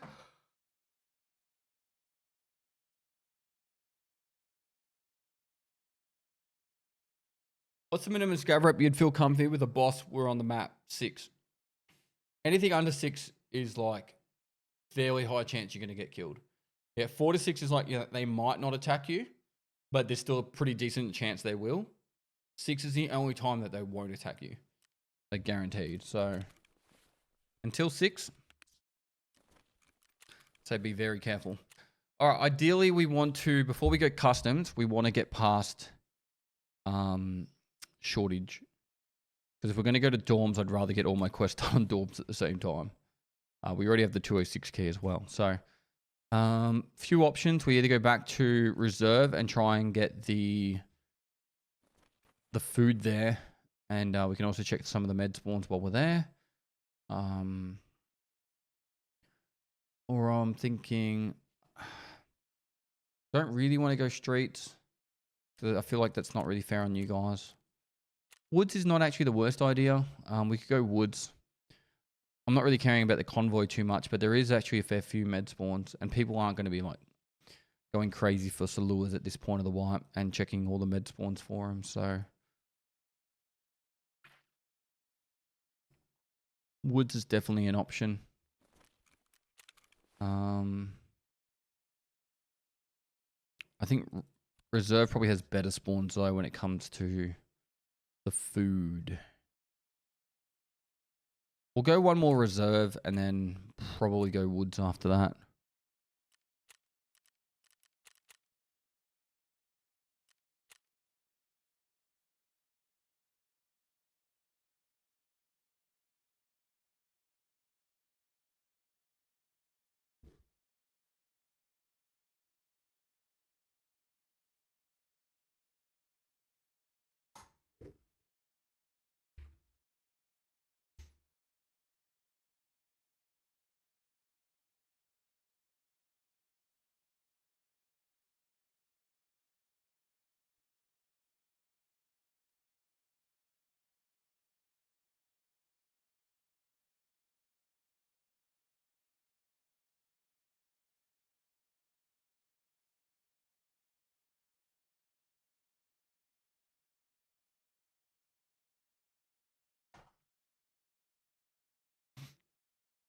The Season 7 Raid series was literally the only reason I kept playing last wipe. I was a lost lamb without it. No worries, man. Did you explain how insurance works? Yep.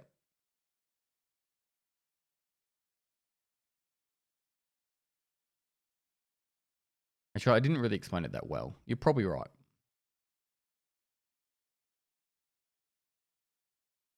I probably should have explained insurance better.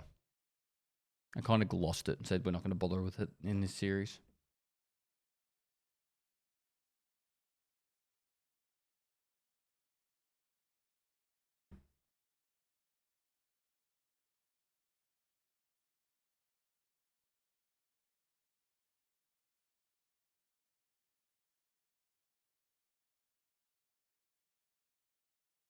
Pess, are there any news on when we get the event notice in the launcher or game? Nope. Nope. Nope. Nope.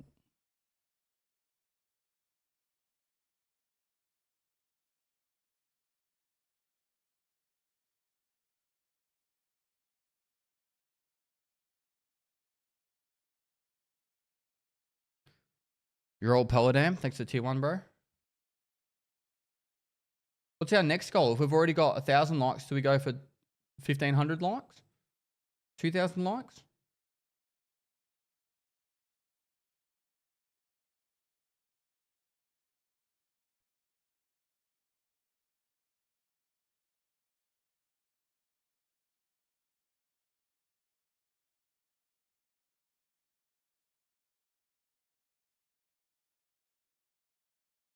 We're at 1,111.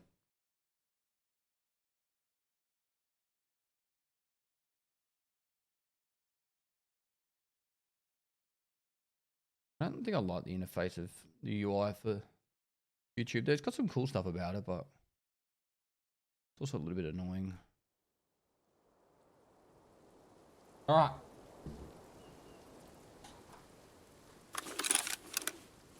Oof. This is a bit of an oof spawn. Fuck. Okay, so I have to kind of run just straight away inside here. There's like a lot of spawns that look at me right now. So I'm just gonna hide in here for a sec. Sorry, okay, I'll explain what I mean by that. I'm gonna pause that. An evasion armband, really?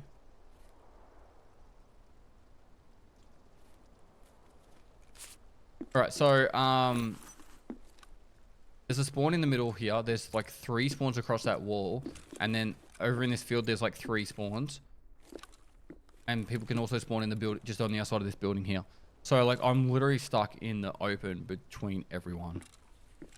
So and for this evasion armband, just so you guys know, it's a item needed for collector. It's a streamer item, and can be kind of frustrating for people to find. Yeah, so that's why I meant by oof. Oh, that was a player. So these cages all have locks, and if you open them up, they're full of supply crates. But unfortunately, we don't have any keys yet, so...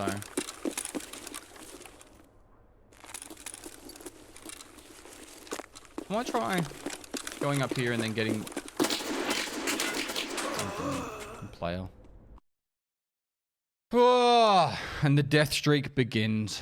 GG's. The death streak begins.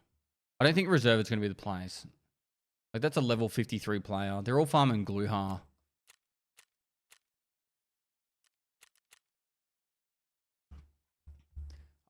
I need places where I can escape and evade really easily. And that's why, like, reserve's really difficult because there's a lot of open fields that you have to run across. And I don't have any range sights.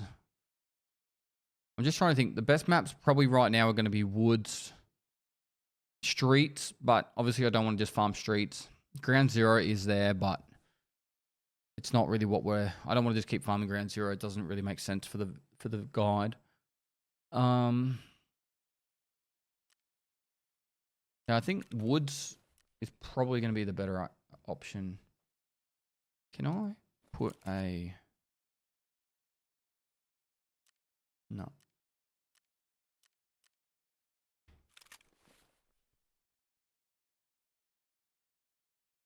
think.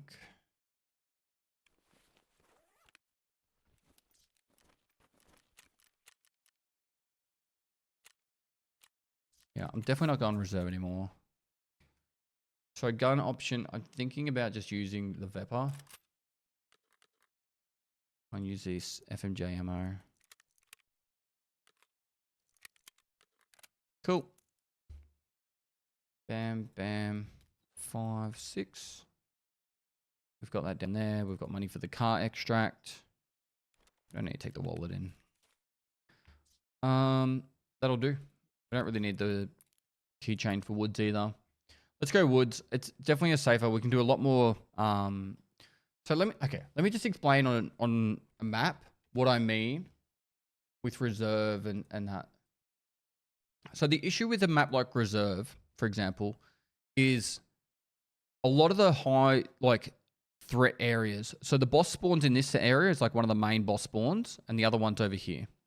So for me to move from this side of the map to try and get across to like anything, you kind of got to, all the sweaty players are around here or underground in this section. So you're kind of really stuck about where do you move? Like, do I go, I can't really go across this field because you'll get spotted by people. It's just not feasible. You can try and go around the back of the map, but people will be checking the marked room and stuff. It's really hard as a newer player to try and survive this kind of stuff, right? But say, for example, on woods, if you were to go to woods, so the people are mostly going to, there's the village and the car extract over here. There's the lumber camp. And then there's this area over here that's like the really good loot stuff. People will come through the center section to kill a lot of scavs. But then all this other section of trees and stuff is all places that you can move around. So it gives you a lot more freedom to duck and weave and hide. If someone's shooting, you're going to have a good chance that you can just run through some trees and just keep running into the abyss. And they can't find you because there's so many different ways you could have gone through trees. And that's why woods is just is a much better map for when you're starting out. And there's no choke points. Whereas, for example, if I go ground zero, so if I go extracts, so Nakatani's down here. Every single player has to come through this area here. No one can move past this section right here. An extract. Unless you take the flare or the car, every player has to go through this section here. So if you go through the basement, it comes up at this staircase. So players, if they know and they want to kill players like PMCs, they can hold this area and then everyone has to go through it. So just be wary of that as a newer player. Where this is where like woods, obviously, in my opinion, is a really good map for a newer player because it has that freedom. Like interchange can actually work really well as a newer player map as well because you can use the basement to get around. If you know where all these escalators go up and down, it's actually really good for that. The only reason I'm not showing you interchange right now is 2 bosses spawning at 100% on there, and it just wouldn't really be the smartest thing. Another example for customs, right? Previously, before all this expansion down the bottom, every player had to go through this section right here. Literally that fence right there, it was this one here. That fence right there and this wall was the whole, there was no way of getting through anywhere from one side of the map to the other without going through this section of the map. So back like 3 years ago, every player would just hold this area and you'd kill every player because everyone had to go through there. So maps have that kind of stuff, and that's why I'm just trying to explain why Woods is definitely a better new player map because it gives you the freedom to explore and to get away from stuff and hide through tree lines and not have to force yourself to go through where the sweaty players are.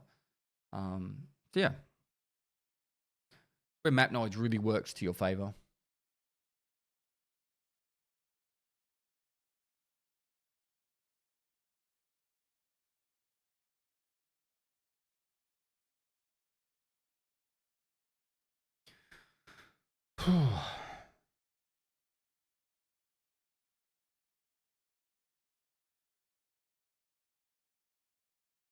Yeah, there's 2 bosses spawning on interchange at 100% spawn rate at the moment. It's an event.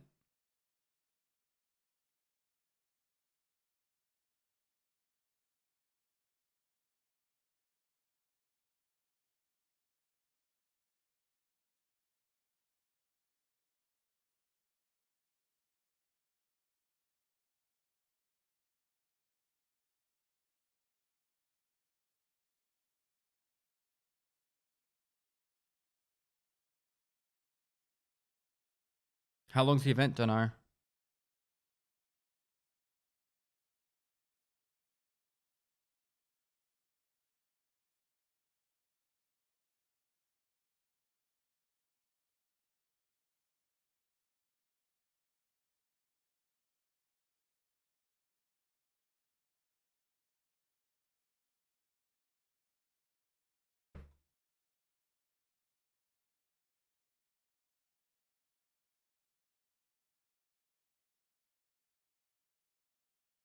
Wipe will be either like June, July, August, but it's most likely going to be July, August.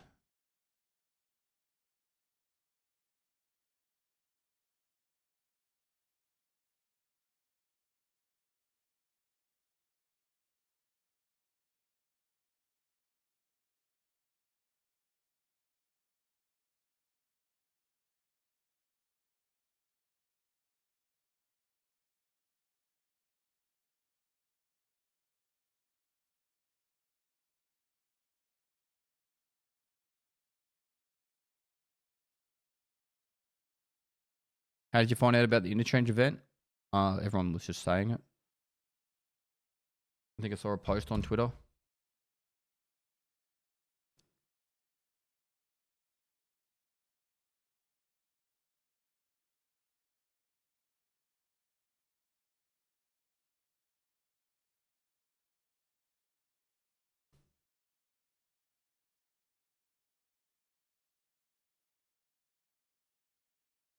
Thanks, Jaeger Blood.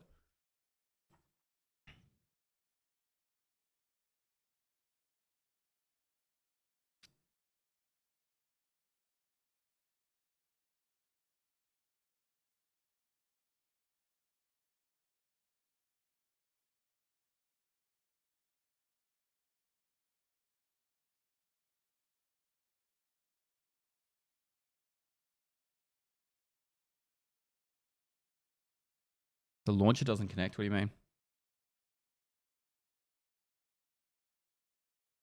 All right. Let's do it. Ladies and gentlemen, let's do it.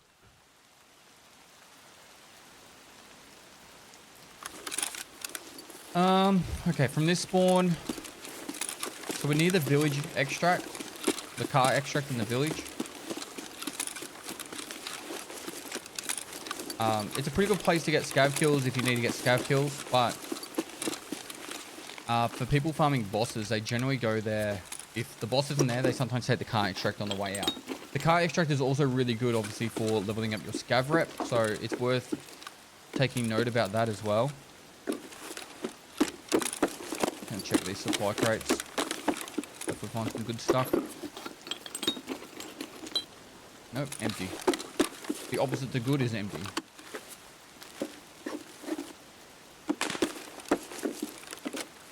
Another one?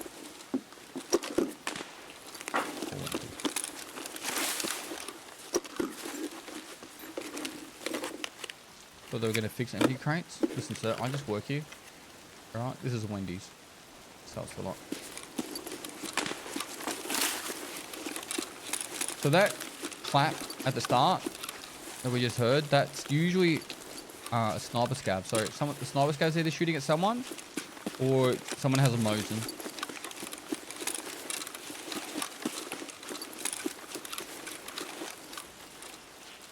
Alright, there's a scav there. A little bit harder to hit stuff at range with this gun, but I'll give it a go. Hold.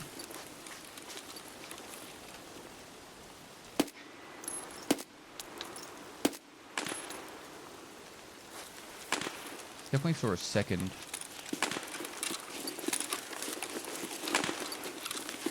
Yeah, that's someone else shooting. That's not the sniper scav. There's too many shots to it to be the sniper scav.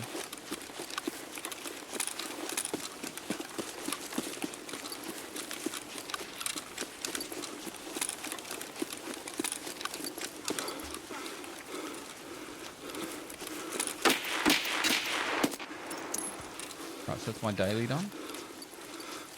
That's not good that that scav was so loud, because now we're gonna have every player going, I need to get my shooter-born kills. I'm gonna head over there.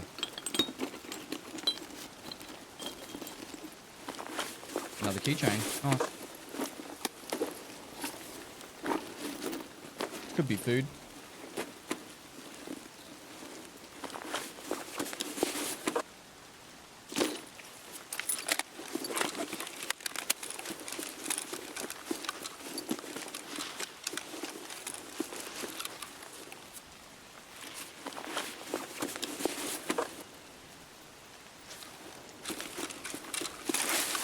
Use this to kill some scavs. And we'll make a real racket. Get everyone here. Капец тебе служил!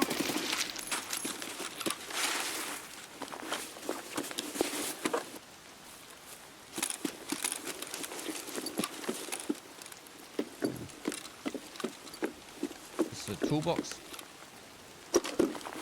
You can actually get shot through this wall as well, so just be careful of looting in here. If you know someone's up on that hill right in front, which is quite common, don't open a door by standing still either. Oh, sausage. Daddy, would you like some sausage? Daddy, would you like some sausages?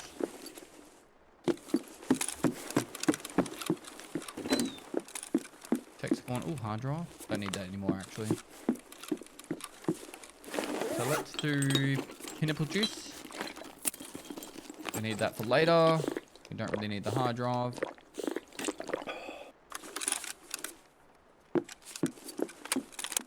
HP ammo is actually really bad too.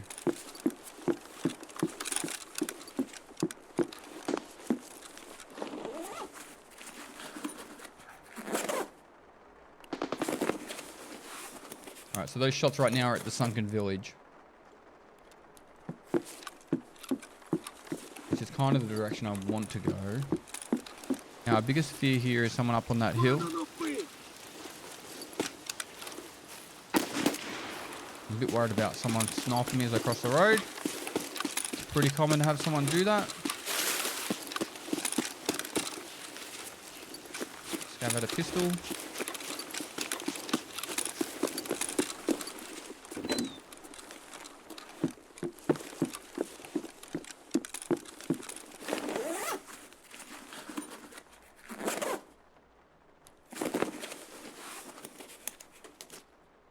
Don't need any of that.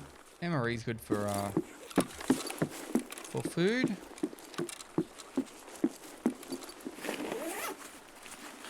Should have crouched, man. There's actually a window I'm exposed to. Actually, I think we still need TP for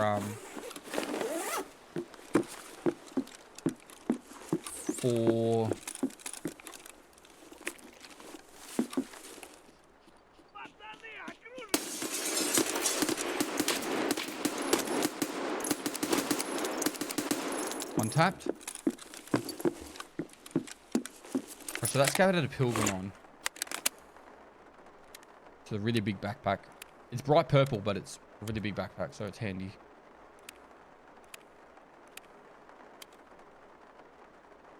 How do you have it so the guy on the left corner is always there? You go to settings, and then down the bottom, you go always shown, and you can do like polychrome or monochrome depending on what color you want it.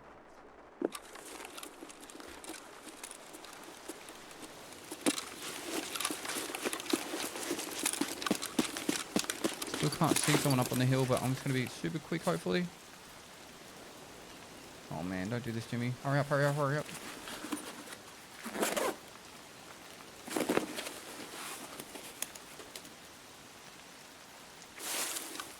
I want this armor because it has plates in it.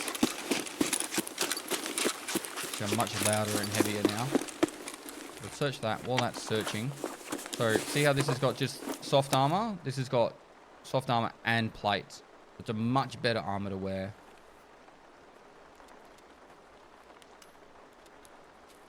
Alright. I want to reduce my weight a little bit, so I'm just going to do this. Alright, someone's out to the left. Could be a scav, could be a player. Holy fuck, shot me in the head.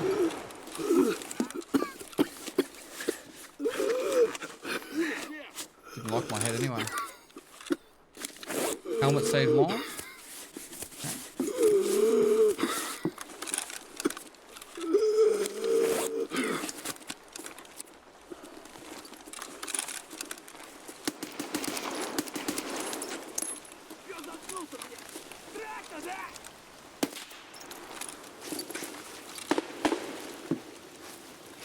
Now I'm getting a bit swarmed by these scavs.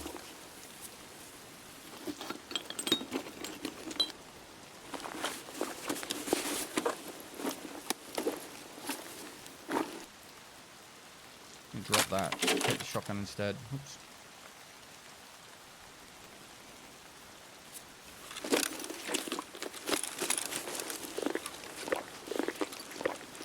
Now, realistically, we want to get away from here because we have drawn a lot of attention to this area, and players and scavs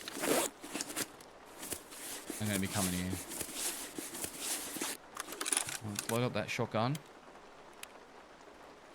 I'm just going to start running away. I really want to try and get this beef in this raid if I can.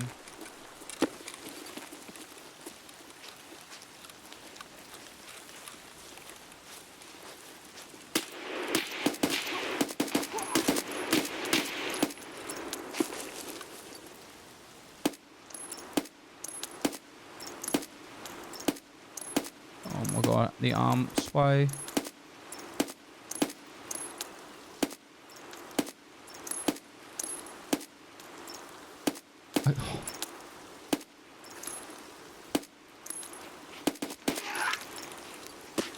Вон он! Вон он, блядь, ебать его!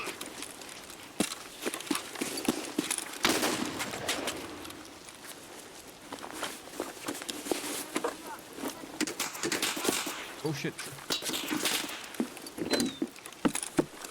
Scav has PS ammo, which is really good ammo. So you can't heal and reload a mag at the same time. You used to be able to do it, so as soon as you start to heal, it'll stop. Let's top up these mags. So what I'm going to do is I'm going to pop a Vaseline as well. That way we can actually hit our targets. The arm wobble is because I got a blacked out arm and I don't have a CMS kit, so.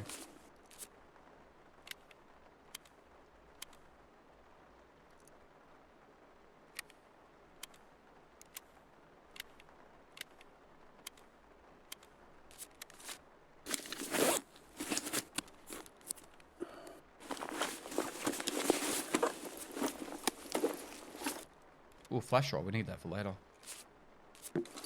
That's almost worth leaving just for that.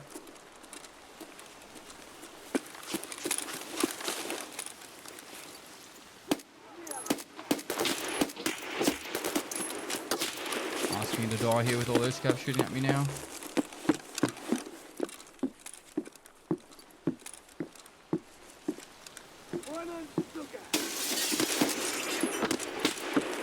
Rah. If there's not a player on the way here, I'll be amazed.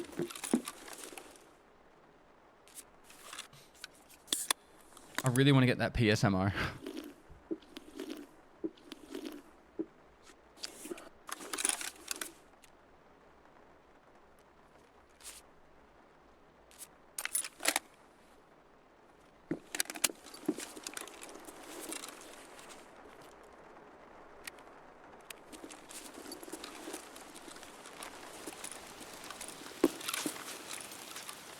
Checking for if a player's sneaking up behind.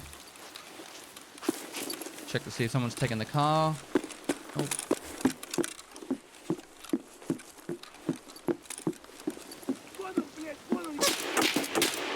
He's dead.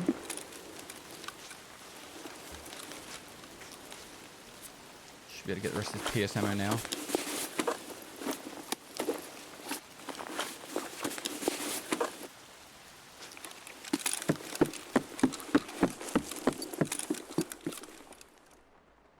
Top up these mags.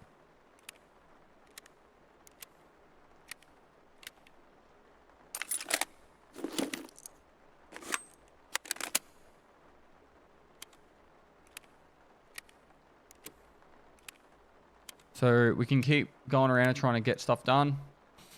I've got a lot of kills, so it should be a decent amount of XP. So realistically, if I was you, I would be telling you right now to go to the car extract. The sausage is needed for a later on quest. And the flash drive is actually quite good as well. For a later on quest, you need that. And they're kind of annoying to find.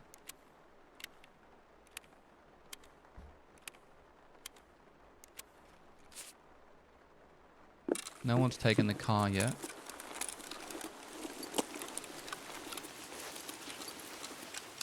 So we could go take the car.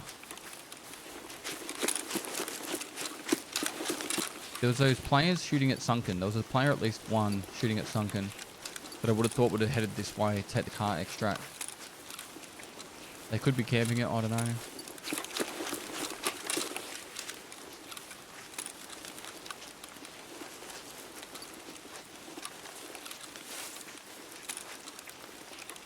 It's actually a smart thing for us to take the car extract now, mainly because of the extra scav rep it gives us too. You constantly want to try and level up your scav rep.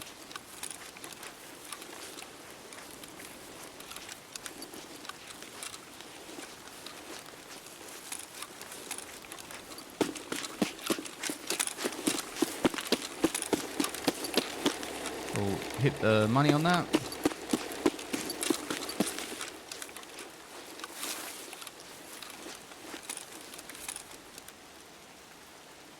So yeah, decent little raid.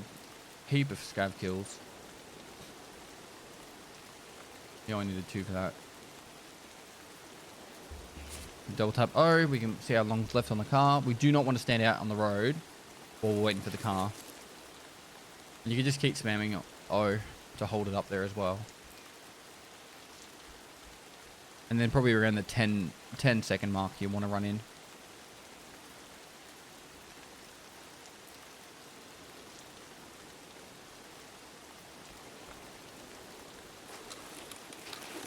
Yeah, our armor's actually pretty damaged as well, so...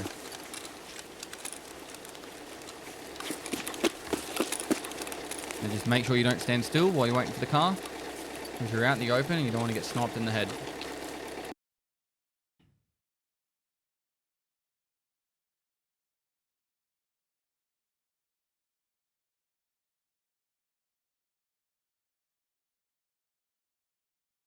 Cool, so 5,500 XP and we got 12 scav kills. All headshots, except for that one.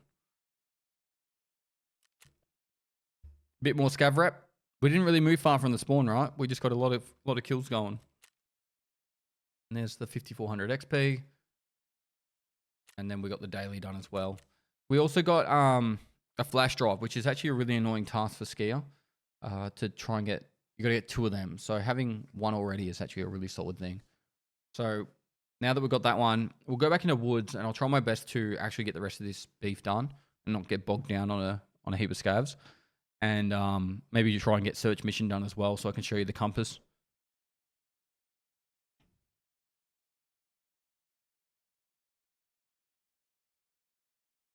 When I started playing, I thought you had to stay in the zone for the entire minute. No, you don't, thankfully.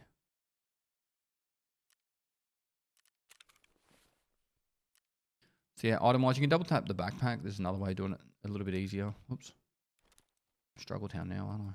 Trying to show something and I fail it. See, illumination's now ready to do in the hideout. Probably the cricket, I think it was. So there's certain things like this that don't really do anything at all. And then there's later on, it opens up more stuff. So like, for example, the shooting range is ready to go.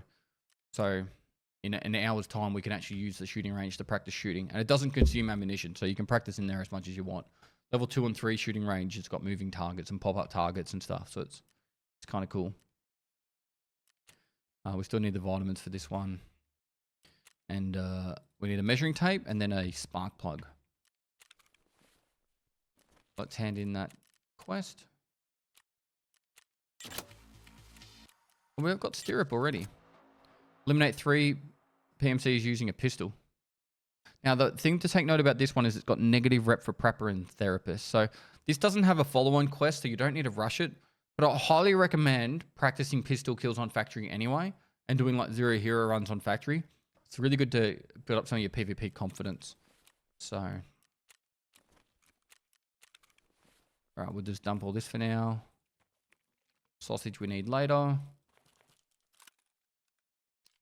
I've got a couple of shotguns I might take into factory a little bit later on.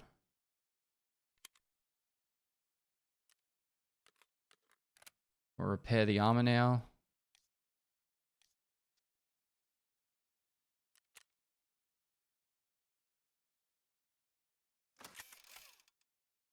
We've got a really big backpack, but we'll take it in because why not?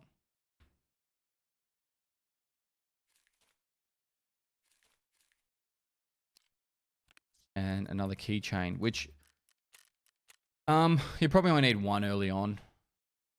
But you might sell it to Jaeger or Ragman. It's good to sell that stuff to Jaeger to level up the money spent.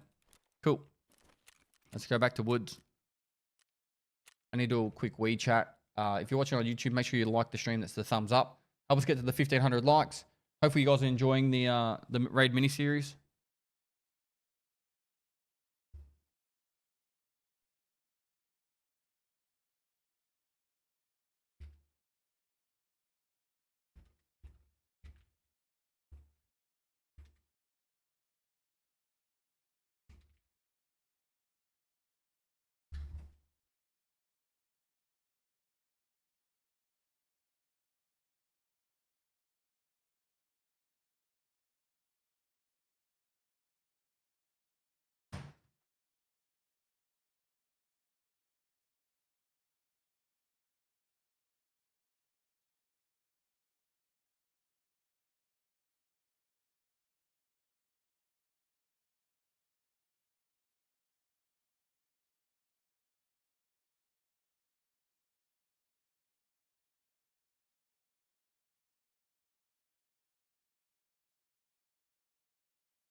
Realistically speaking, if I wanted to get 15 in as a few raids as possible, I'd probably think I could do it in less than 10 raids by just going streets and just hoping the boss is there.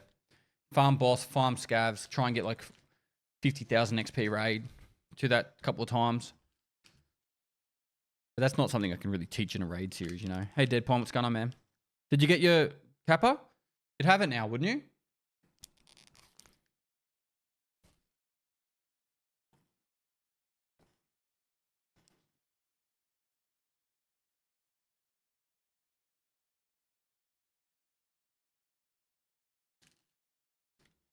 You did? Congrats.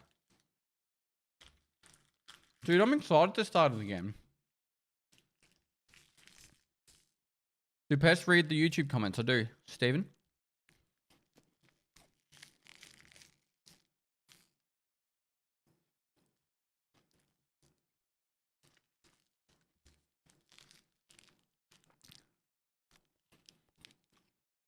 Gonna be a little mini series, Jace.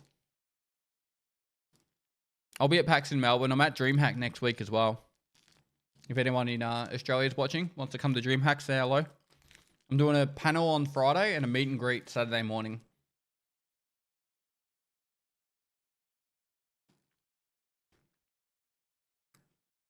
Same with how good this wipe was. And with the new barters, I think it will be so sick. This coming wipe. Agreed.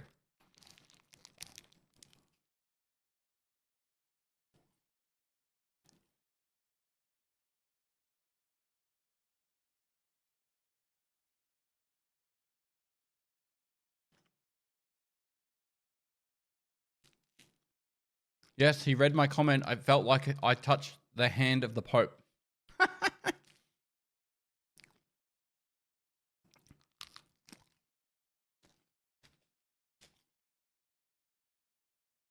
Pestily, if you went Giga Try Hard, how long would it take you to speed run the Kappa? 4 days, 15 hours.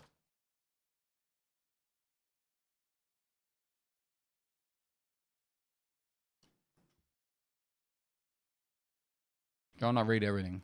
Sometimes I just don't want to respond to them.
Why is OCE filled with more cheaters than other servers? I don't know. Ask the cheaters that. Ask the cheaters that.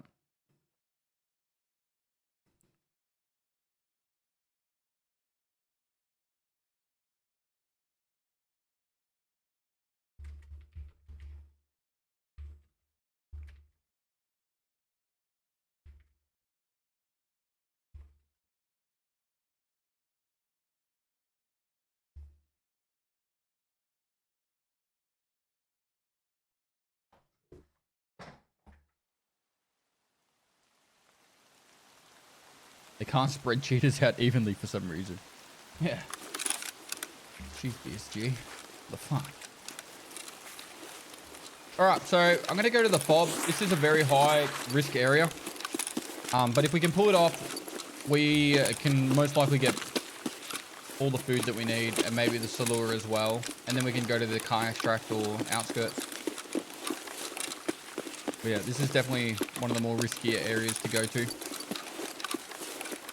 There's actually a late game quest that tells you to kill, I don't know how many PMCs it is now, 8 or 12 PMCs in this area.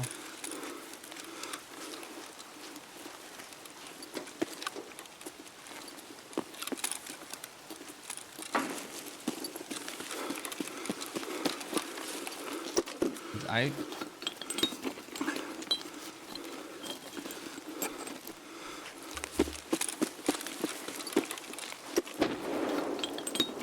I need more meds. Fuck's the food?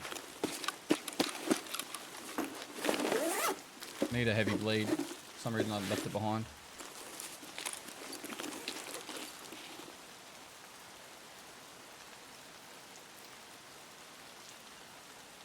So discover a player.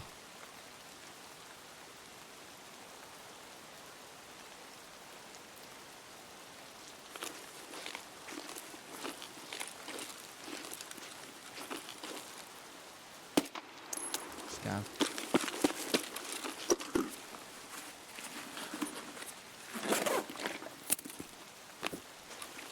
Soup.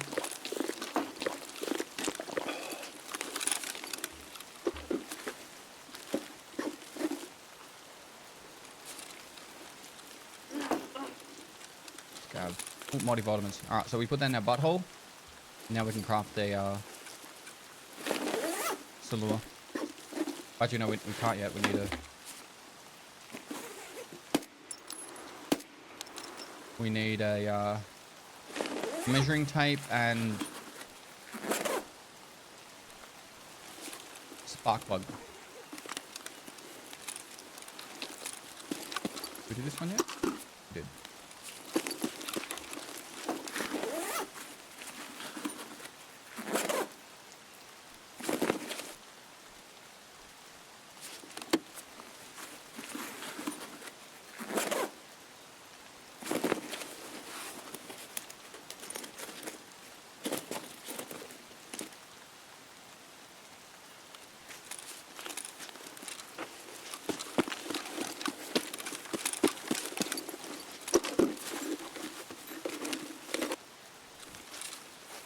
TP is good. M80 is good.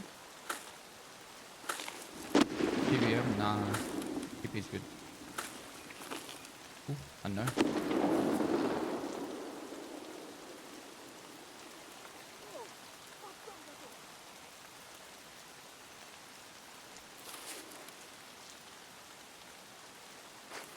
Alright, so there's a few actual areas in the game that has good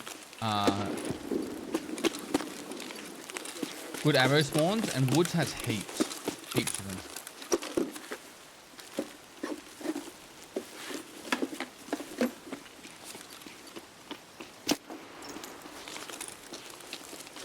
Did not miss. Wait. What the fuck? Did not miss.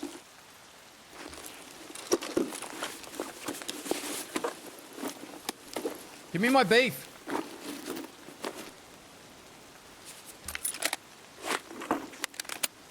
It's actually annoying me now. Where the fuck's my beef? Why are the medical crates all empty?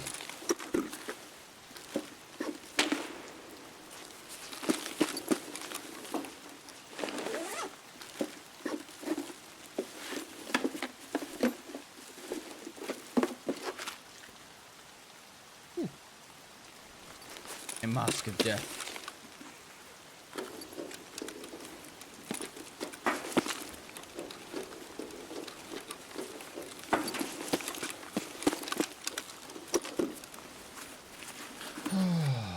Come on. We actually got ripped off.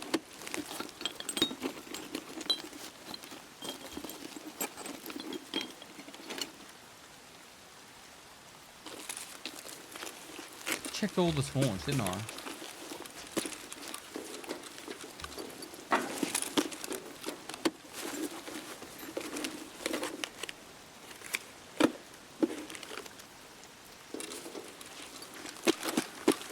I checked this one, didn't I?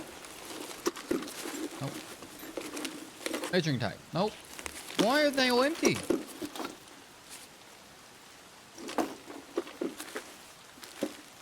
Beef. Give me the beef. We're going to scav back into interchange after this. Get it in one run.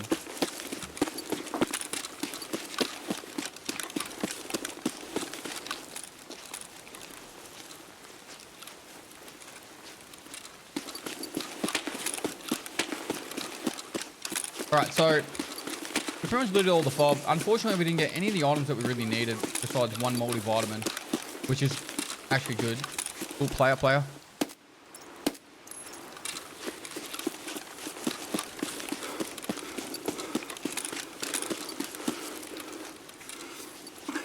The giant purple backpack on now, so that's going to make things really great while we're walking through white snow. We have to kill this guy if we want to get past.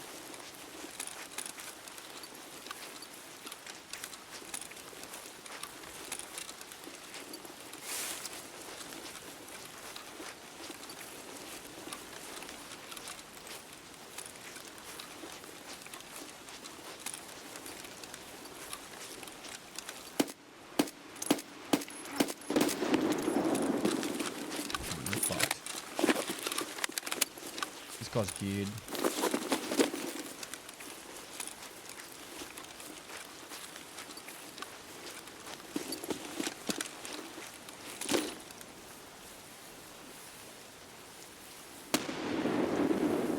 I'm a snake. I'm actually going prone here just because I want to be able to see underneath the bushes.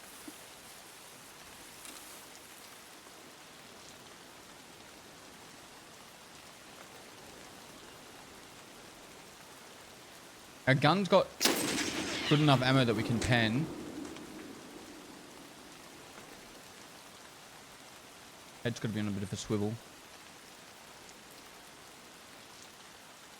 This guy's a geared boy. This is what you're going to run into late white when you start playthroughs. This guy's not here to fuck spiders.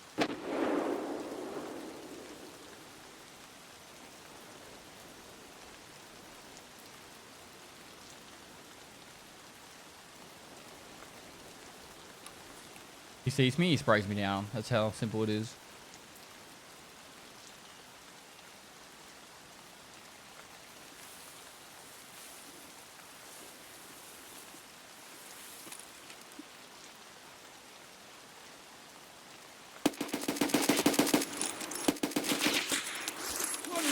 Oh, fuck off, Scav! Fucking Scav. Oh.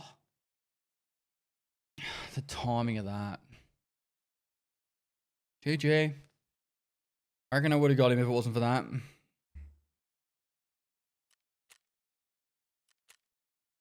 Definitely did a lot of damage, but obviously we were shooting scavs earlier, so it's hard to tell. Man, that sucks. Yeah, guy was shooting M80.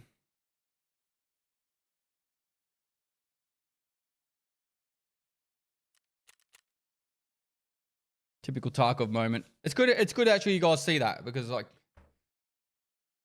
happens to us all. Or we just get unfortunately in a crappy situation. That's the game. Exactly. It is the game. So yeah, we gear up, we go again. I think I'm gonna do a scav run on the woods. Sorry, on the interchange to get the last of that beef.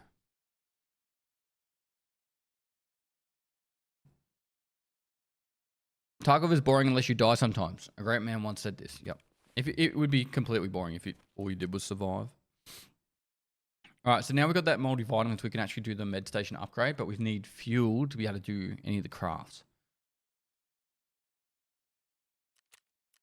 So we just need to buy one of these.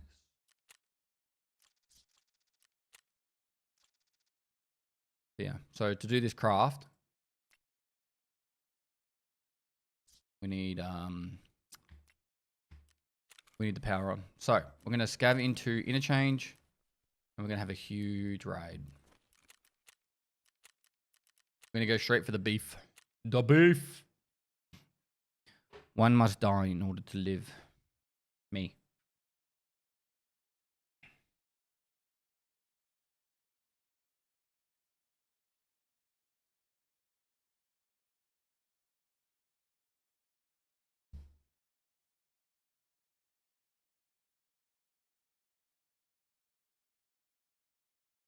Dying sometimes would be much more fun than dying all the time. I would say that dying all the time, right? Dying all the time and then building up to not dying very often is a better feeling. Because then you feel like you've actually improved at the game and gotten better.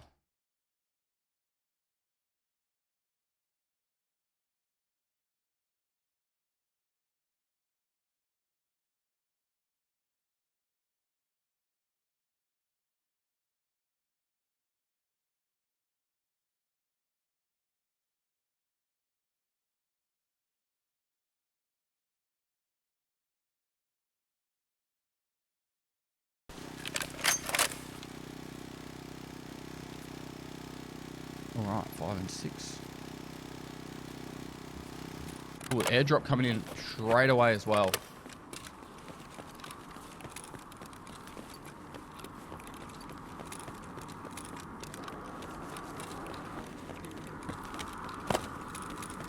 So airdrops happen in Tarkov. The way it works is people can either pop a red flare or shoot the flare gun with the red flare and call in an airdrop. Otherwise, sometimes they just randomly happen as well. A lot of scavs spawn in. As you get a higher scav rep, you'll start spawning in with more and more red flares.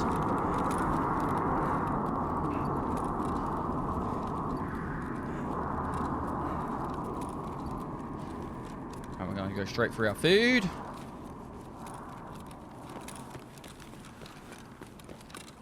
So this part of Goshen, it's the back section of Goshen, is the best place in the game for food. When you want to get the beef. The beef.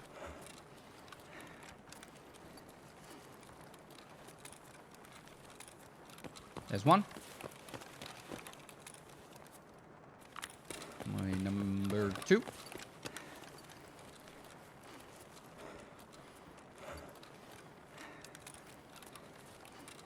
Someone's saying I passed one on the other side.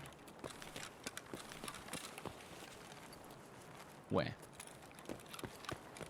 Oh yeah, there. There you go.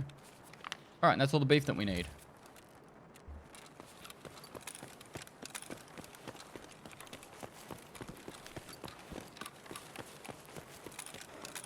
Alright.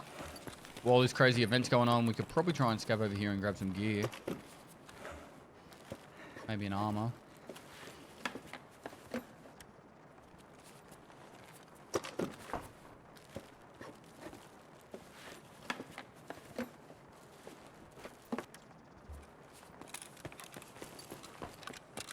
Is tequila and killer in a specific spot?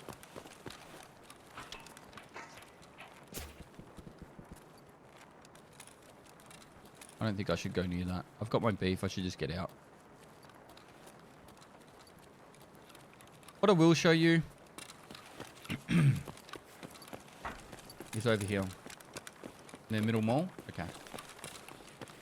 So, you should always check these shells right here for a Bitcoin. Gold chain spawn there as well.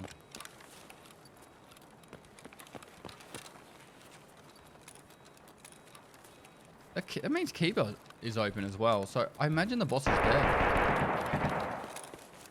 Oh man, I'm so tempted to go for that.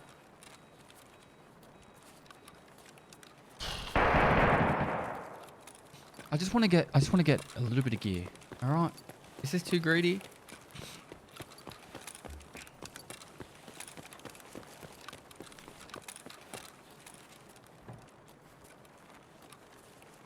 If the boss is still up though, I'll die. That's the only negative. But I imagine with the keyboard open, the boss will be dead.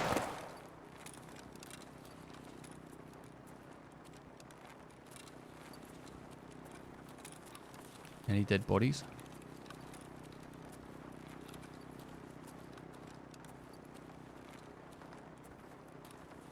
I'm out of here.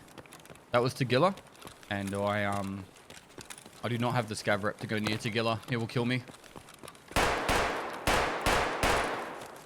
So we will learn our place, and that place is to not be here.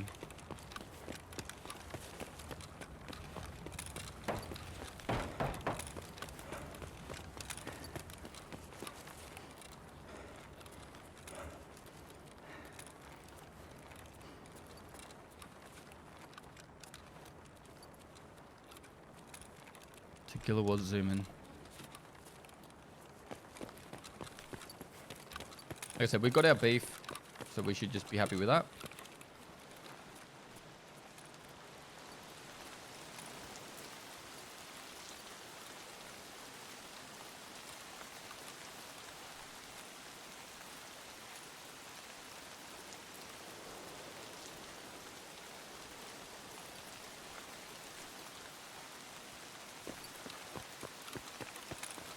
A slightly better rig, but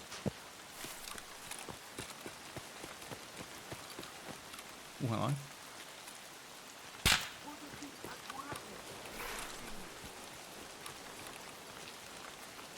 So a player shot at that then?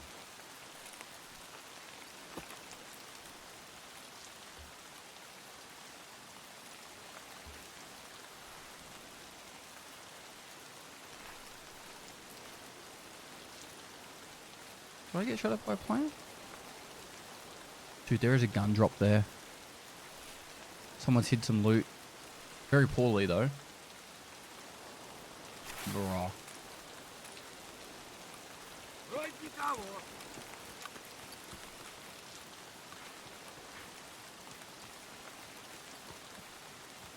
What's the green flare?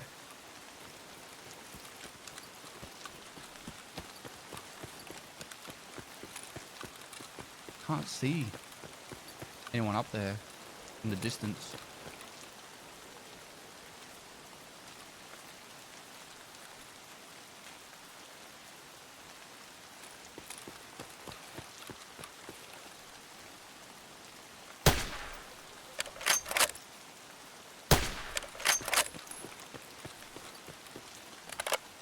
Definitely there.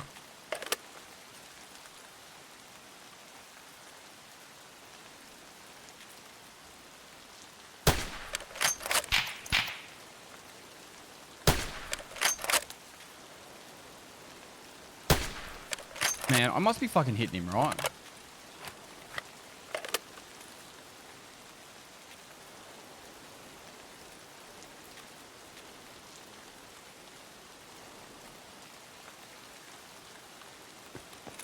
That last one looked pretty good.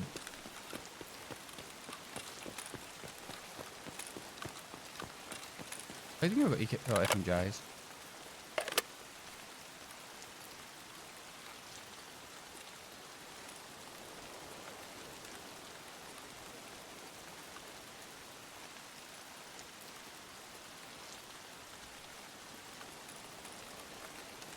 Did I get him?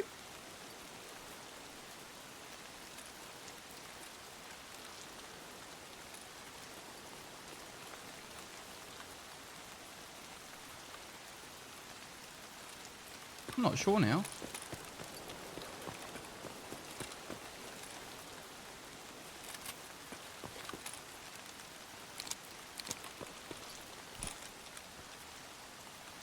A little bit more ammo to shoot him.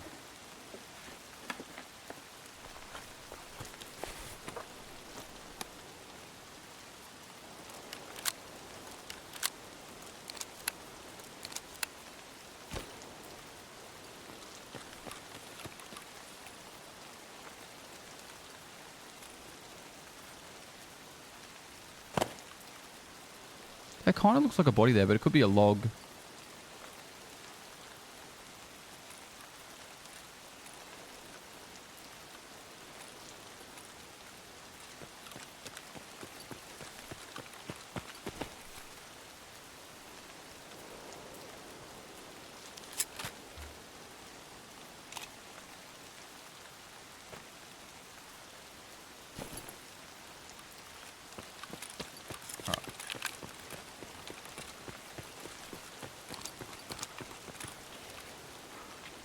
Ну чё, попандос вам тут всем залетные.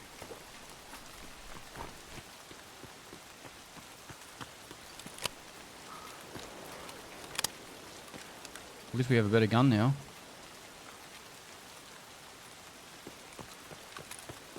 If I go wider.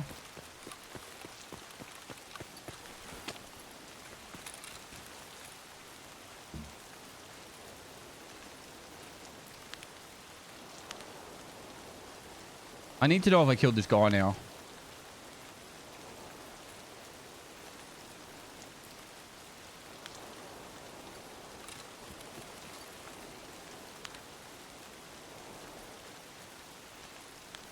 I feel like I would be able to see the body if I did. Clipped it, he died.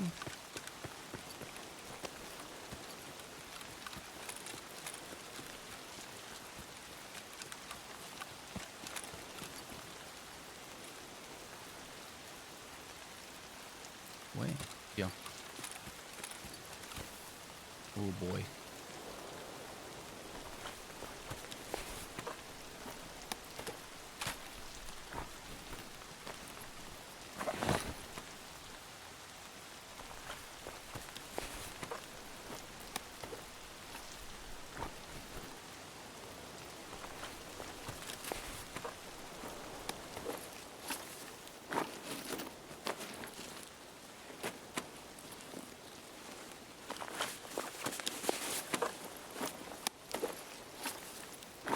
This guy was very geared.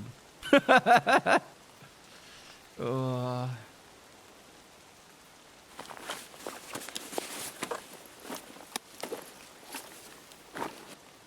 need at least.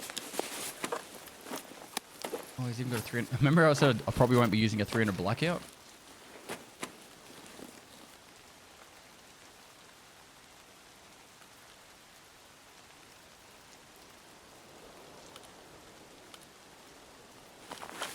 I don't need all these grenades.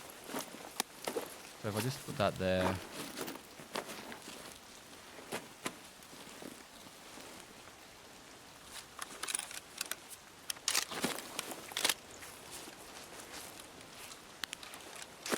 Why not take the spear over the SV? Because I'm not going to be able to go buy any ammo for the spear. So I'm better off just getting this and then heading out.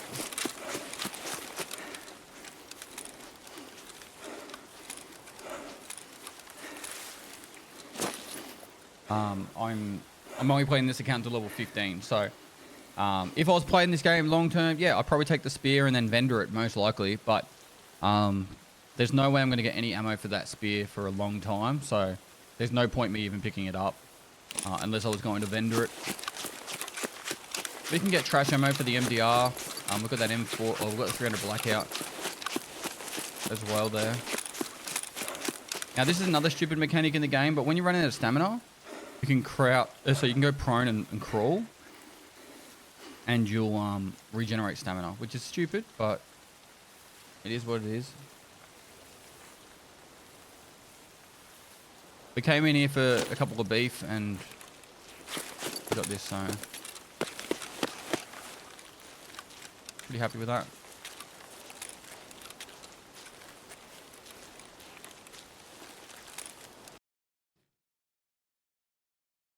That dude is currently typing a paragraph on Reddit about player scavs. It is what it is. He shouldn't have stuck around and tried to fight me then.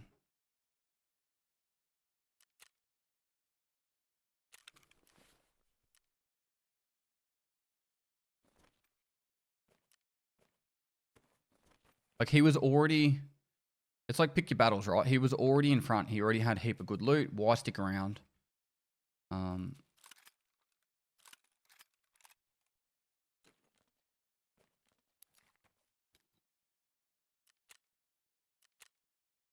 So yeah, we killed a player that killed Scavs, and we got the survive, so we got extra 0.03 rep. So yeah, obviously when you're doing your Scav runs, you want to try and capitalize as much as possible. But generally, I like to say, get what you want to get and get out. If I was just trying to get the beef and get it, like if I was just playing that normally, I would have just got the beef and got out. But I was being a little bit greedy.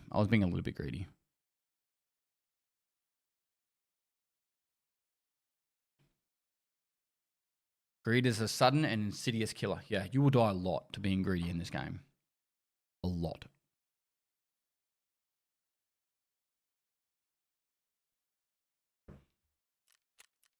All right, so now that we've got our beef done, so that's the Jaeger task done, which is a huge one. And then this opens up a heap of quests. So I highly recommend focusing on Jaeger early.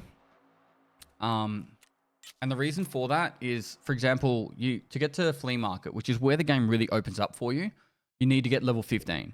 Jaeger's quests give a lot of experience points. Like say this has got 12,000, that's 12,000, that's 6,000. And then like this is 2,000. And this is 2,000. And this is 2,000. Like you can go shoot 3 scavs in the legs and 2 in the head and you get 12,000 XP. Or you can do 3 tasks to get 6,000 XP. So this is why I always highly recommend when you're newer at the game, focus on the Jaeger tasks earlier. Which is the first one's just a heap of looting. So you unlock Jaeger, loot a heap of stuff, and then like kill scavs without wearing any body armor on woods.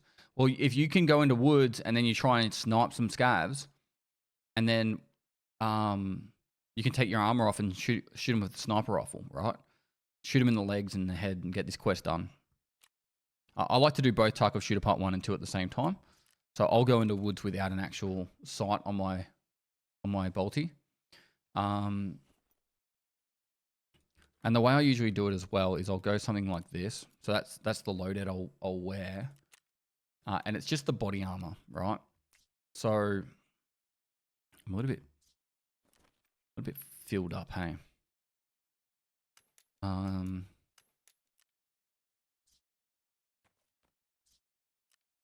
Just thinking.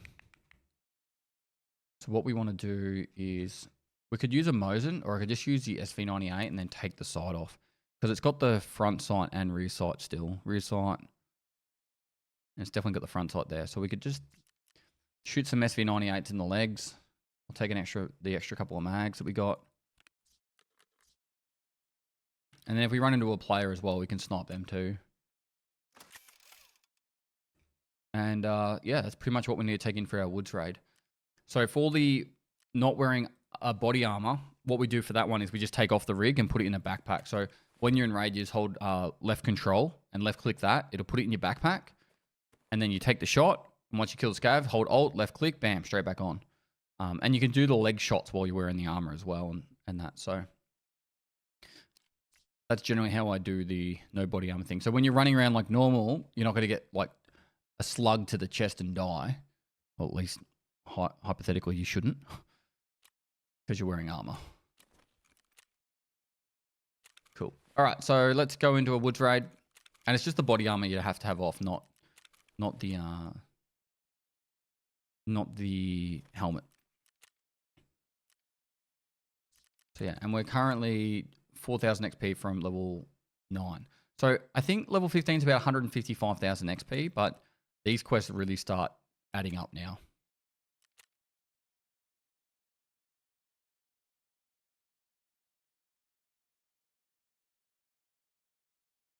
Now I'll leave the sight on the gun and I'll take it off when I want to take the shots.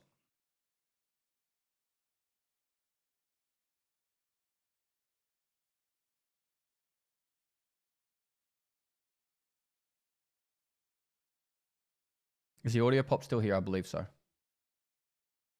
All right, while we're loading in chat, if you're watching on YouTube, if you're enjoying it, please go to the effort, give it a thumbs up, help us get the likes, try and get it to 1,500. We hit 1,000 likes for the first time today. Let's try and get 1,500. Appreciate you guys hanging out here for so long. Hopefully you guys are learning something.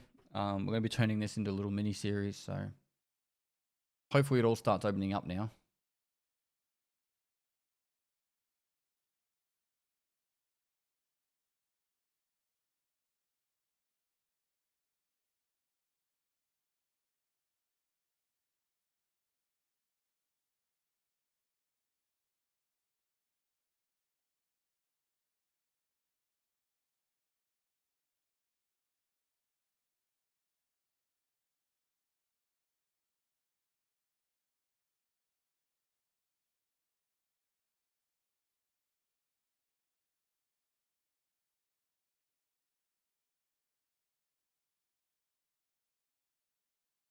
Just a quick question to my Twitch viewers. Did any of you guys get an email saying your sub has been cancelled?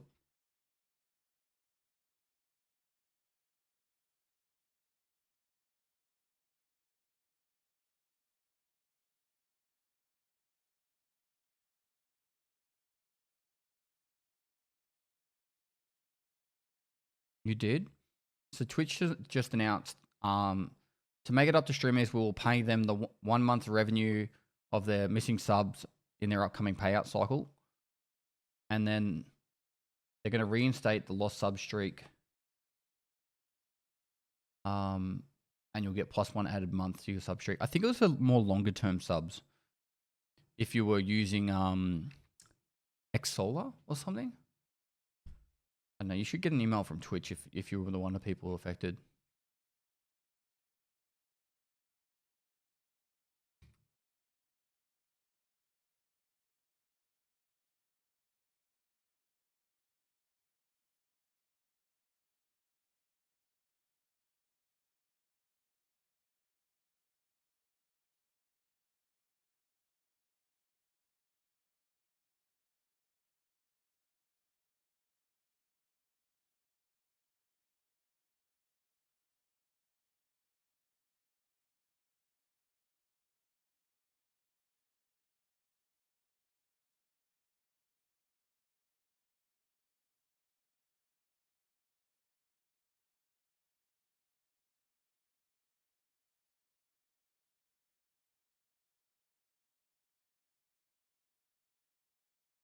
It'll be alright. Thanks for the 16 months. Drolfy, thanks for the 14 months. It's Pranky, thanks for the 5 gifted subs. Betty, thanks so much for the 100 bits. Are you going to start a raid series on Next Wipe Live? Is kind of fun. Sorry, live? Next Wipe Live. This is kind of fun. Yeah, so I might do a raid miniseries each month. John, thanks for gifting a membership. Appreciate it, bro. Sorry, I'm trying to play catch up on a heap of fucking messages and... Harmless White Boy, thanks for the 28 months. Been keen out with the hardcore series on YouTube. Finally had some time to catch you. Hope the raids are going well. They are. Benjamin Prentice, thanks for the 20 months.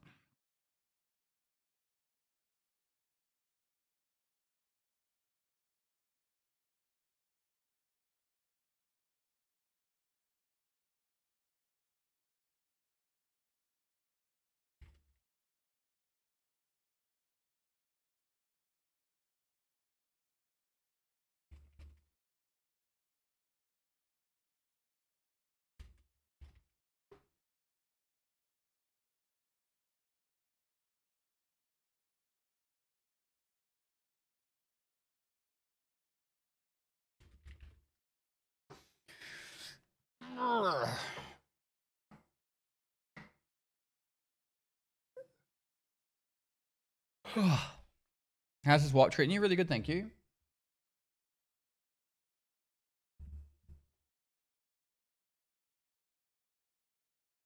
What's currently the best map for money making? It is Streets. Streets has got the best loot in the game at the moment. Even with all the current changes and stuff.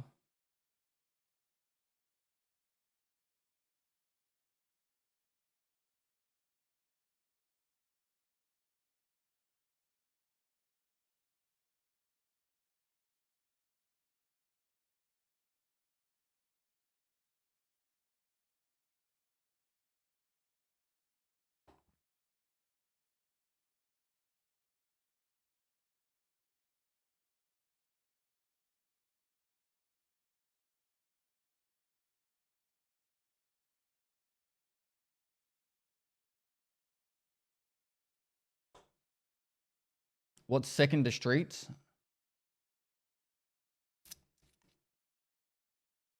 Depends on time of wipe. But I would say, well, I don't know why we're sitting in a woods queue for 6 minutes. We'll wait for 7 minutes and I'll restart the queue. If I was to say early wipe, definitely reserve or shoreline. Just for the barter trade items. You can make so much money in those barter trade. Like that new area on shoreline, if you just sprint through that, loot everything and take the car and do that over and over again. And if you don't spawn on that side, you just do like the village and get out. through past the lighthouse. Honestly, it's just fucking, it's good. Reserve is more of a 2-man deal, but if you have all the keys for the cages early white, and you get someone to hit the hermetic door button for you, so you both loot up all the cages and all the supply crates. You just literally hoover the whole thing up. Get one person to leave the backpack at the extract, the other person to run and hit the button and pop an SJ6 and run back to the backpack. If they die on the way back, you just take some of the loot from the other person's backpack and you get out. And mate, you could make multiple million every 15 minutes, I would say, on reserve. But it's all about yeah, I'm gonna restart this queue. Total. It's all about like knowing what has value. If you don't know what you're doing, it's not gonna make any difference. If you're okay, so let me put it this way. If you're gonna play a whole wipe, the very first thing you should do in a wipe is focus on getting your hideout to Bitcoin farm. Right? If you're gonna play a whole wipe, get the Bitcoin farm going early, even when the Bitcoins are selling for 300 or 400k each. Get it leveled up early and buy all your graphics cards. I bought all my graphics cards for under 200k, and I make, if I could be bothered logging in, I make $1.5 million every day by logging into my account.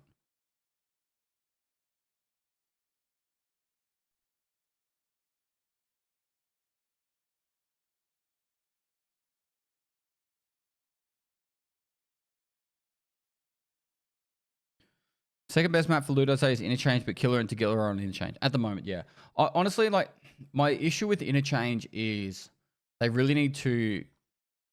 Okay, so, like, food does really well the entire wipe.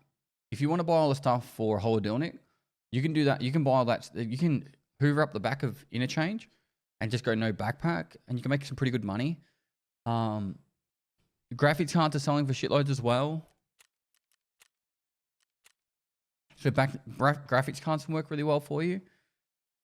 It really comes down to what you're trying to achieve, like what you're trying to make money on. But arguably right now, it's just super easy to make money on any map. Like, as long as you can survive, I'd pick whatever map you survive best on is probably the map you're going to make the most money on. Because the loot on every map is actually quite strong. You just need to know where to look and what has good value.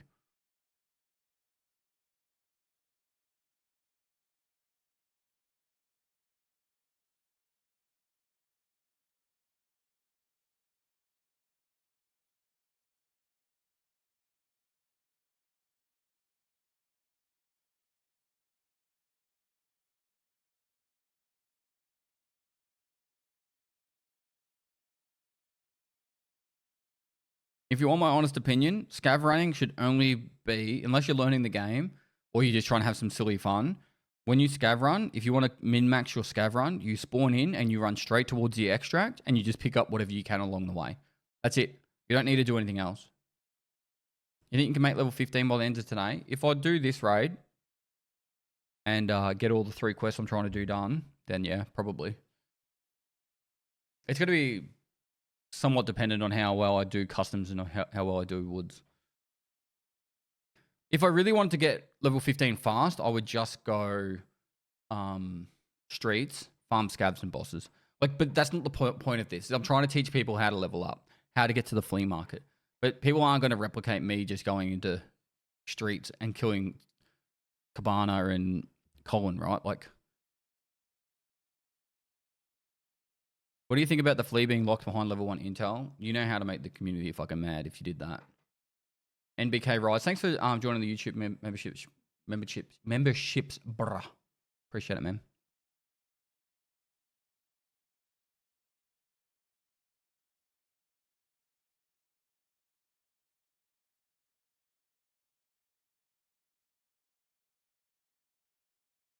How we going?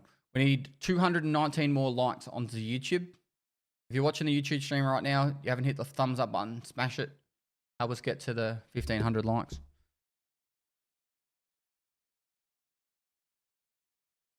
Apparently, if matching has lasted more than 3 minutes, it's guaranteed fail to join a match, and it's like that for quite a while. I normally wait for 5 minutes.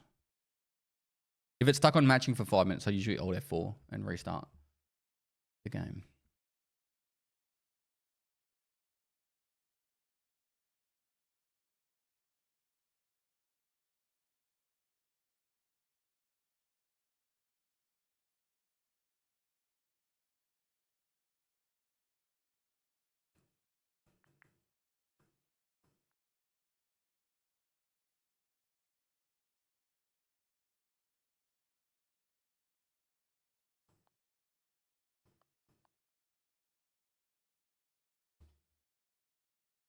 Lennon, thanks for 52 months. All right, let's do this. Cause every little thing is gonna be alright.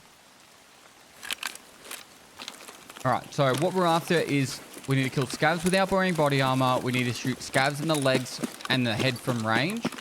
We also need to kill scavs without using a sight. So the way we're going to do that is we're going to see a scav, we're going to shoot him in the legs whilst wearing our body armor and all that. Get that quest done and out of the way so we don't have to worry about that quest at all. And then we'll take off our sight and do the rest of it without the sight on. And that's how we get 3 quests done in the one raid.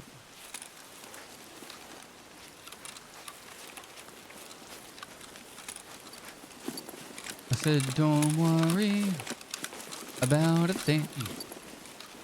Our objective is to head towards village because that's where we're going to get the most amount of fast scav spawns.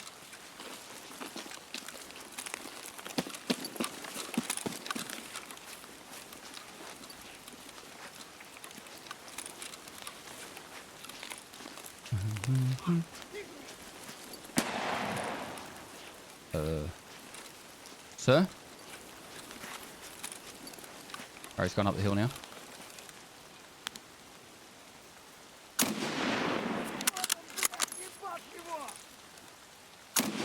Two,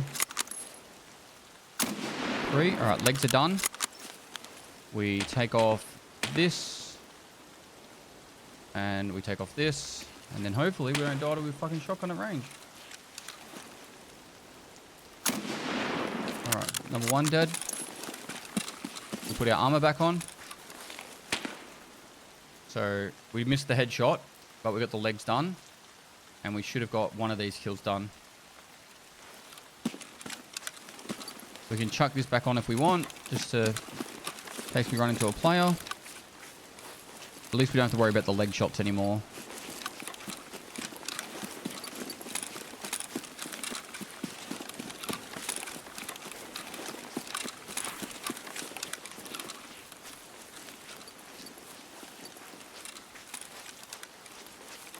So we go like that, like this. A little bit of work involved in this.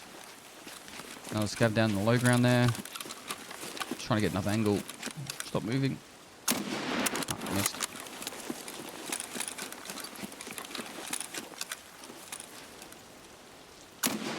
He's dead. Armor back on. Honestly, we could probably do this without needing a sight. If we run into a player, I'll just snap headshot him, you know. Alright, so someone's at the village. So we actually do want to kill that player. With a bolty as well.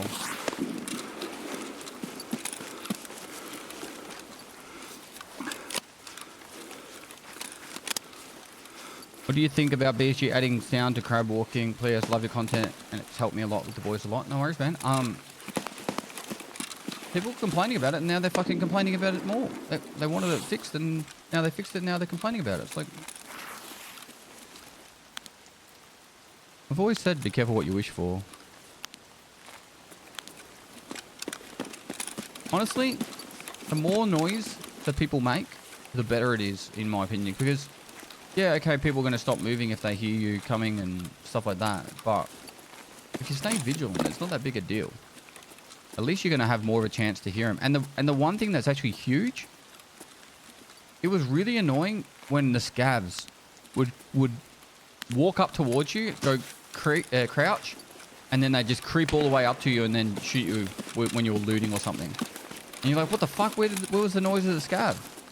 So now that that's gone, I feel much more confident playing without having to worry about I'm very silhouetted right now, by the way.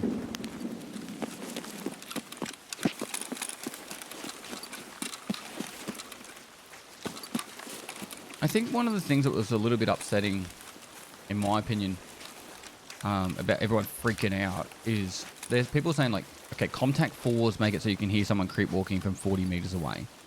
The amount of people running contact 4s is like pretty much only the sweatiest of chads. They're like 400,000 or 500,000 users. Wait, what the fuck? I'm being shot at? By whom? I should not peek this actually. Could be someone up on a hill.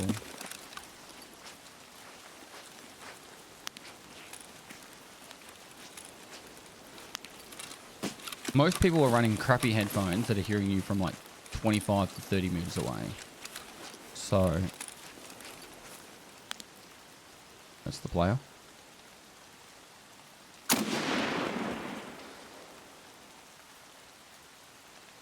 There's more than one player.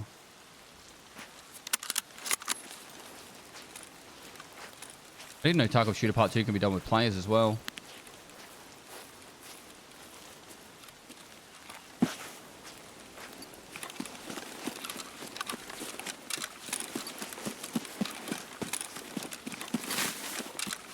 Good chance you'll see me here.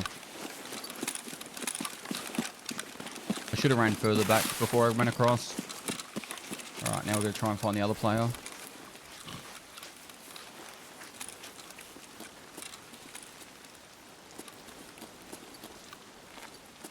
It looked like he ran into this bit, but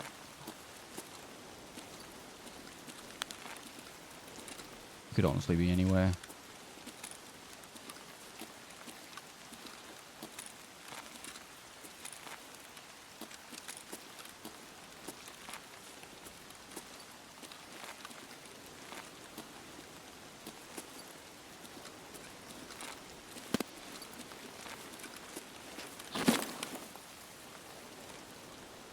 Someone on this side? Shot an AK?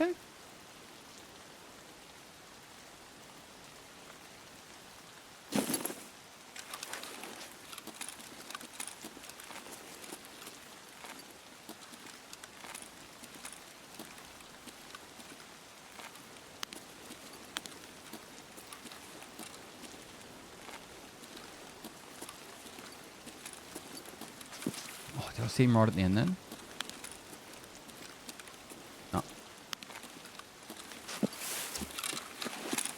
Alright, we're going to flank around. So never really, like, just run straight towards an enemy. You want to constantly try and flank every time you can. It'll make the biggest difference in trying to kill people.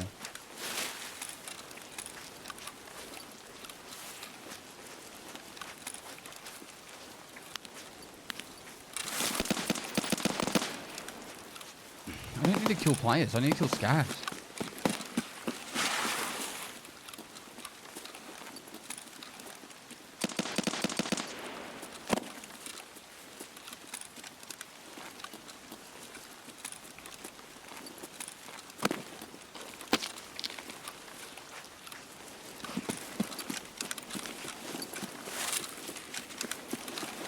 Paul, thanks so much for buying, getting a YouTube membership. So something we started doing this one on YouTube as well is as we edit episodes to come out, if you're actually a YouTube member, you get early access to the ones that are already edited and scheduled to be released. And we'll probably continue on that for the future. So if you do decide to join the YouTube membership program, thank you. That's a little perk that you guys get. The supporting. Right.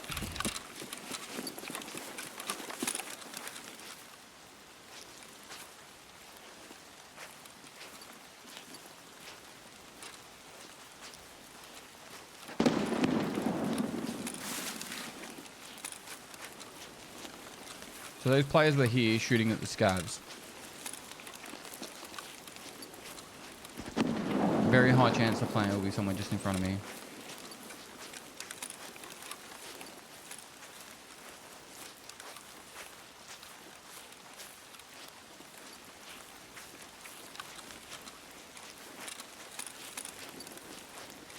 The guy I killed had an SV98.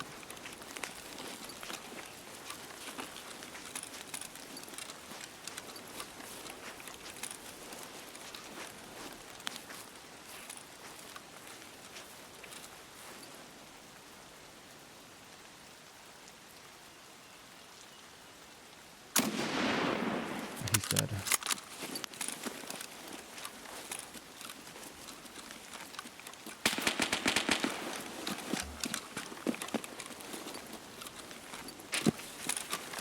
And that's why you flank. Pretty sure he was covering the body. Yeah, he was.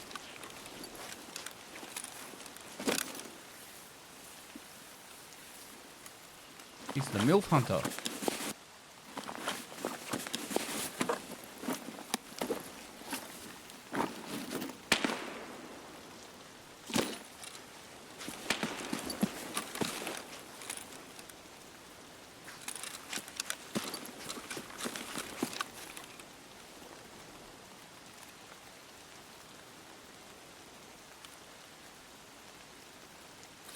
Guys, let's get on here. It's way better.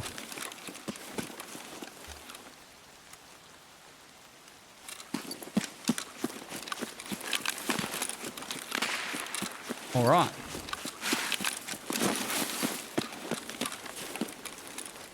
Now that we're in this little hole, I think we will take off this and use this one for killing scavs. LPS is perfectly fine.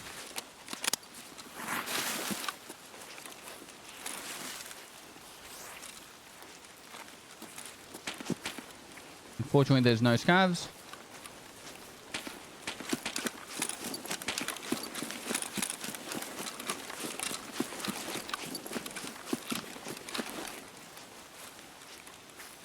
Has someone taken the car yet?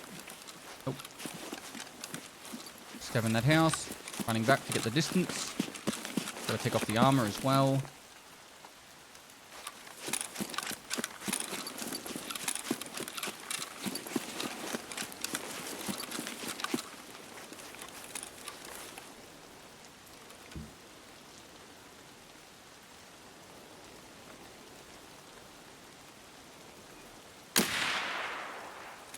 Think I hit him?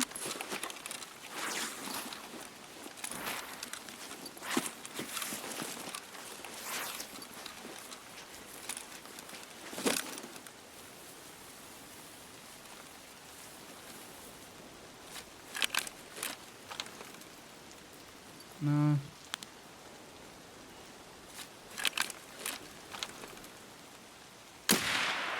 I got him that time.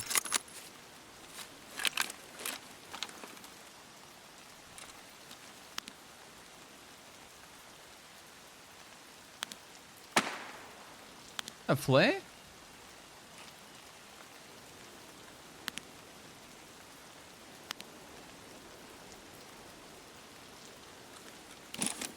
No idea how you can see. It's just practice, bro.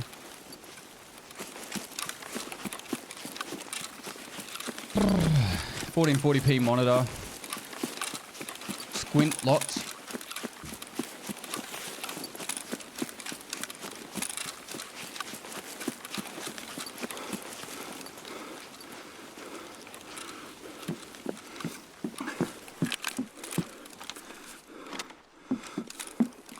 Milk. And Dorito. Sure. 6 star full, thanks for 39 months. Stole my joke.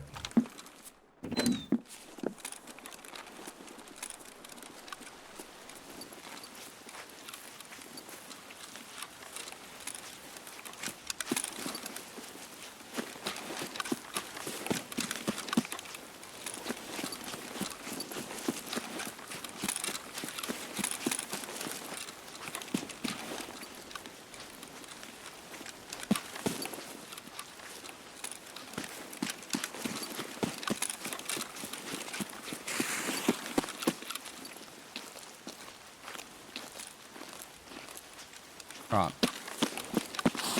I'm gonna do a big raid here. I try my best to get all these quests done at the same time, which means we're gonna go to Sunken Village, and then we'll also do the compass quest at the same time.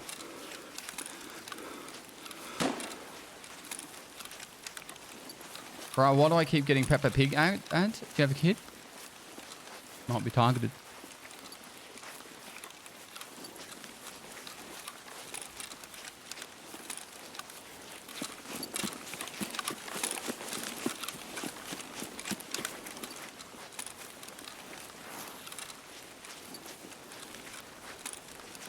What do you do when your character won't load into a map but you are in raid? It just keeps disconnecting. I don't know. Just submit. You know, submit defeat.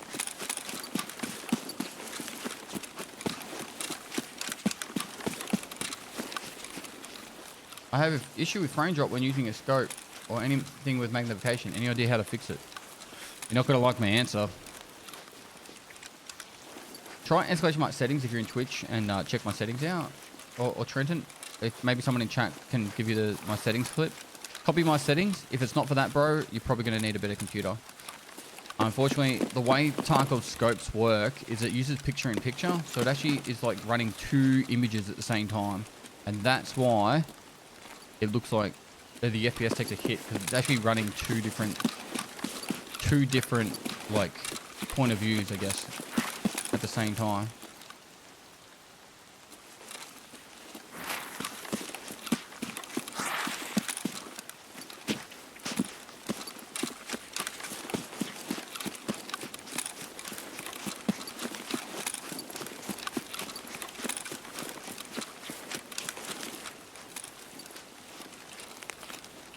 Scav?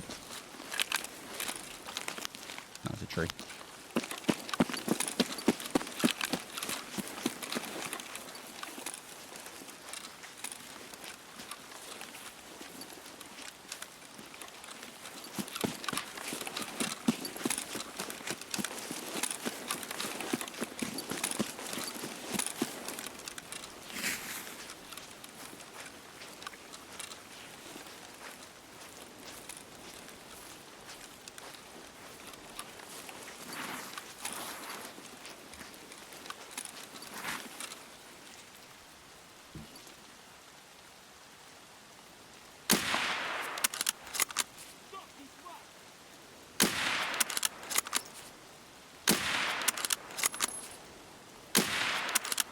I don't want to die.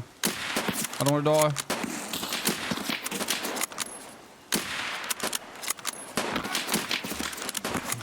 Alright, got him. Cool.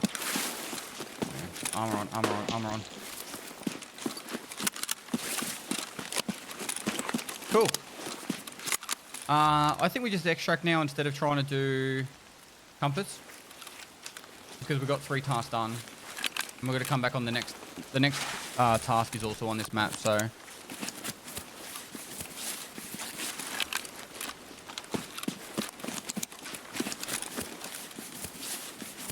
So we've got Tarkov Shooter Part 1 and 2 done, and also we got Unprotected but Dangerous. So the next task is we've got to place down Iskras and water on this map. And also we can do Tarkov Shooter Part 3, which is close range sniper kills. I'd probably be better off doing that on factory. We might end up doing a bit of PvP for a bit of fun. So we've got Stirrup, which is pistol kills on factory. And then we've got close range bolty kills on factory as well. It's like another 20,000 XP if we get those 2 quests done. So, but I definitely want to do the quest on woods where we need to place down the water and the Iskras. It's just a very simple quest for a lot of XP.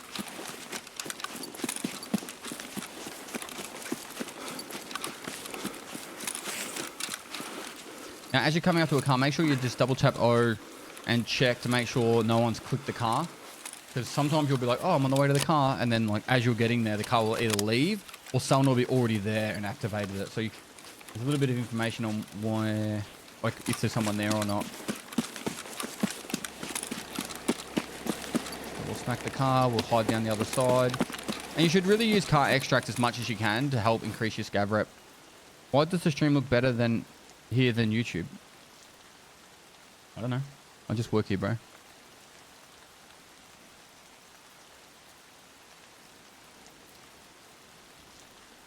No, if you double tap O, you'll see that the car is green, and that means someone's activated the car extract.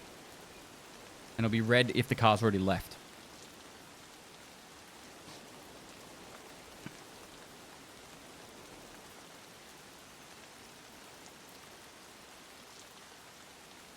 What optic am I using? I've got a VOD on one SV98, and I've got a Spectre on the other.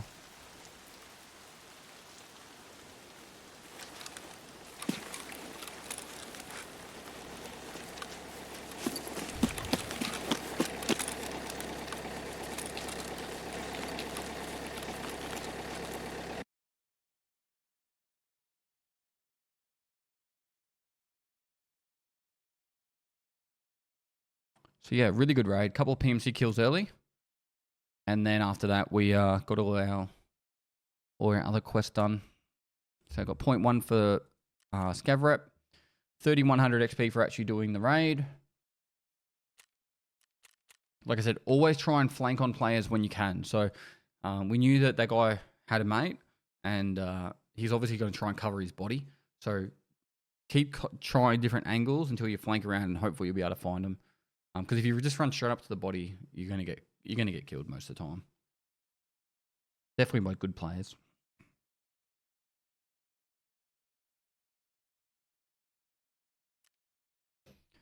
All right, so all three of these, 5600 XP there. This is the placing down of the items. Tarkov Shooter 1, Tarkov Shooter 2. We'll do Tarkov Shooter 3 after we do the next woods raid. We're going to have to sort this now. I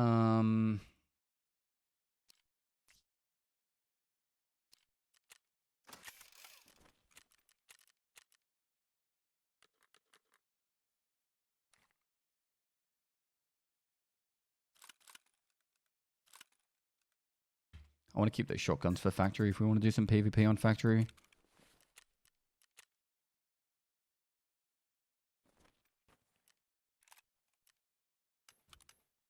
Probably continue to snipe on woods. Now that we don't have to take our armors off either. It's kind of nice. Alright, so we need 2 food and 2 iskras.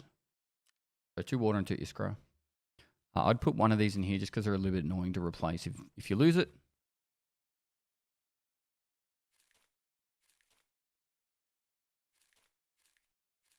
Car extract. And that's it. Huge jump in XP. We went from what, level 8 to level 11. So 4 levels to go, but we're probably about halfway through the XP. Keep churning through these quests. We'll get this one done. There's, I think, a dehydration task, and we'll also get the sausage quest after that too. We're going to go into factory to do this one with Stirrup. And then we'll probably have to do a customs raid. I really want to get this Salua done before we go to factory. Sorry, to customs. And I'll see if I can do this. Depends on where we spawn, is if we do that one, really. All right, let's go. New hardcore account? No, this is a mini raid series. So I'm doing 1 to 15 as a full like tutorial kind of series. We're on the ads now on Twitch, so that way you don't miss any of the raid. If you're watching on YouTube, please like the stream. It's a big thumbs up. Helps us get more exposure. And appreciate you guys hanging out all day. It's been great. I'll be playing Ground Zero Grey Zone Warfare tomorrow. I don't know what time I'll be starting my stream, but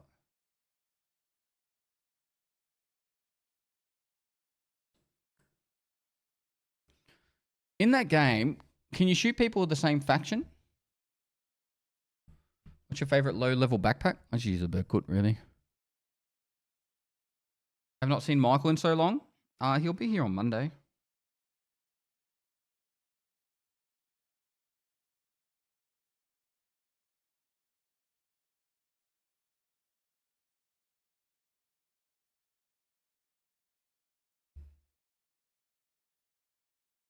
Team killing is on in Ground Zero Warfare. What happens, out of curiosity, what happens if everyone picks the same faction? You can only squad with your own faction. So just say everyone on the server is on the same faction. Does that mean you just get free reign to run around? Thanks, Who Play.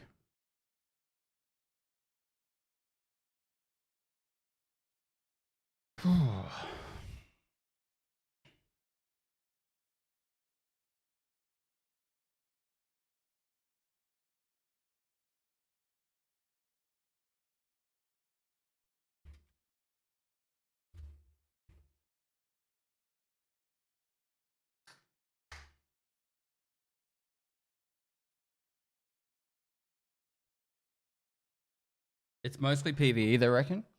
Yeah. It could go either way, couldn't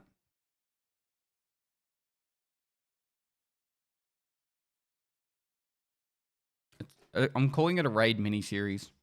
CGs. Have you guys found it informative?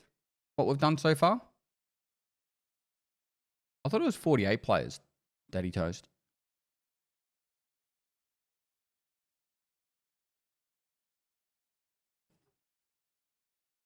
And when you think about that, if there's 3 factions and on average you were split up evenly, then you probably wouldn't be trying to shoot people with your own faction. So what's that, like 16 in each? So it's 32 players that you can actually fight on the map, or that you're meant to actually fight. Using a full auto macro for a semi-auto ain't bad, right? You can get banned for it. I don't know how they would detect it, but... Alright. We're going to hook it right.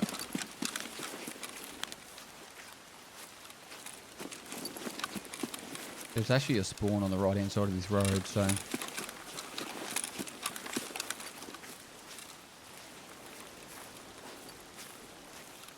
There he is. He's running this way too. No better get a kill here. Imagine.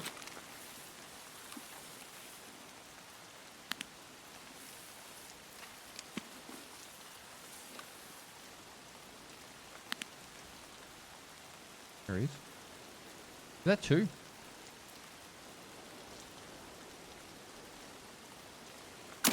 Oh! You see that?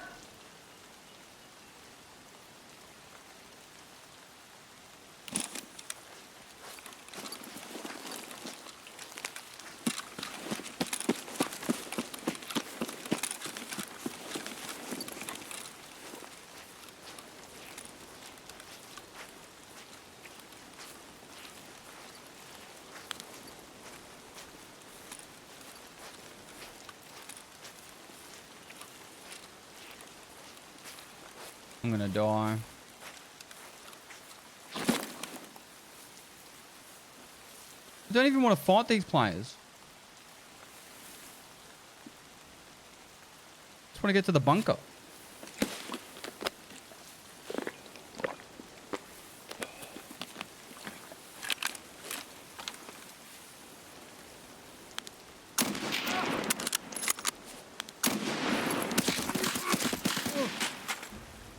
Oh well.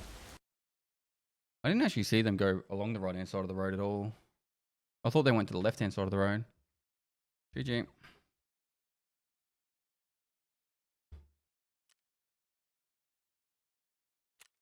Just a bad spawn, unfortunately.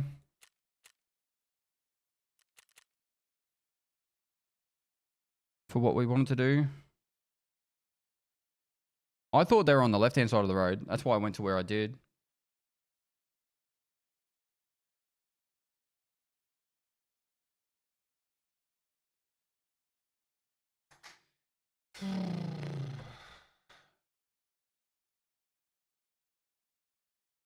All right, so just to go again.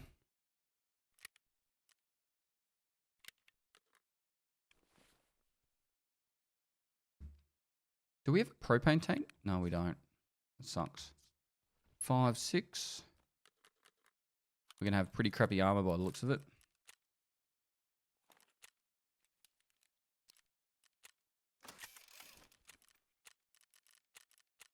Oh, we got friend from the west. That sucks. We could have had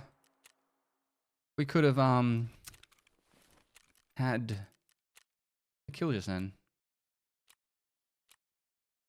I'm gonna go the untop. Cool. Okay, so we need another Iskra, 2 waters. We can buy the water, which isn't the problem. All right, cash for the car.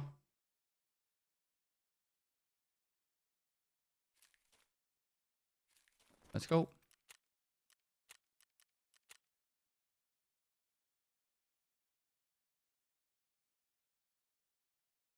Have you been selected to try out the new game Grey Zone? Yes. Grey Zone will be awful for streaming unless you enjoy watching people running around doing nothing 99% of the time. Probably. We'll see. It won't be hype for at least the fucking first day.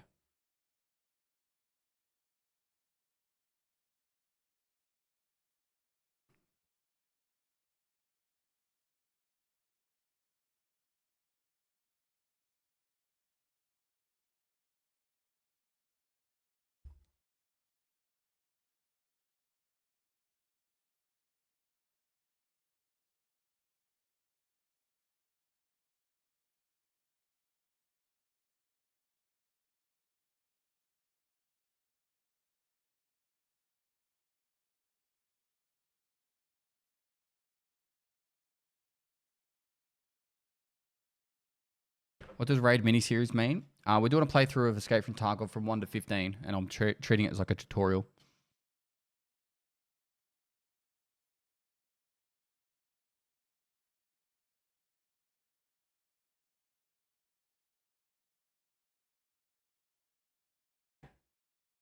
What's the best way to get over solo anxiety? I love Tarkov, but when no one plays with me, I just don't play for the fear of not being as good or productive. You can hit up the Discord, discord.gg/Pestily for finding people to play with. There's like 100,000 people in there. But the best way to get over solo anxiety is to learn how to make money and then use lots of the same loadouts. So then that way it doesn't really matter if you die as much. Will this run from 1 to 15 be available as a video on YouTube later on YouTube? Yeah, so we'll edit it.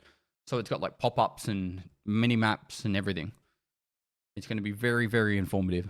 I pretty much want to treat it as like, it'll be a guide for new players, like a playthrough, walkthrough, talkthrough for the first 15 levels for new players for the next like 4 or 5 months until I film one next wipe.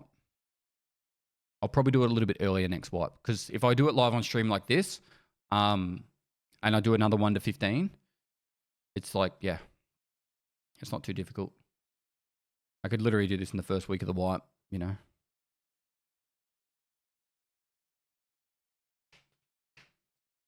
If it's just a 15, that is. I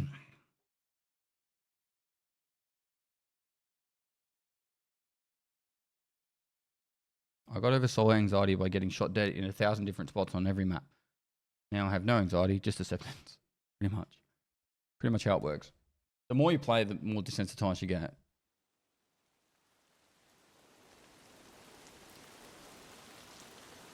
It's beautiful weather outside, is it? I can go out a bit later. Alright, so we're spawned at the big rock in the middle of the map. It's kind of near ZB016, so we're going to head straight towards that. I think I'm going the right way. It's about here.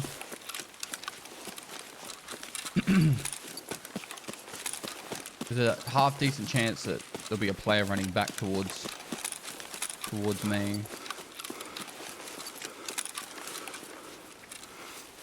From the other direction. So it should be in this section here. Maybe a little bit more to the right.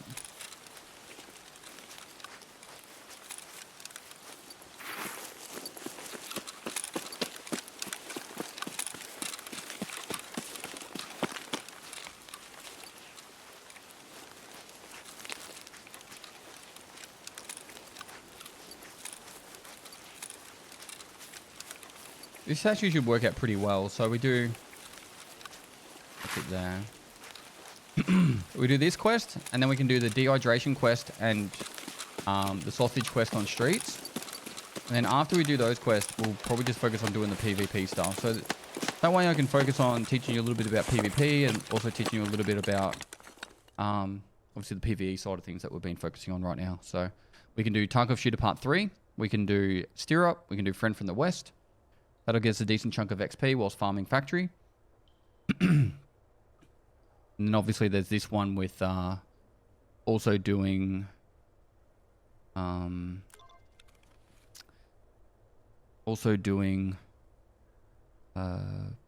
forgot what I was saying. Yeah. This one, sausages on streets, and then dehydration, and then we'll do all the PvP stuff on factory. And that should get us to about level 15.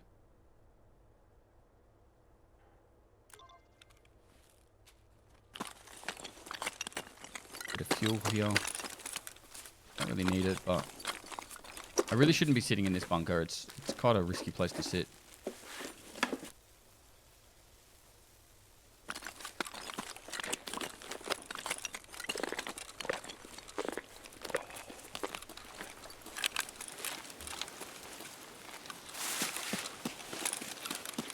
Alright, thankfully we don't have to be on this side of the map anymore. And we can just run. Run! And if we need a little bit more XP, we could also go to customs and do all the customs quests, but I want to pretty much avoid that one if possible. I say by the time we finish this and then do all that stuff in factory, I think we'll be pretty close to 15. This, one street trade, and then, yeah, factory.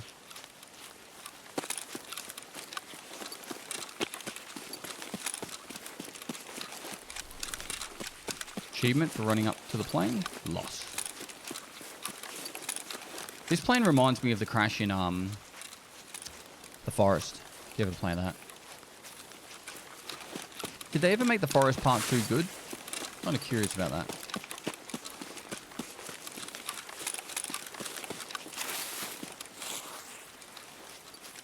Part 2, I did the early access thing. It was a bit jank.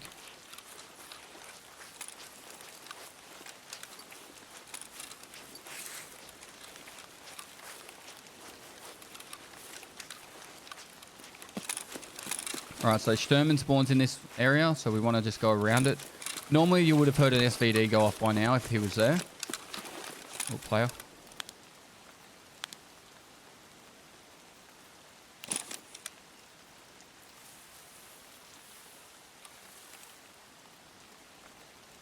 Bruh. I'm not tripping balls.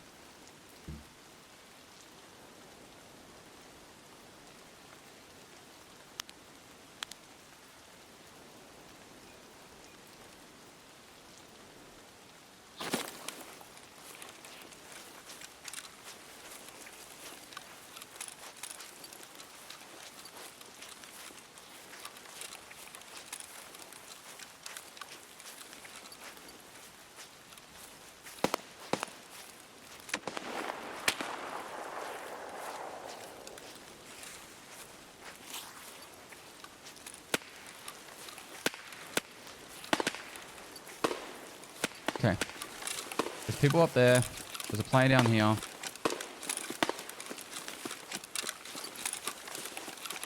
going to try and just go through the middle. A bit more riskier, but we're kind of got players on both sides of this, and I'm not sure about running straight along the coast with this guy here. Fucking 1000% saw him.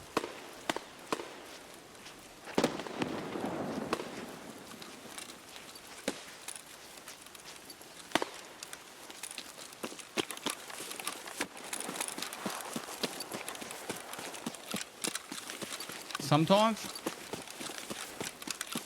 that's a player as well. That player's actually going to work to our favor. Sometimes going through stuff like this is actually a little bit better because it's the least obvious way to go. Like everyone either runs along the coastline or up along the edge. The only people that come to this area are the ones hunting Sturman. So, and they don't stick around very long. If Sturman's not here, they fuck off. So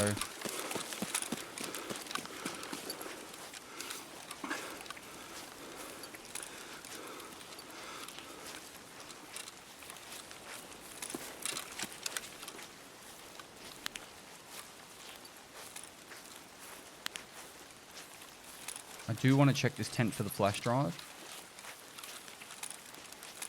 In case we do decide to go customs. So there's a fixed spawn for a flash drive on this tent over here.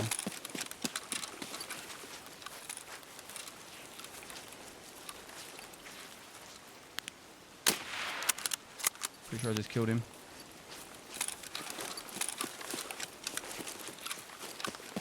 Just looking at my fucking flash drive.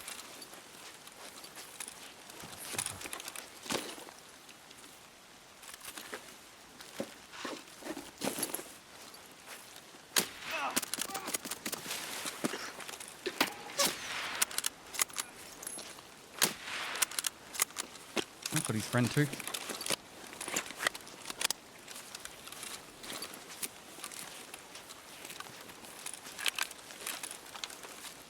I'm pretty sure that's both of one. No, the first one was over 25 meters. Bullshit.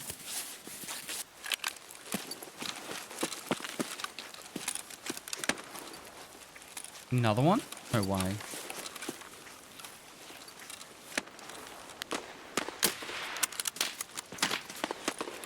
We run. That guy was a gamer. I need more bushes. I know I'm using all my stamina, but I'm just trying to get some distance.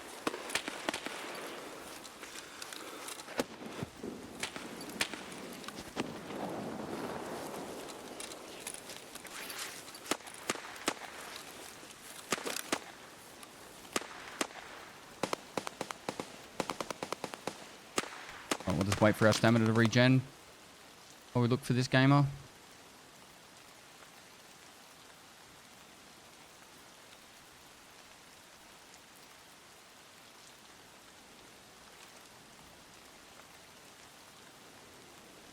The sucky thing about this is that guy stopped and looked at that tent for quite a while. That body there. Oh, we've got obs on him from here. That player might even go loot him. Okay, we might wait here for a minute.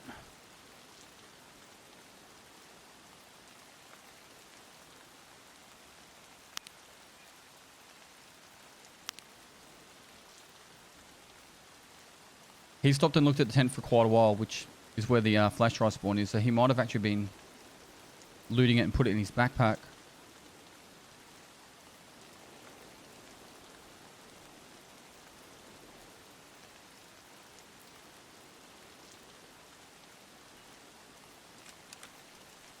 Okay, so there is one negative though. I'm going to keep moving.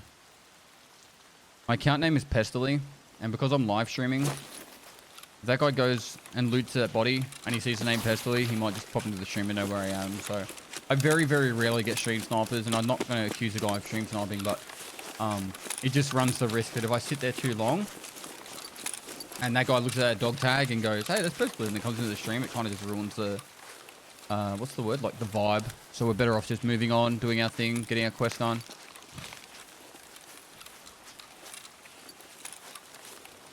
That's why I don't normally play on this account on stream, because the name is Pestily.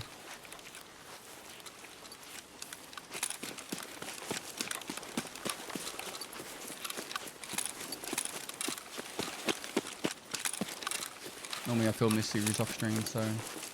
Alright. So we're Gucci. We're Gucci.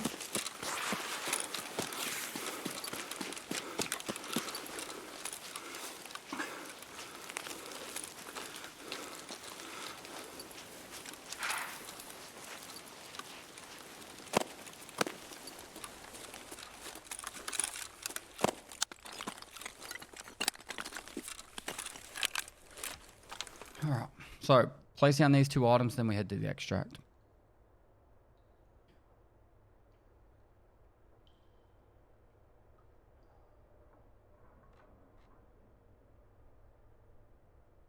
I always feel like Jeopardy music when I'm waiting for this.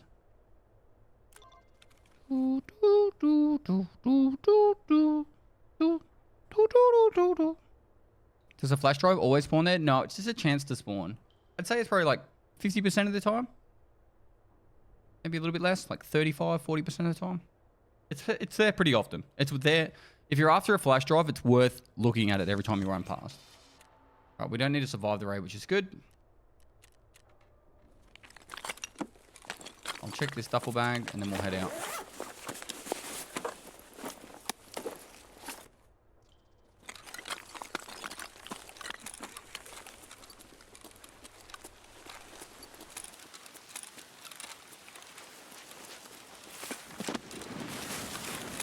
through the back of here, and we head towards the outskirts.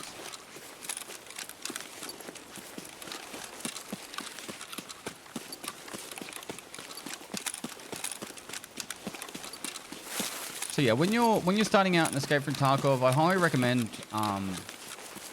doing a lot of these looter kind of tasks or the PvE kind of tasks earlier on to get to Flea Market. Don't just go for all the stuff that's real sweaty PvP stuff. But I do highly recommend you throw yourself in a little bit into the deep end and go and try and do Stirrup, Tarkov Shooter Part 3, and Friend from the West on Factory, because it will just build up some confidence. Alright, that is obviously an airdrop coming in. We're not sticking around for it though. But if you're going to go have some fun, like we've already completed our quest, so we could more than possibly just go and check out the airdrop for a bit of fun. But obviously I'm trying to just teach you guys. So when you're looking at the airdrop, it'll spit out these, called chaff behind it. And then when it does the big burst of it, that's where the airdrop comes down. And then the plane will turn. Let's fix this bleed up.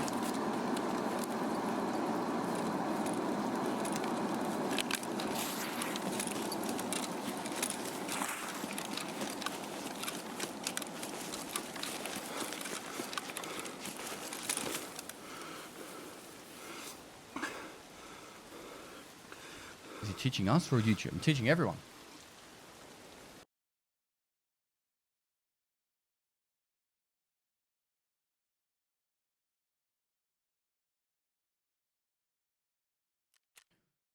All right, so we got those 2 kills. 26.8 meters. It was 1.5 meters too far.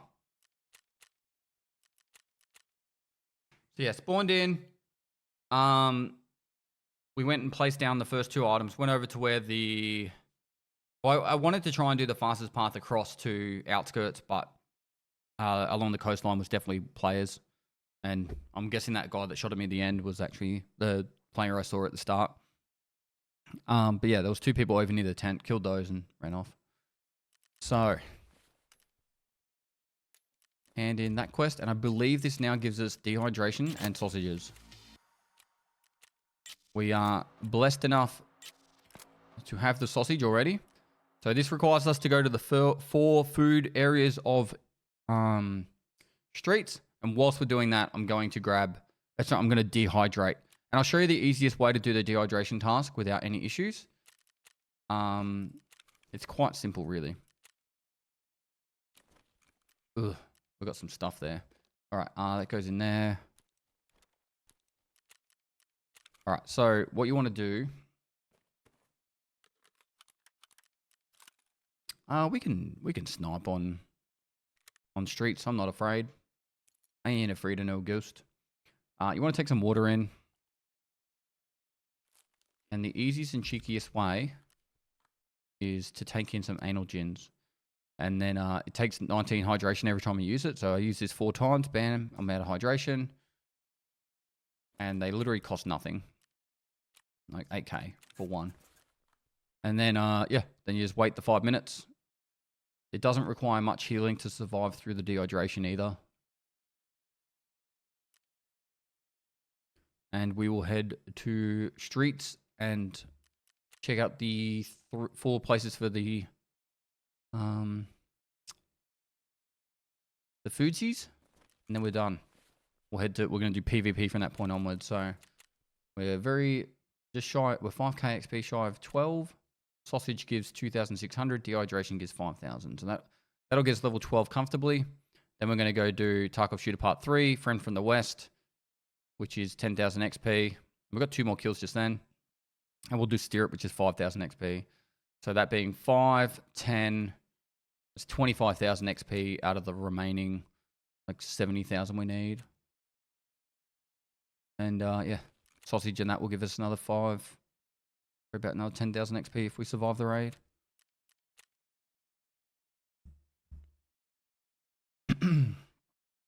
How long have you been leveling this account? 5.5 hours?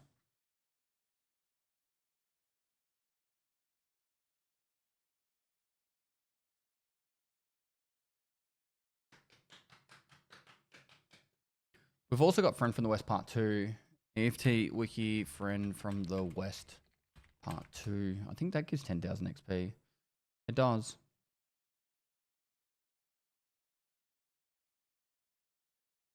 And that's just hand over some money. So that's 35,000.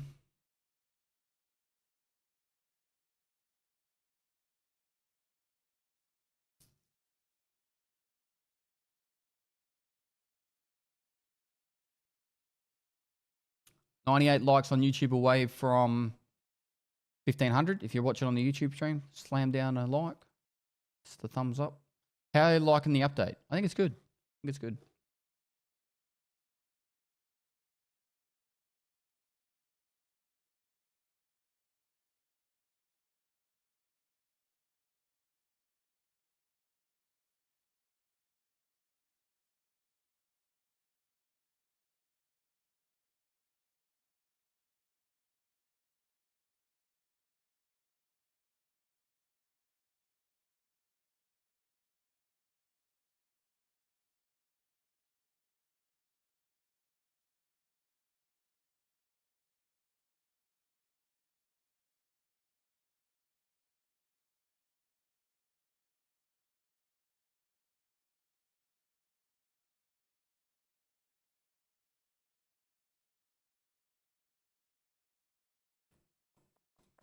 I was reading something real quick.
Main event EV, thanks for 39 months, dude.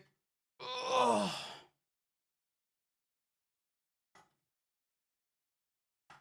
Any blicky kills yet? No. No. And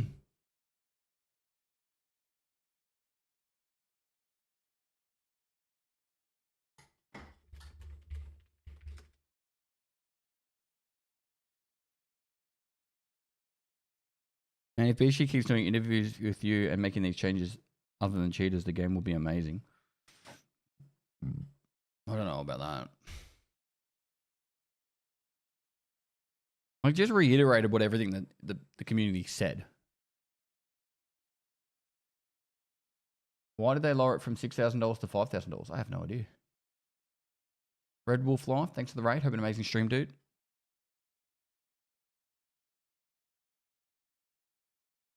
It's actually kind of hard to play like this, by the way. Like, this is pretty exhausting to be always focused, be really trying, and explain everything I'm doing for like 6 hours straight. Been quite tiring. Have a nice stream, bro. Thanks, dude.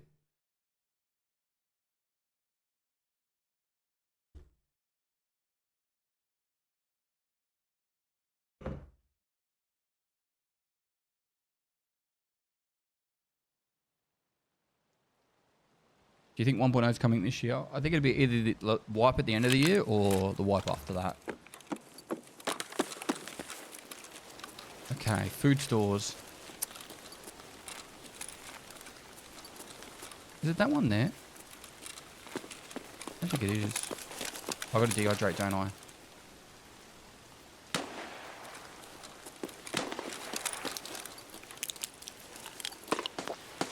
It's the one in there, the one down there, the one over there and down there. Okay, so extract. crash site, damage house. Let's go for the damage house side first and then go to crash site. Because that one is literally right next to...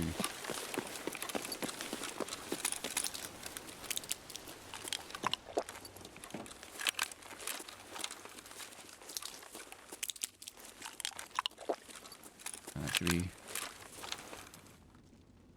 We're dehydrated now, I believe.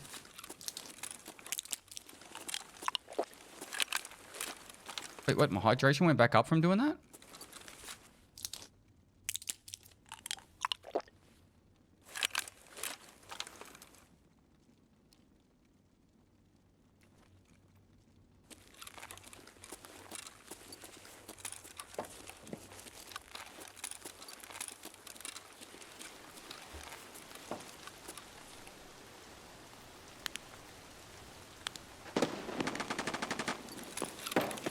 Alright, we still need a Salua, so we might as well check for that while we're running through. So, dental here. Couple of spawns for that.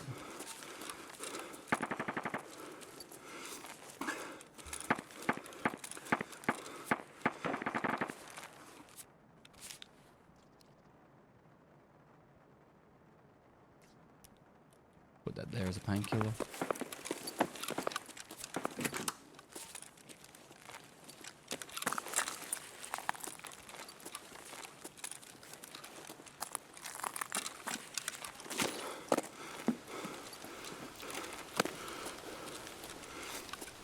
Scavs here.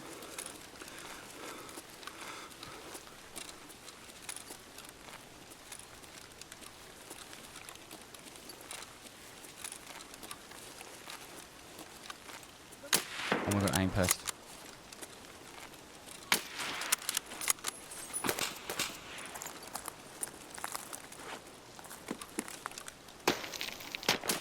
Oh, there's a lot of scavs. Careful with this. Might just run around. Be a little bit safer. At least against the scavs. While I'm dehydrated. Full 10 round mag.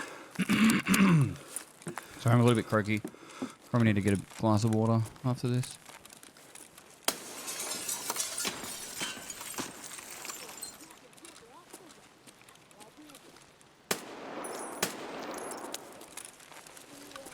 Нашего завалили!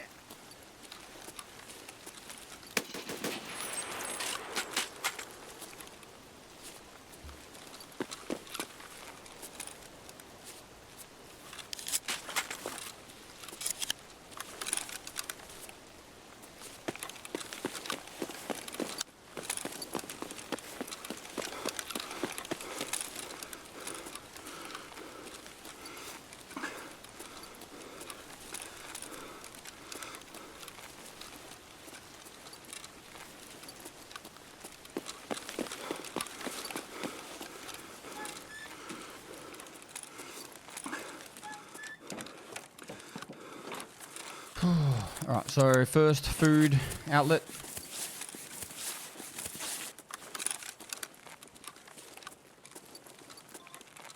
For the delicious sausage. So now, when you're trying to get XP as well, you should always try and headshot. It gives you extra XP and it adds up. You'd be amazed how much it adds up.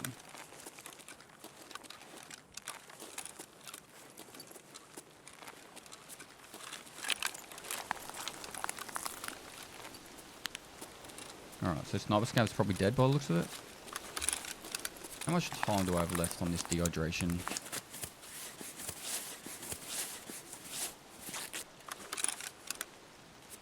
It's a bit awkward running out there in the open. Alright, it's been 5 minutes now, so as in the raid's been up for 5 minutes, so we just gotta probably wait another minute. The next supermarket's down this way on the left.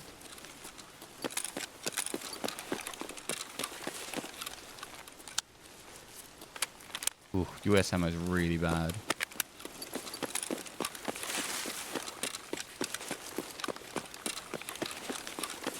I'll just run until I'm here and then hide down in this little gap. So it should pop up down the bottom left in the next minute, I'd say. Yeah, US means ultra shit. Is probably the best way to remember it.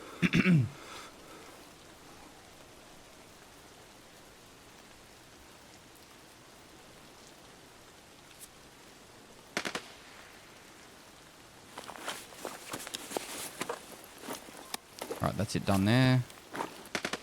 Okay, put that in there. Drink this. Now we need to survive a raid to complete the quest, but it doesn't have to be this raid.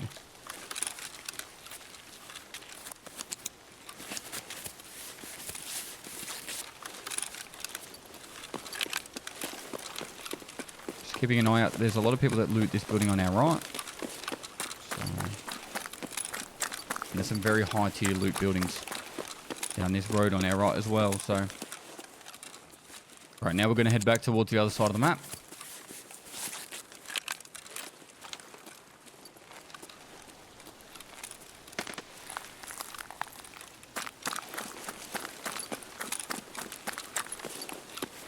The door is not open on that building, so we're good. For that building at least. Gonna try and get some distance here and run a little bit. I don't want to get caught out on the road if I can avoid it. The delicious sausage quest only gives... When the sniper scav up. It is. Delicious sausage quest doesn't give a lot of XP, but... It's definitely worth...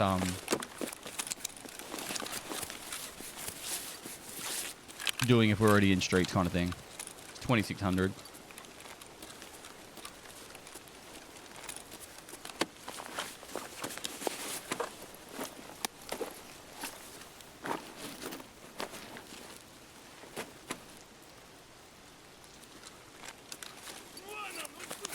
What? Another sniper scan? Huh? Grab down the bottom. Alright, we've given away our position to players now. I don't want to get caught out here, so I'm going to move nice and quick. Oh no. Oh no. Silent flash by Scav. No worries. Wait, that achievement also works against Scavs? Did not know that. It was just any kill. I thought you had to do that against players. Did not know.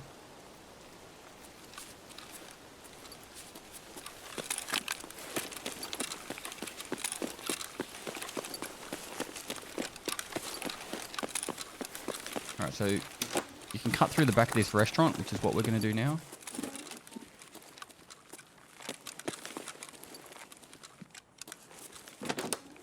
Now, this is a very, very, very high risk area. A lot of players will be in this area. There's a room over there that everyone farms, and then this whole building is really high value. The one just over this one in front of us here. We're not going to go through any of them. We're going to go through this way.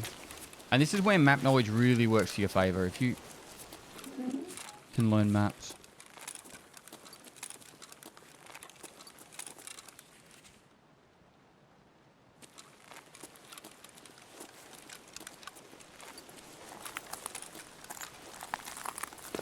Alright, we're going to run. If there's guy on a 50 cal, the boss is up. No, boss is not up.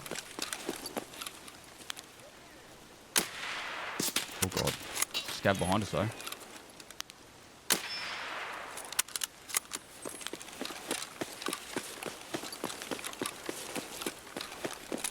Alright, this is the next supermarket that we've got to go to. Keeping an eye out.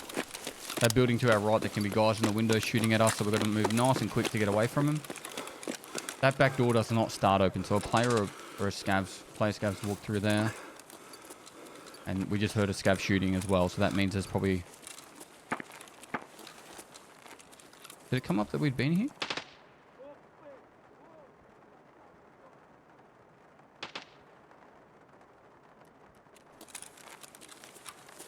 There we go.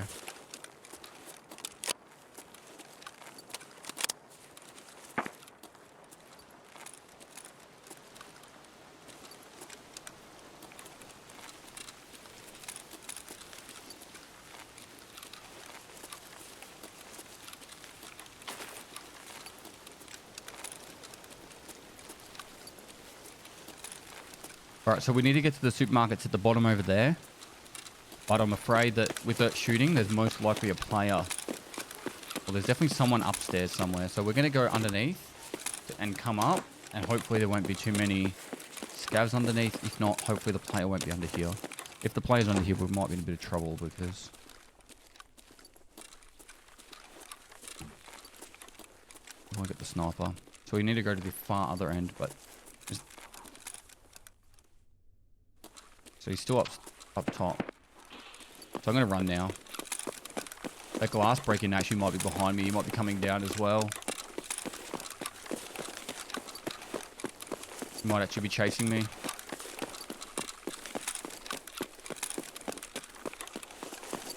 think it's this doorway here we want. Let's have a look if he's following. Maybe not. I believe this is the right one.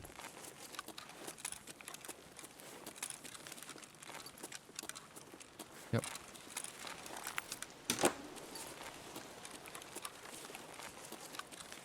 And this is the supermarket we need to go into. So that's that quest done.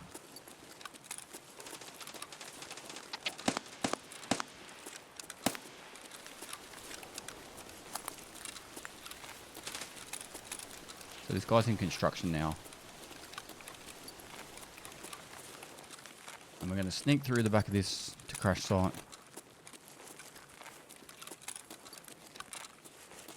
So those kind of things are what will really help, knowing that you can go through these little back passages and that. Where I just heard a door. I means the player could still be actually up in the building. But we should be protected by the actual chopper. Yeah, knowing those little back passages make a big difference. Make a big difference. Oh, you can just go underground here and then up through the other way and all that kind of stuff. So, once you shoot a green flare for the extract, how long do you have until the sniper will engage again? I think it's about 30 seconds to a minute. So 3,300 XP for that. And just to give an example, headshot XP was 528. So just shooting a scav in the head gives an extra 500 experience points for those 6 kills. And then 1.3 on that. So, you know, it adds up. Probably like another 700 experience points for aiming at the head instead.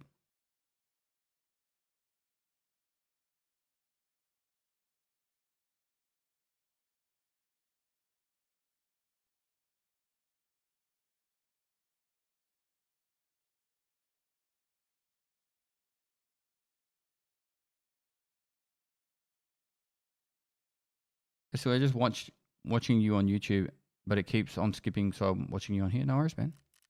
All right, so 2 quests to hand in.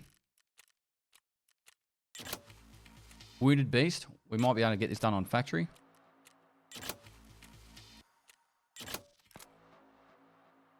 Another 5,600 XP if we want to go streets again, but I kind of want to do something a little bit different, you know? So we'll put all these in here.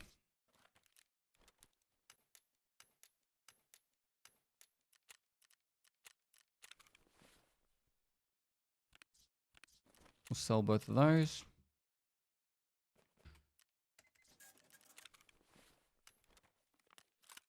Repair that.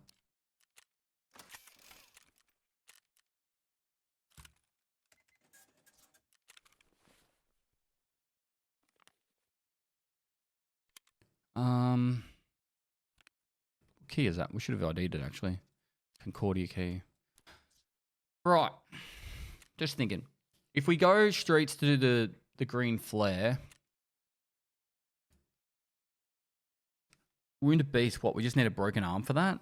What's the strategy people use for Wounded Beast? I feel like we can get that done on factory pretty quick if we just deliberately, well, not deliberately, but when we do get a broken arm, we just hold it. We don't have the gym to go to do that. The green flare extract is literally just run over there. Just kind of like nothing too exciting. I suppose at least I have shown green flares already. It's a pretty simple 5,600 XP.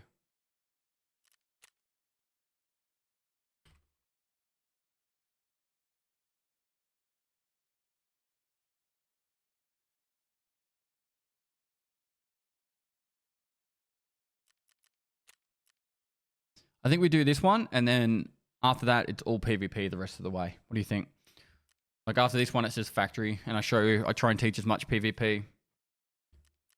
Because this will get us pretty close to 13, and then it's just 13 and, like, you know, 2 and a bit levels. I think doing it this way will pretty much get us to the point where Friend from the West Part 1 and 2, Wounded Beast, Tarkov Shooter Part 3. We'll pretty much get the rest of the way, right? We're 60,000 XP away. Friend from the West Part 2 is 10,000. Part 1 is 10,000. That's 20,000. Tarkov Shooter Part 3 is 10,500. So that's 30.5. Wounded Beast is 5.8.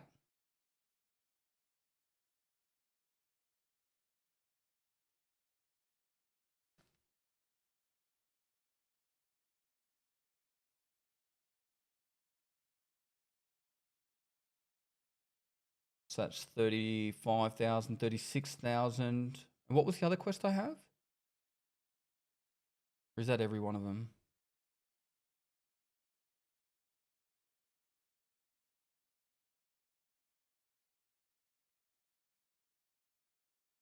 Oh, steer it. 5,300. So that's 41,000 XP from doing those quests, and that means we have to get another 20,000 XP from killing stuff. Which, if we're going to get all those kills, I'd imagine by the time we get all them, we should have 20,000 XP.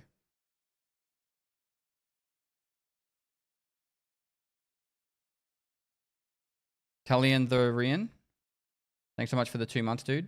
Have you been playing any games off stream lately? Just Age of Empires. Galvanite Steel, thanks for the prime.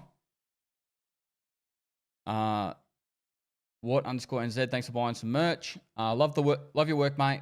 Appreciate the entertainment. Love hardcore. Can't wait to see the videos of you making a mess on the backhoe.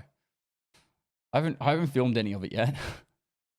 Whoever the other person was, thanks for buying some merch. Dev Colt, thanks so much for the 59 months. Redwood Life, thanks for the raid. Corey, thanks so much for buying some merch as well. Appreciate all the info and entertainment you have provided over the years. My pleasure, dude. Oh, I'm going to quickly get a glass of water.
If you have a Logitech mouse, it has the ability to click the mouse wheel left and right.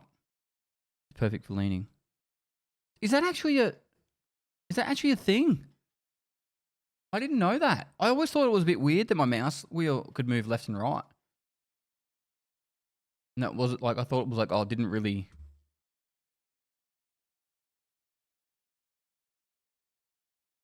That's actually kind of pog. Never knew. Should I even bother with armor? Yes. It's what's going to save you from scavs, bro.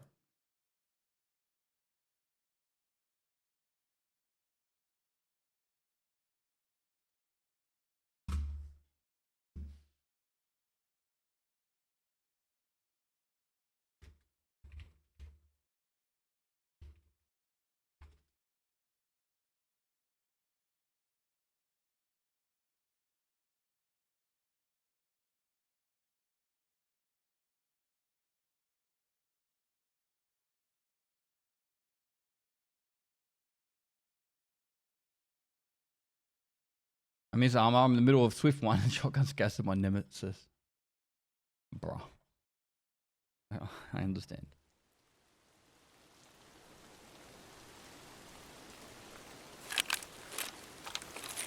It's not a bad spawn. We could go back and try and look for Saluas on the way past. Or we could just go straight past and check dental. Maybe just do dental.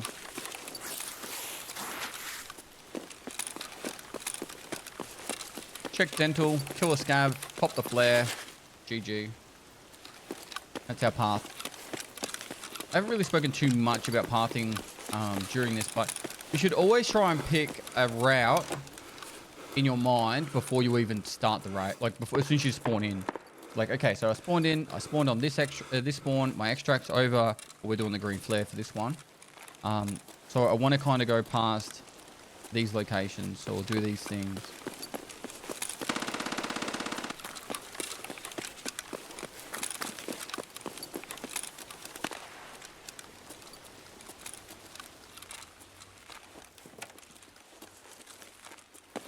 Alright. Some beef.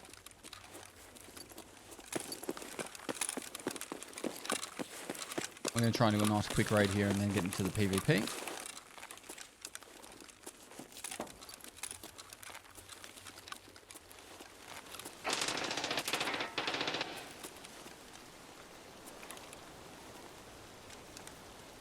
He could be in dental.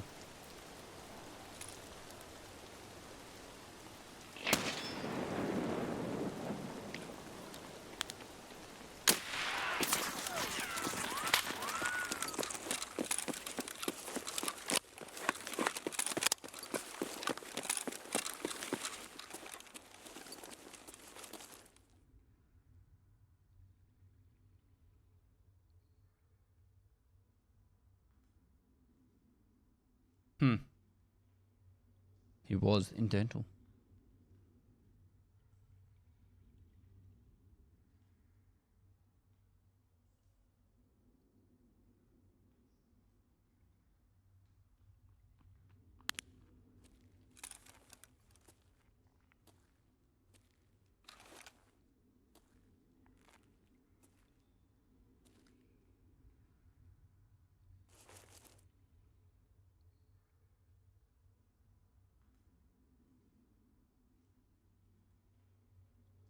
I said this was a bit of a risky area.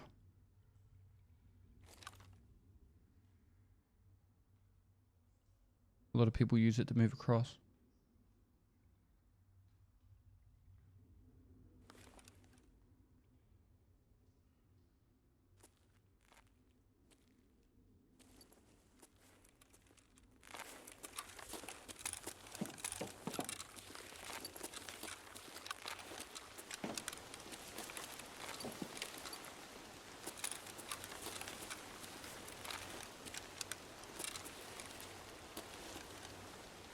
We can do the green flare from this side, but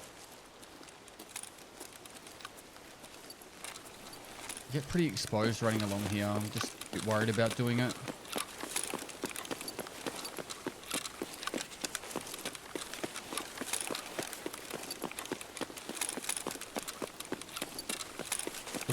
Looking. Just gonna hide here for a sec.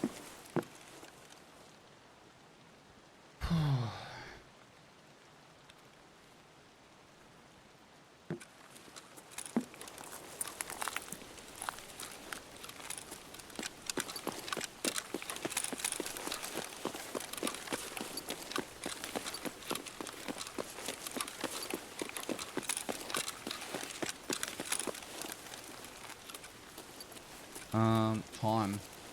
Hasn't actually been long enough for us to extract all the quest. Did I see someone?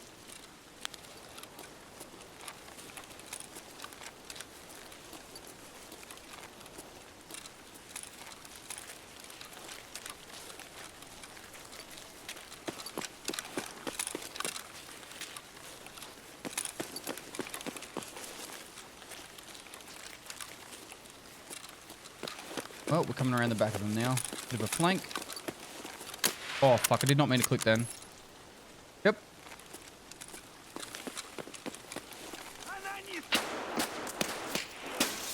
There's guys here to spice up the raid. Killed one. Сука, ёбнули нашего!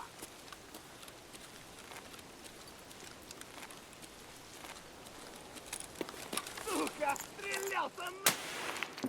That was a bad shot. Oh my god, Pest. Aim. Professional gamer right here, ladies and gentlemen.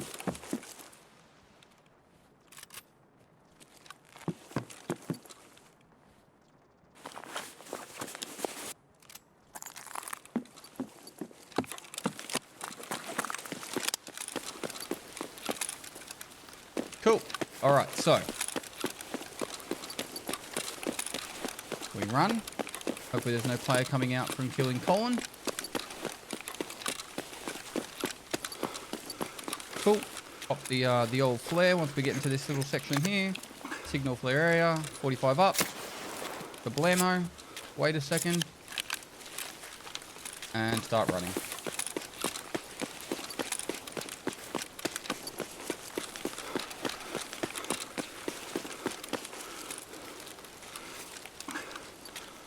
You know why they call him Colin, Tay? Why?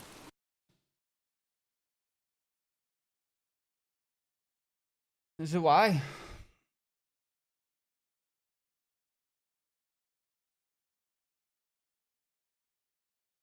Alright.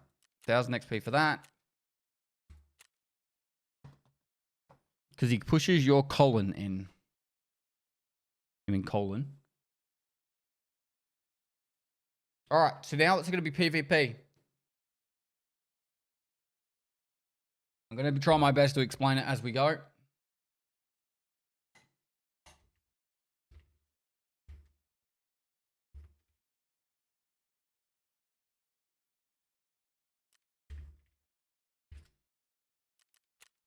Alright, so farming part 1. Toolsets factory. I actually forgot about this task. So we can hand this in. I think we've only got one tool set, unfortunately.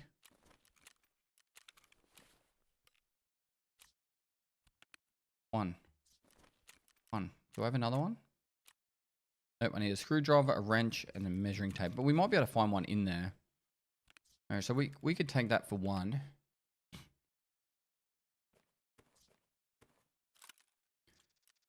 We have to do close range bolty kills. So we're going to try and do that on factory. That's how we're going to clear up our stash space.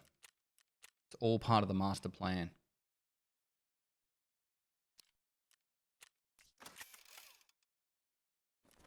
Oops, wrong button.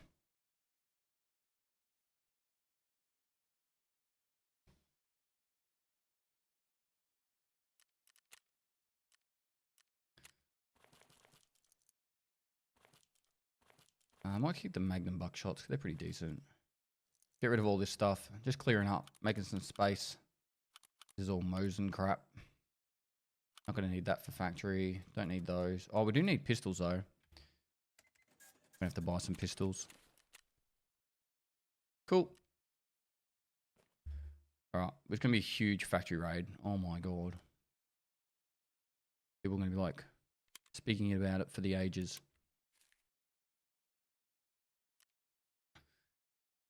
Alright, I'll get some drink, some food.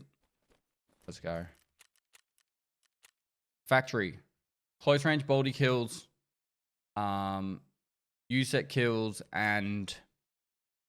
Close range bolty kills, USEC kills, and also... I think that's probably it.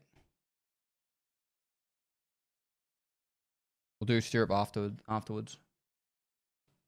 Yeah, we'll place down the toolkit if we can.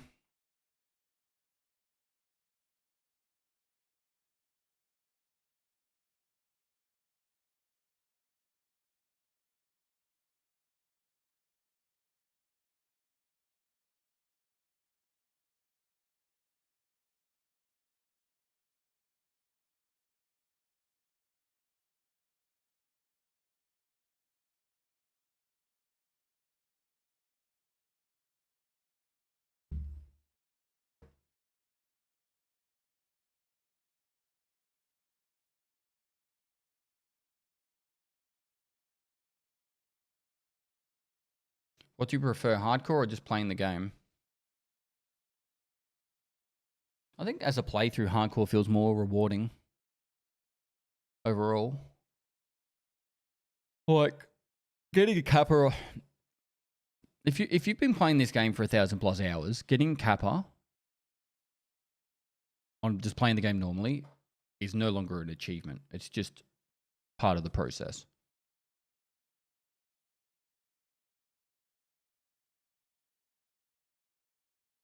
Whereas getting a kappa on a hardcore playthrough is an achievement. Particularly if you're following my rule set.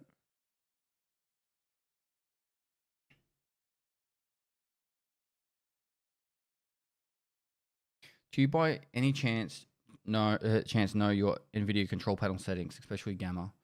The only one I change in NVIDIA control panel is I make sure I'm on 165 Hz. When do I think 1.0 will release? Either the wipe at the end of this year or the one middle next year. If I was a guessing man. All right. Focus up. We need some PvP kills.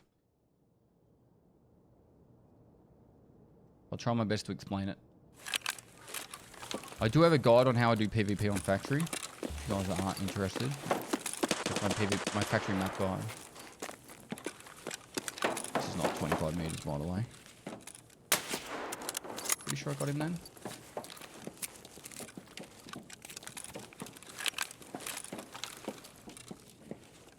Yeah, he's dead. Get my arm. My arm, my arm.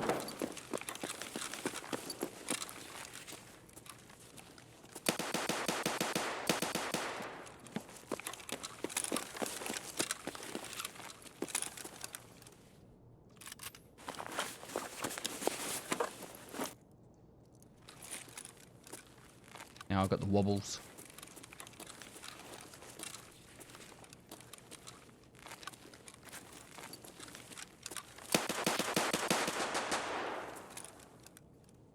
Someone with the shotgun just killed that man. We're too far away. We need to get closer.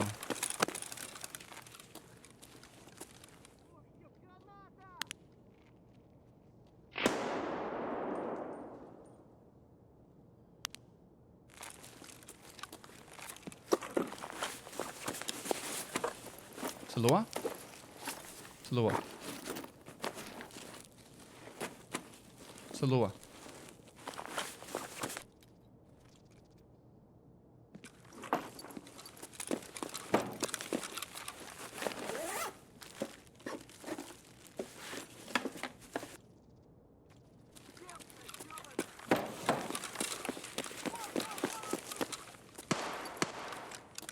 Right, we need to look for this toolkit. So we're trying our best not to ever overexpose. We're not going to try and run through the middle of certain areas.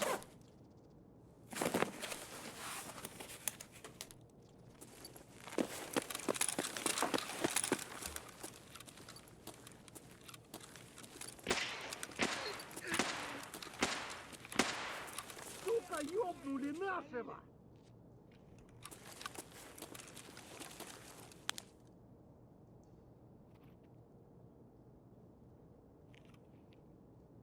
So PMC was just lighting up this scav.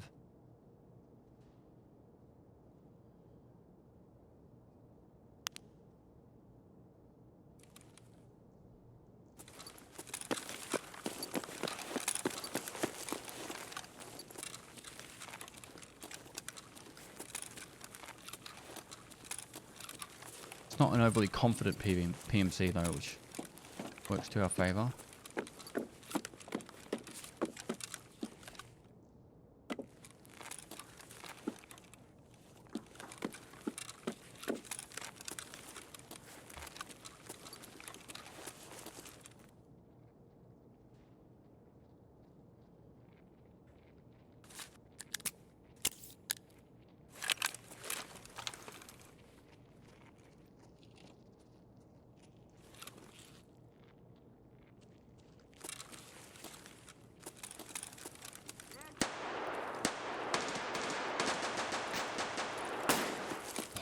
What the fuck?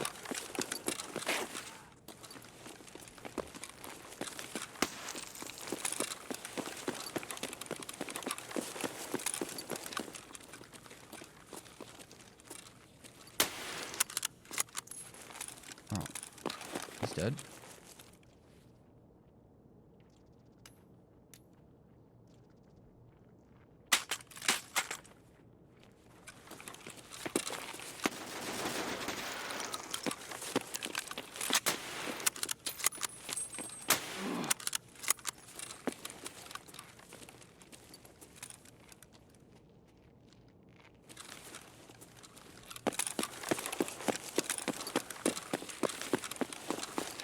Rude.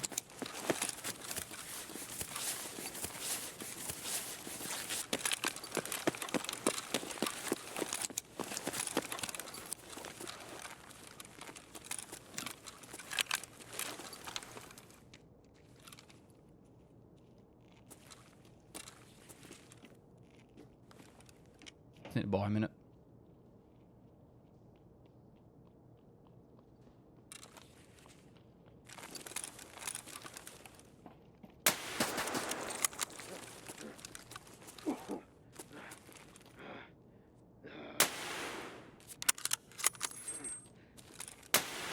Alright, Tarkov shooter done. And we can place down our... So, never try and repeat the same spot. Constantly try and move so that way they don't get an easy pre-fire. Obviously, once we hit that guy, he was in the hurt locker, so he didn't want to really push us. But yeah, I never really stood in the same spot. I never really gave him an opportunity to make a plan. And yeah. That's pretty much my strategy for killing players on factory with a bolty.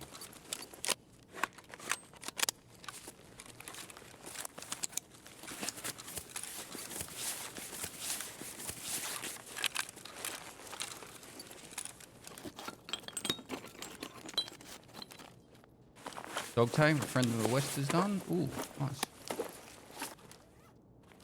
Piranha.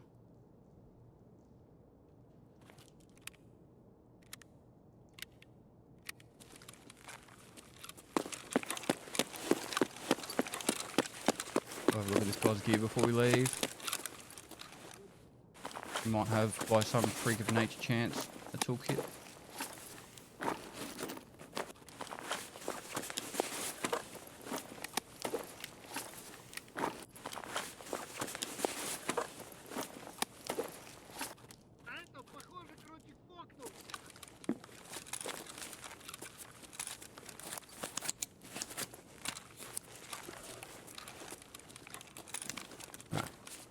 So we need to reset now.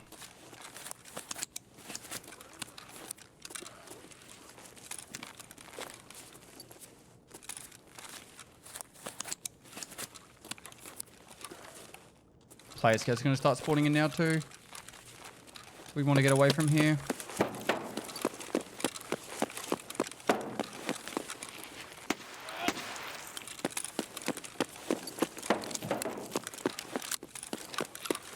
I don't have a factory key, so just running straight towards the extract. Try and move nice and quick. There are people that camp this extract, so be very careful with that. There's a few tricks. If you watch my my new player factory guide, I can show you examples of how to fight extract campers. But yeah, pretty solid first factory raid, I think. Tarkov shooter is now done. We placed down one of the other things. Didn't get any wounded beast. But we also got all the dog tags needed for Friend from the West now. So all we have to do is kill more USEC. Which now we're going to go in for with pistols. So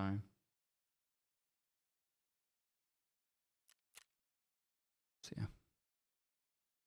First one was 28 meters. That's rough. Is it going to be another Punisher or something else? Or are you too busy with other stuff? Oh, way too much on, man. I'd love to, but it's just not going to happen.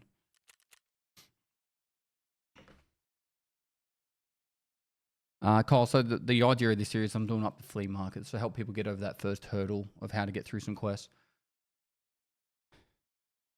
The quest to kill 20 bears on Lighthouse is a bit rough just because not many people run bear. Yeah.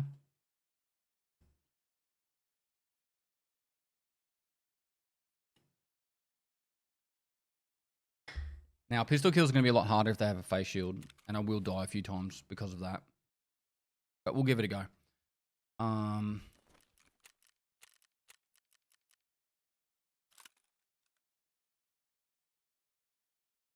might just sell all this.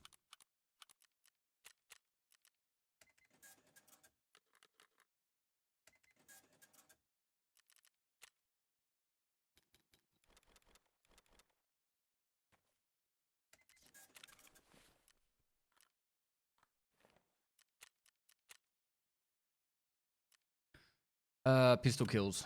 So this is going to be an interesting one, isn't it?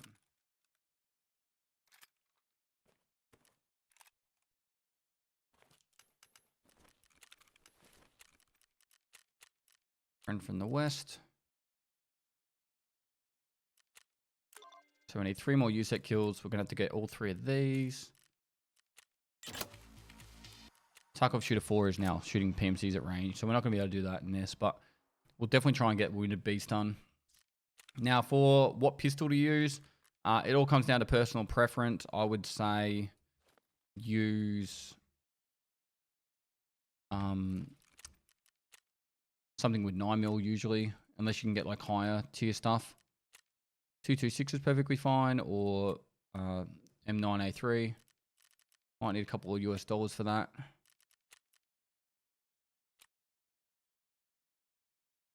Well, let's just get 6,000 and then work it out from there.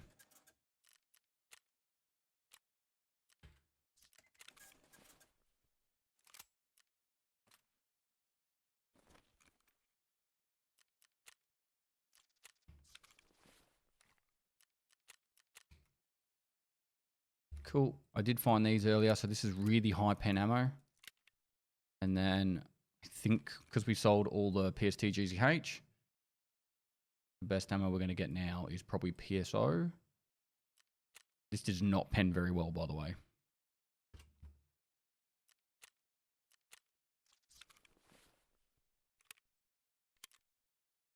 Something I should probably point out, because if I don't, someone's going to be like, how come you didn't top load? All right, so the first bullets that come out of the mag are the ones that are last loaded. So for example, if we want the high pen ammo, so this is very high pen ammo, to be at the top, we need to put the 11 at the bottom and the 6 on top. All right. Generally, I don't really care because it's all RNG at the end of the day. You're probably going to shoot a scav first anyway and all that kind of stuff. If you really want to be like crazy particular, you could tag this mag with like purple, and then you'll know, okay, if there's only a scav there, you can hold R, scroll your mouse wheel. So I might be able to show you in the hideout actually. Now, obviously there's one in the chamber that's high pen. But for example, say there's a scav in front of me and I don't want to like shoot the scav with the high pen ammo. Hold R, scroll your mouse wheel, or switch to the purple mag. Shoot the scav a couple of times, and then you can scroll back and use your high pen mag. And then, you know, you got your purple mag still in your there for killing scavs. It's an option you've got if you really want to be particular, but honestly, it's all... that's if you like really want to be particular of what you're doing. All right. Let's do this. Factory. We're going to go shoot some players in the face.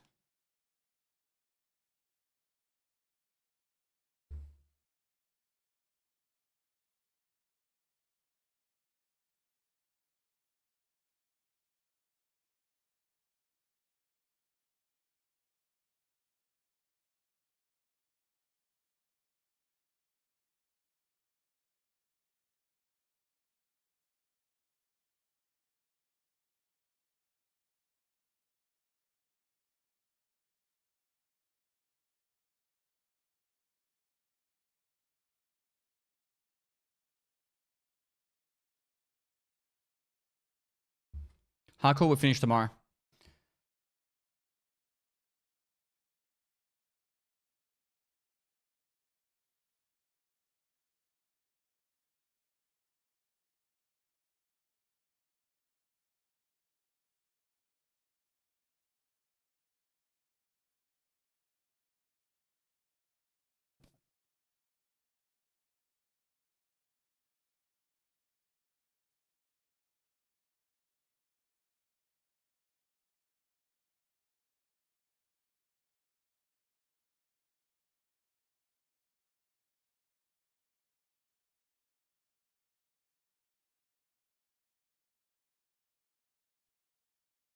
What time is it over in Oz? Midday.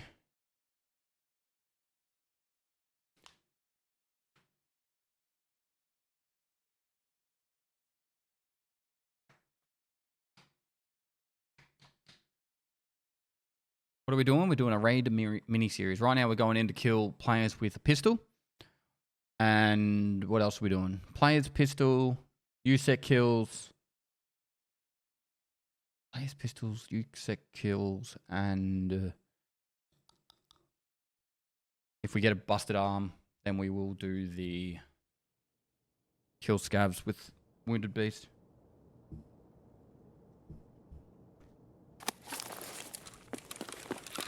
Right, so we're going to push really quickly over to the first spawn, which is over here.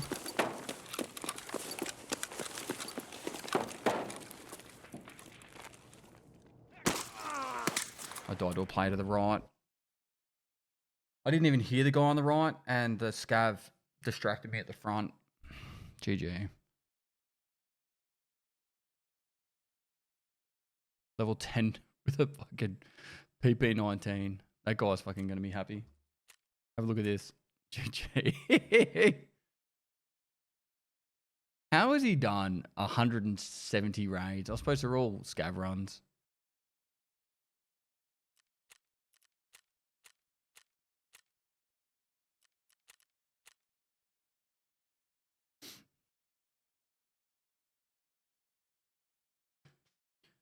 Been sub for 42 months, you don't look a day older than when you did day one. Oh, thanks, dude. Blitz, thanks for 18 months, unless you're saying I looked old the whole time.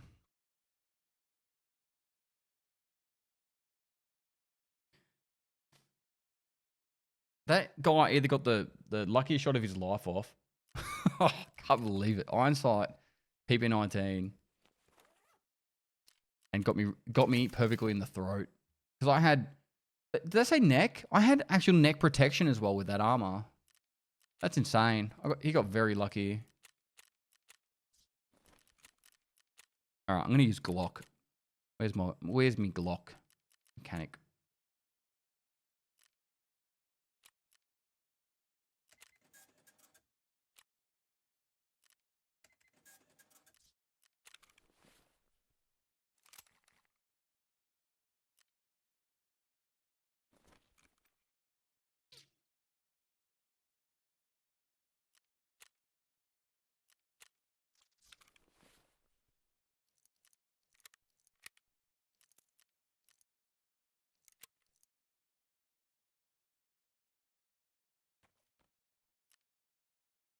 Cool.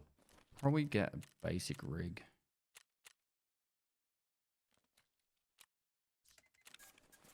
Just to put some some meds in there.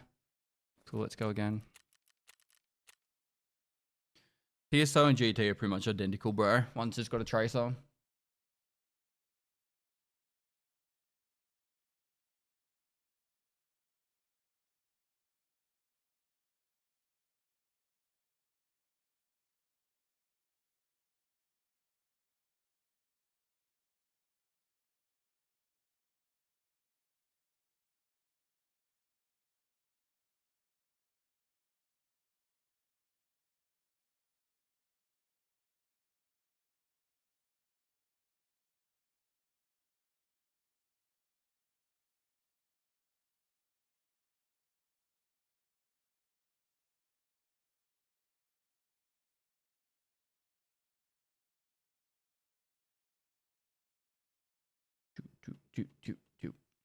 Cleaning up stuff.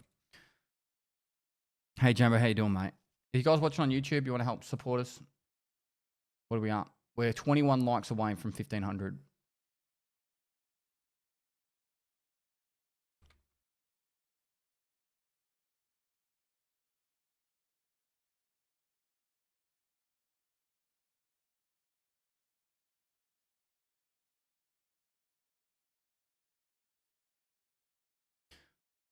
Do do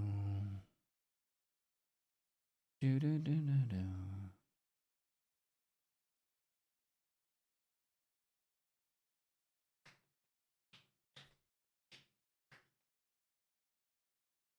I need to find out what server he plays on. I never see low-level players on Factory, just Chads. I only play on Miami.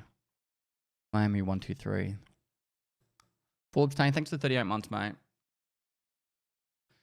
The last raid, the raid before the one I just died on, I killed 3 players all over level 30.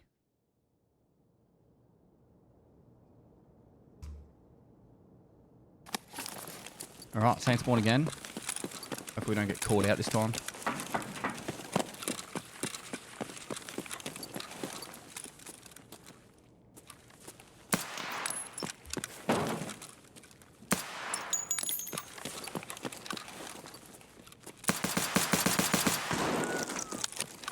Case 23.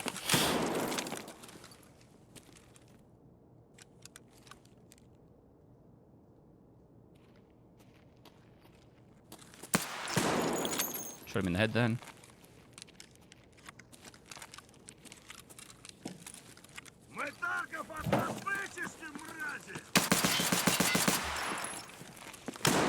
I had nowhere to go.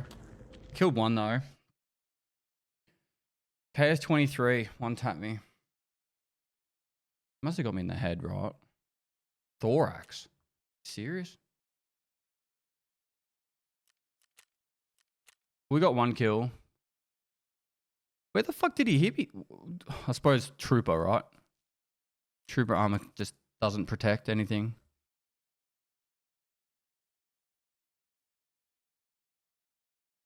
And a KS to the left knee. I shot that guy square in the forehead too. And he still pushed me like that. Ballsy.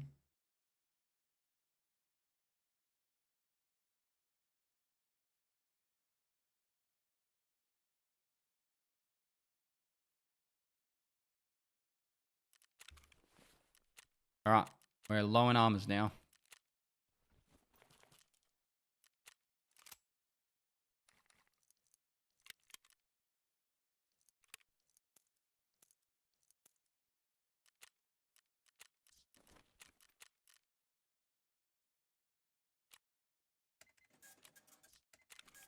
Probably not going to let me do that with that. Cool, go again. This is just how it is sometimes. I felt like I did everything right there. Just got a little bit caught out of position. The guy being behind me slowed me down. Otherwise, I would have been able to run away into a better position to take on the KS23 guy. But the fact that that guy came up behind me gave me literally no choice.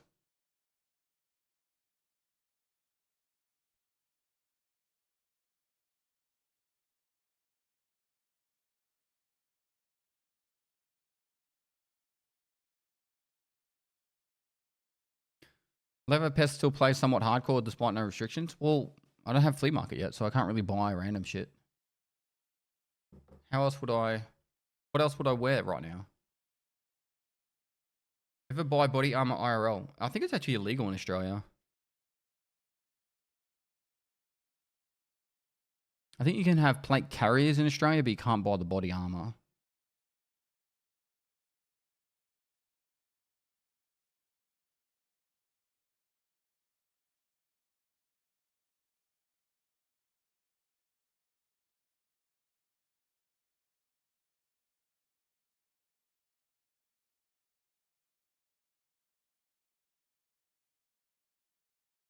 What's the difference? A plate carrier is like a rig that can hold plates. It doesn't, you can't actually own the plates.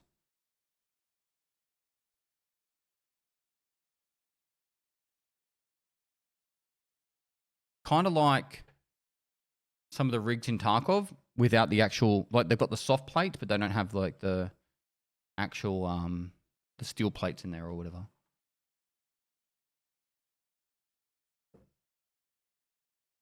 Hey Madison, how you doing? Much love back to Queensland.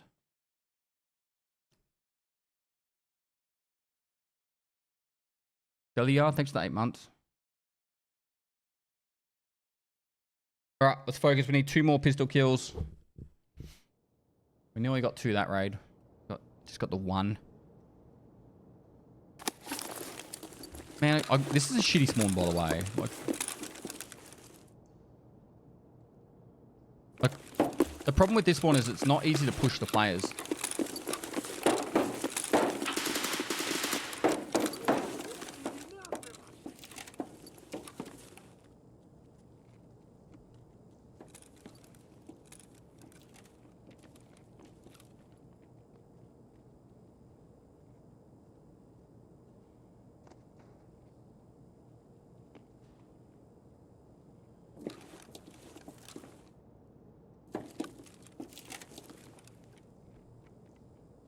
me running up on that over there is very aggressive.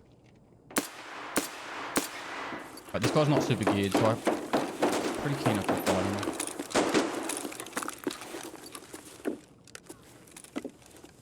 He's super geared. Fuck that.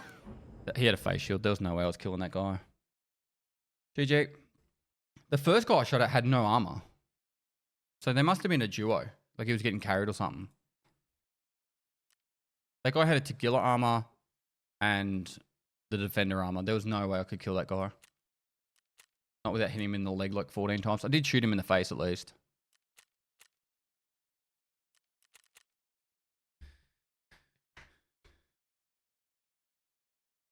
You can go underneath and push forklift spawn or med tent. Yeah, I try and get the people that are in that, I don't know the name of the spawn actually, the spawn on the right hand side. Bro, you appeared for like 0.3 of a second and he landed 4 hits on you. It's Tarkov, mate. AKS-74U shoots at what? 650 RPM. Doesn't require long. Watch me go in with no gear. And then get all the kills.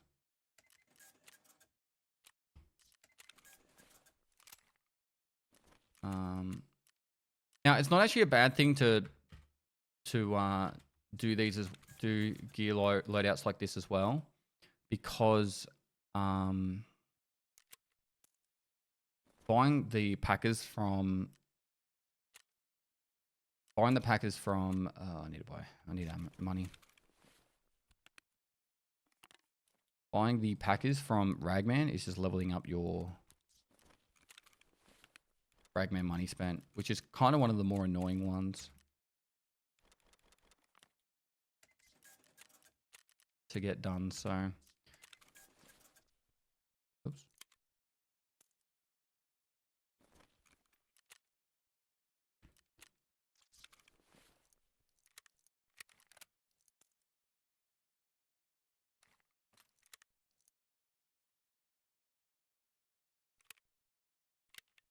Cool. And we can need to do that. We won't be able to wear it with this contacts though. So we'll go like this. New follower here. Just wanted to say we appreciate the great interview and questions you asked Nikita. No worries, dude. I'm from Argentina. EF2's not working. Don't know, bro.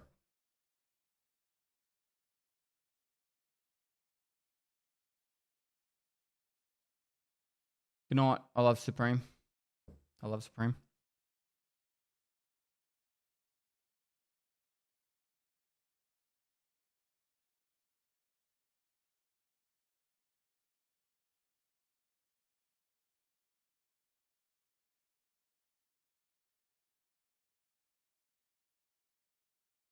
Pistol kills late wiper always hard.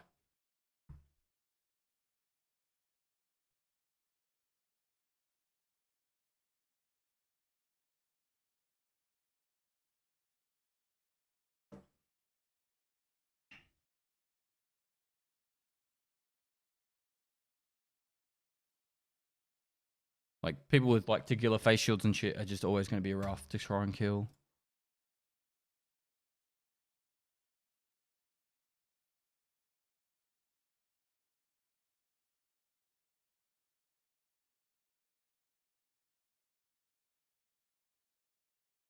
As someone who mentioned before, low level ground zero is probably way better for it at this point. You're probably right. If we don't get it this time, I'll go ground zero. How about that?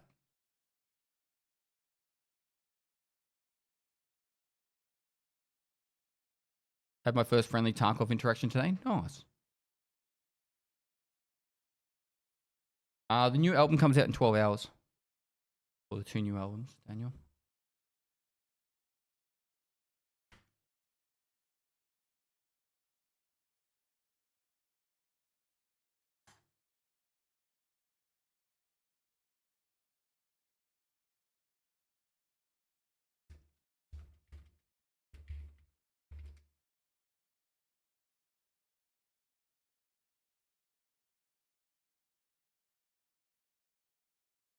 I just need 2 more kills.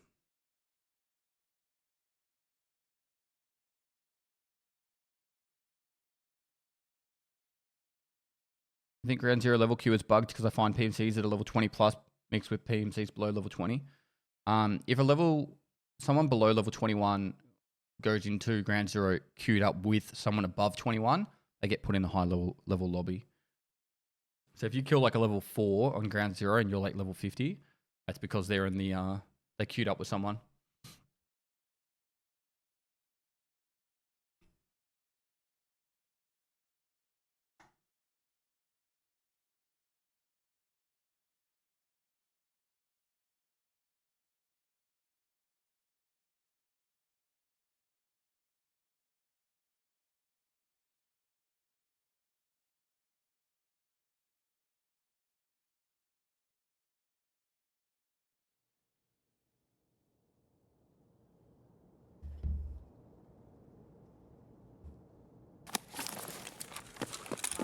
Same side spawn again.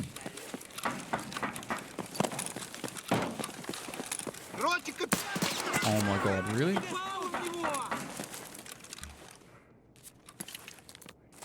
Stupid.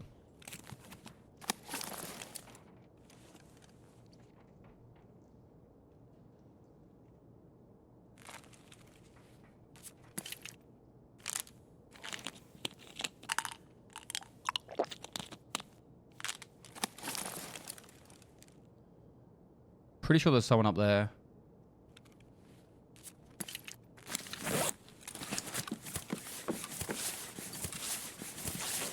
I'm gonna go underneath. Fuck off.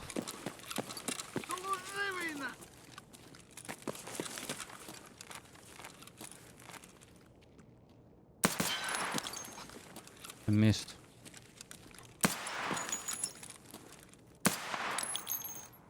I got one. This is going to be a stupid play, but for the fun of it.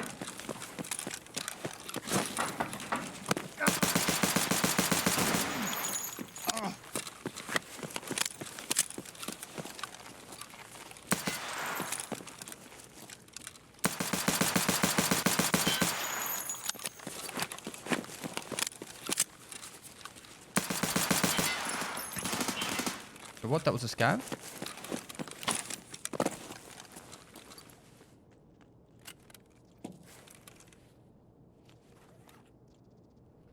Did I finish the quest? What? That was a Scav underneath?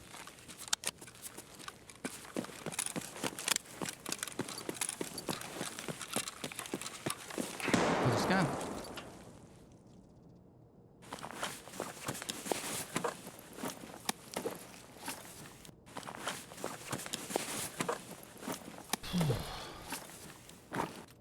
AVT is terrifying, by the way.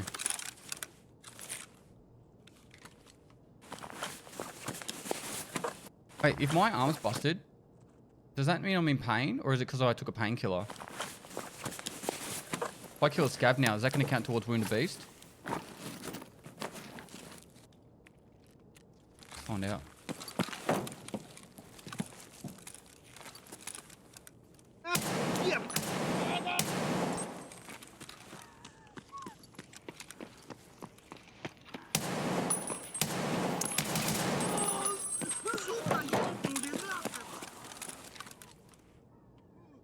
Yep.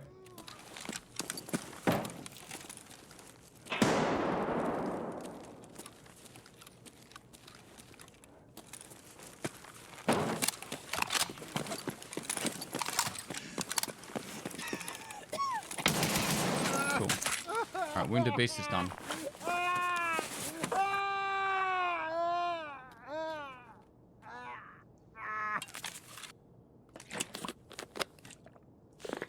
Alright, 10 rounds in a dream to get the pistol kills finished. Did we finish Friend from the West? One more USEC.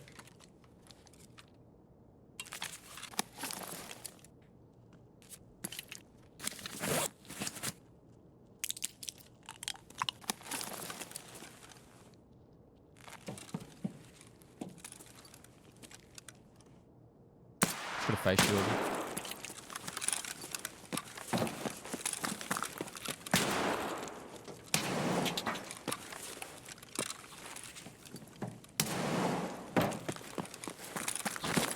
Take your face shield off, you pussy.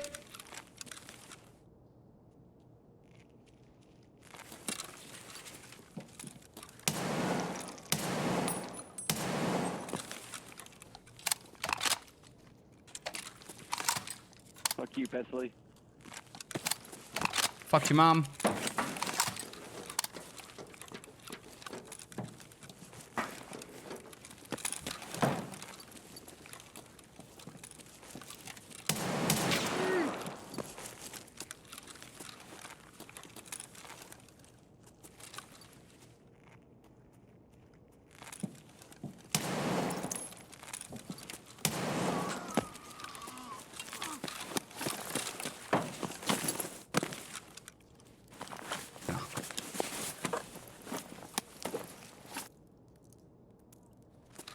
Still need pistol kills. A friend from the west is done.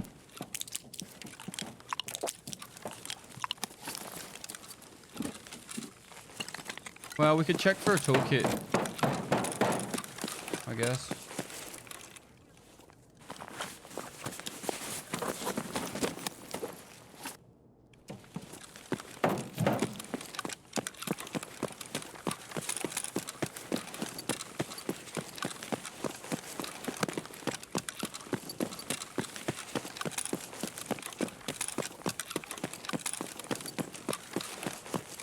I would have tried to shoot him with a pistol, but there's no point with the face shield, eh?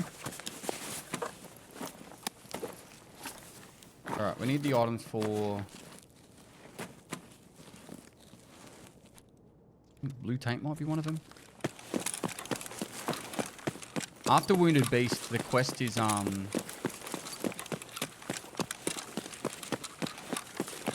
Hello? The quest is, tremor kills, where you gotta get headshots while having a tremor, so... Ну и чё тут за хуйня? Ну, блядь, нажри, сука! Scavs are angry. Вон!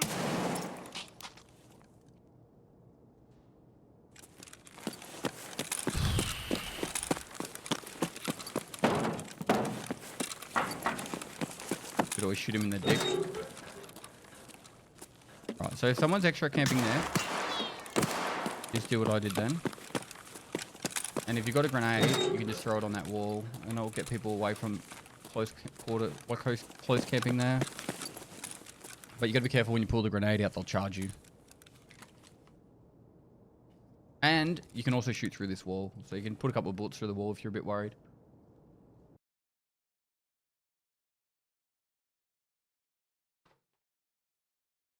Couple of quests done, which is nice. 3,500 XP. I honestly thought that was a scav. Sorry, a player.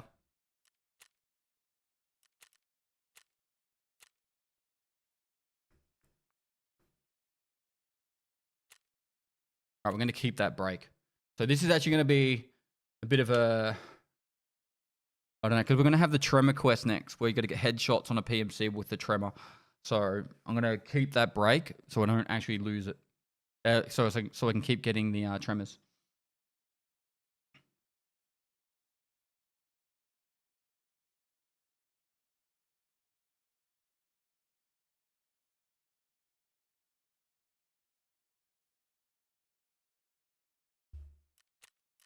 Alright, so Wounded Beast is done. So this is the Tremor quest. So I got to get 2 kills for that for 5,900 XP. We also got Friend from the West Part 1 done, which is 10,000 XP. And then Friend from the West Part 2 is hand over $5,000, which we've done that now. So I bought that just before. This unlocks fishing gear. So all this quest line on Peacekeeper. So that's how you unlock Peacekeeper's quest. All these quests now are on Shoreline pretty much. And we are not doing them part of this playthrough. Yeah, that's actually a good explanation on how to get to at least unlocking Shoreline quests with Peacekeeper. Alright. We can drink some stuff, I guess. We might just sell real quick.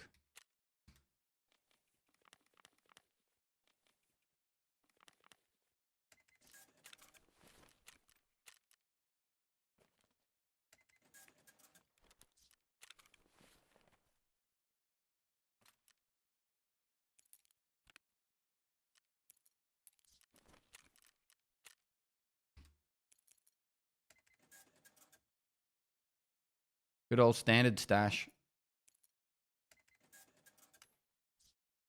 All this stuff can go in here.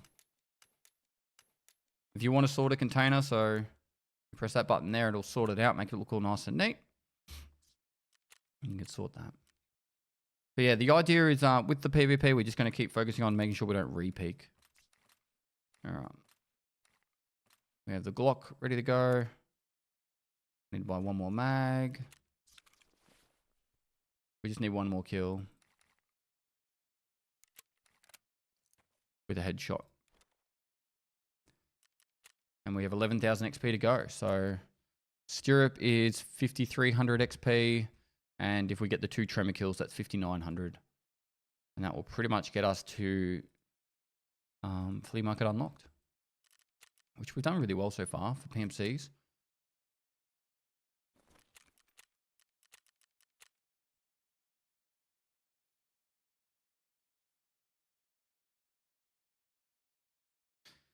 Repeaking will get you smoked 7 out of 10 times. I agree with that stat. Oh, phone call. Oh, they hung up.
Have you ever been to the UK? A couple of times. Hey, Pestily, I'm a new player, and without your videos, I wouldn't have ever progressed this much. Thank you. Well, no worries, dude. No worries. Glad I could help.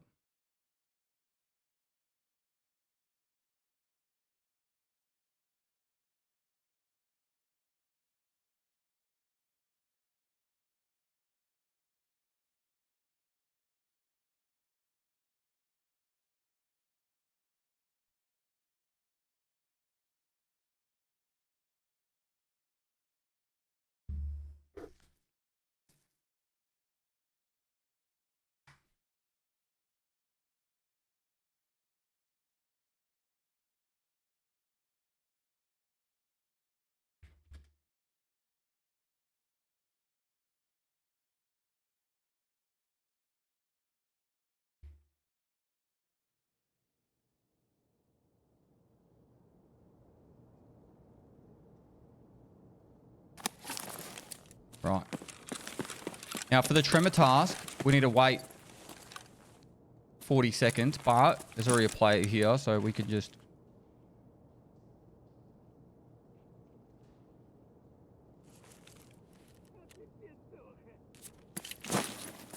Okay, he ran off. It's alright. So, when you got a fractured arm, you wait 40-ish seconds, so another 10 more from now, and a tremor will pop up here. And that is the easiest way to get eliminate PNC operatives with a headshot while under the tremor effect. So you can pop a painkiller so you don't have the blurred vision. And in 45 seconds, there you go. So tremor. It's not exactly 40. It's slightly different each time. You guys sitting back in the drone. Ooh, that's a scary gun.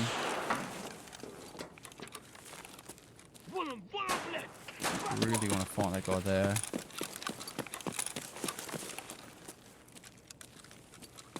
Fighting people out in the open here might be better.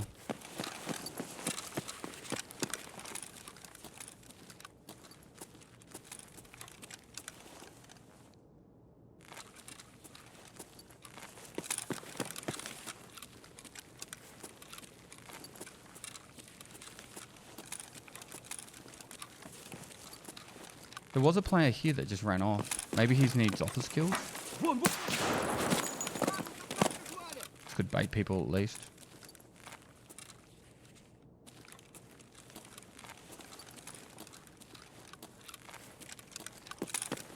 Прямо берцы! Сука, Who was he shooting at? ёбаный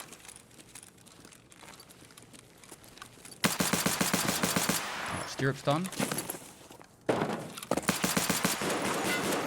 Ran out of ammo in my mag. Well, we got 1 kill. We got Stirrup done at least. So now we can use any gun we want.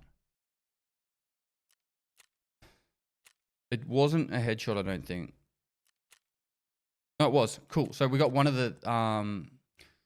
the tremor kills as well. So we untick this one, right? And then we click apply, and then we'll hold the fractures. And then we might use a splint just to get one of those fractures healed, so we don't have 2.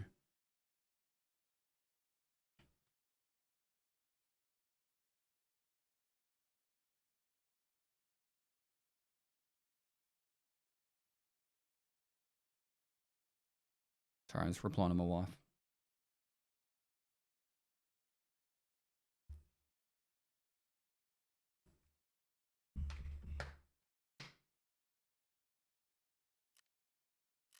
So, Stirrup is done.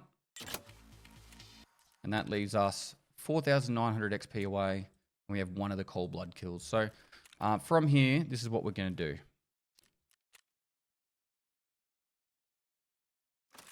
We're going to go full sweat.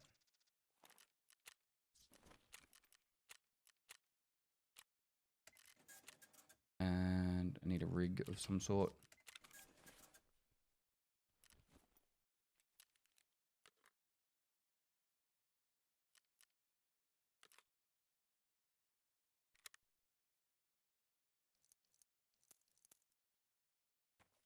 Six and 5. And if we don't kill someone with these 2 mags, then we're probably dead anyway. But yeah, realistically, if we get the tremor headshot, then we're level 15 anyway. But if not, even if we just kill half a dozen things and extract, we probably get the XP we need.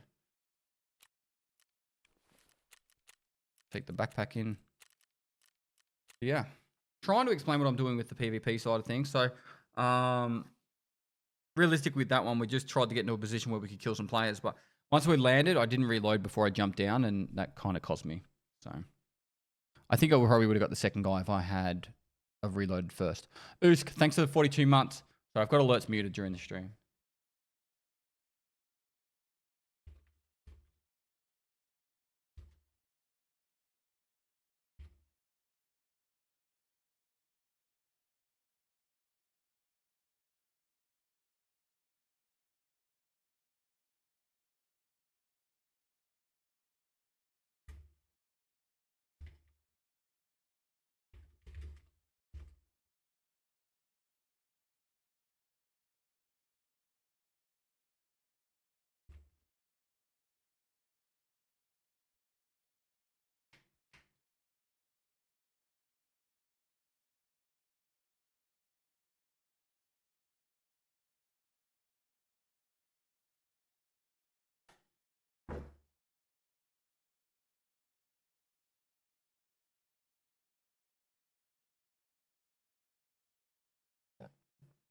How's the raid series work? So I'm filming it all now, and then I'll give it to my editor, and then he's going to cut it all up and make it into, like, probably, if I had to guess, 5 episodes. But we'll highly edit it so it's got, like, pop-ups and everything. So, and be as informative as possible. Fill all the gaps that I missed whilst I was filming it with, like, mini-maps and maps and all those good things.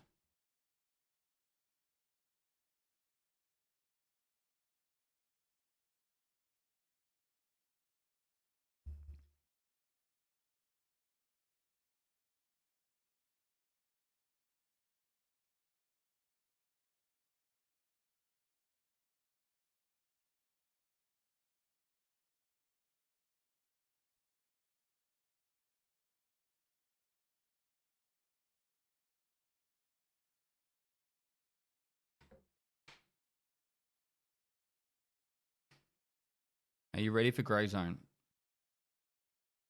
I don't know. My expectations are low.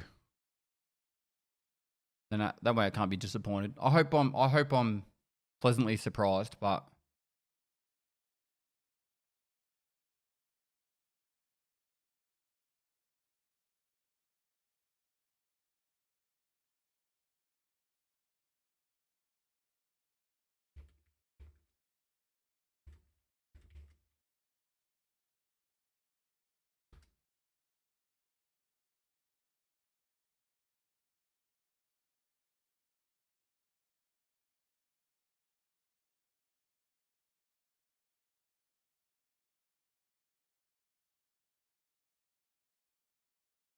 what is Grey Zone supposed to be? Kind of like an open world Tarkov. And I don't like referring to like so and so Tarkov, but like Tarkov in space, open world Tarkov, blah blah blah. We'll talk about after this raid. Well, okay, so this spawn, you do not want to sit in this hallway.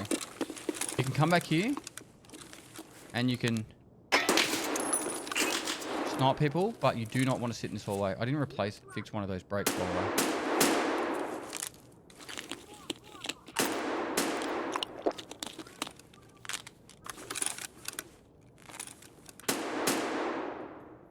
If we want the tremor kill, we have to wait.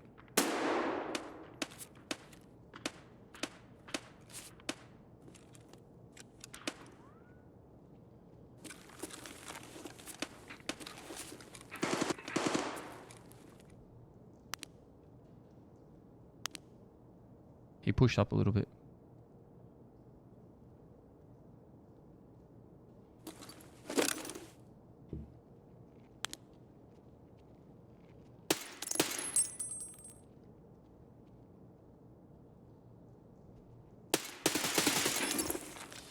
Done.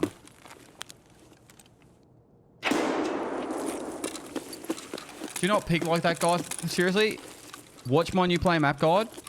Right, for factory, I always say don't do shit like that. It's a really bad tactic. You're not going to win that fight, like, literally ever. Alright, let's just lay out. Finish the raid.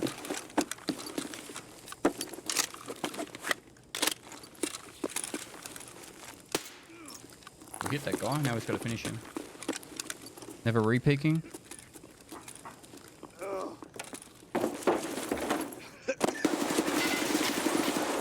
I got stuck in an animation then when I was falling that wouldn't let me actually shoot. But GG to that guy. Gets the kill. I was just having fun at the end. All right. He should be happy. Get some good gear. But that is going to be the end.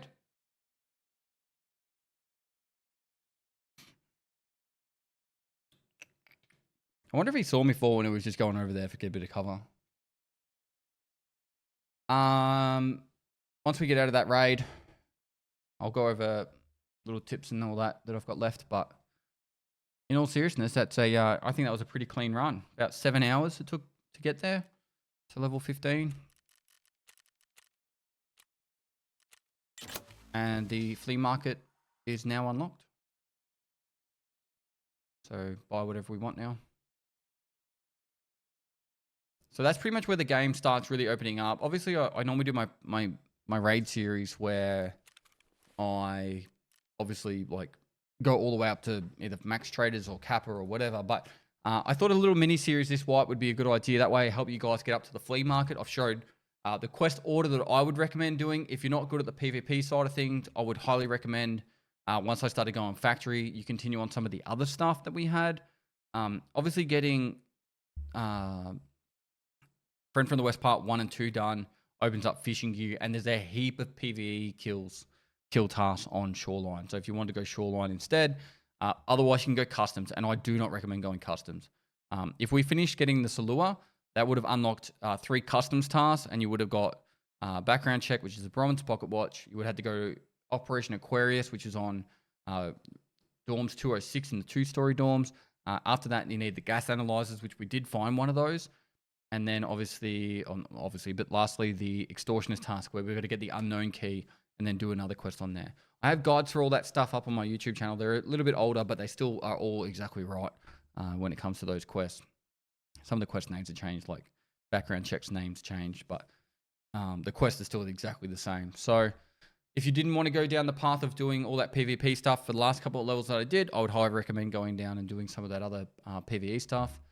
But you will have to do some PvP if you want to get to, you know, the end game of Tarkov. And I think it's still exciting. And I honestly recommend going into factory, getting some kills and stuff in factory, and just building up some, you know, some stuff like that. Now, I don't know why stress resistance went up. Or maybe because I finished Tremor, it went up a level.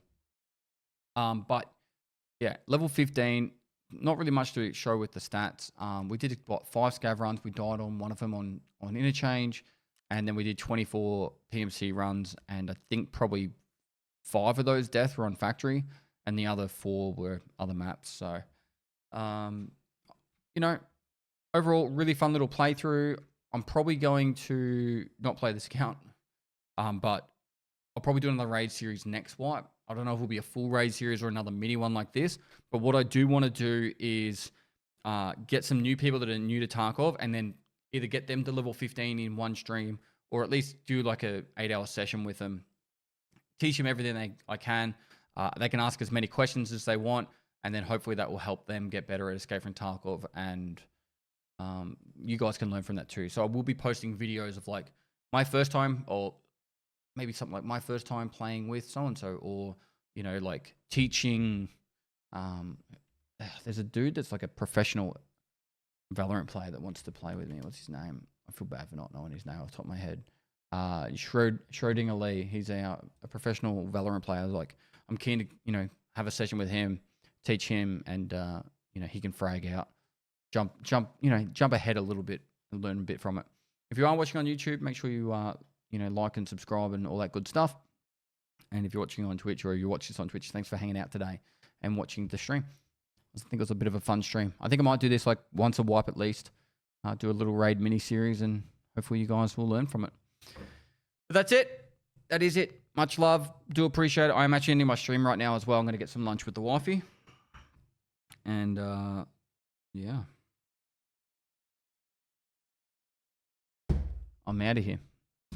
Would love to see you play with the doc. I could do that now that I stream on YouTube as well, but I wouldn't be able to stream at Twitch at the same time. All right, guys.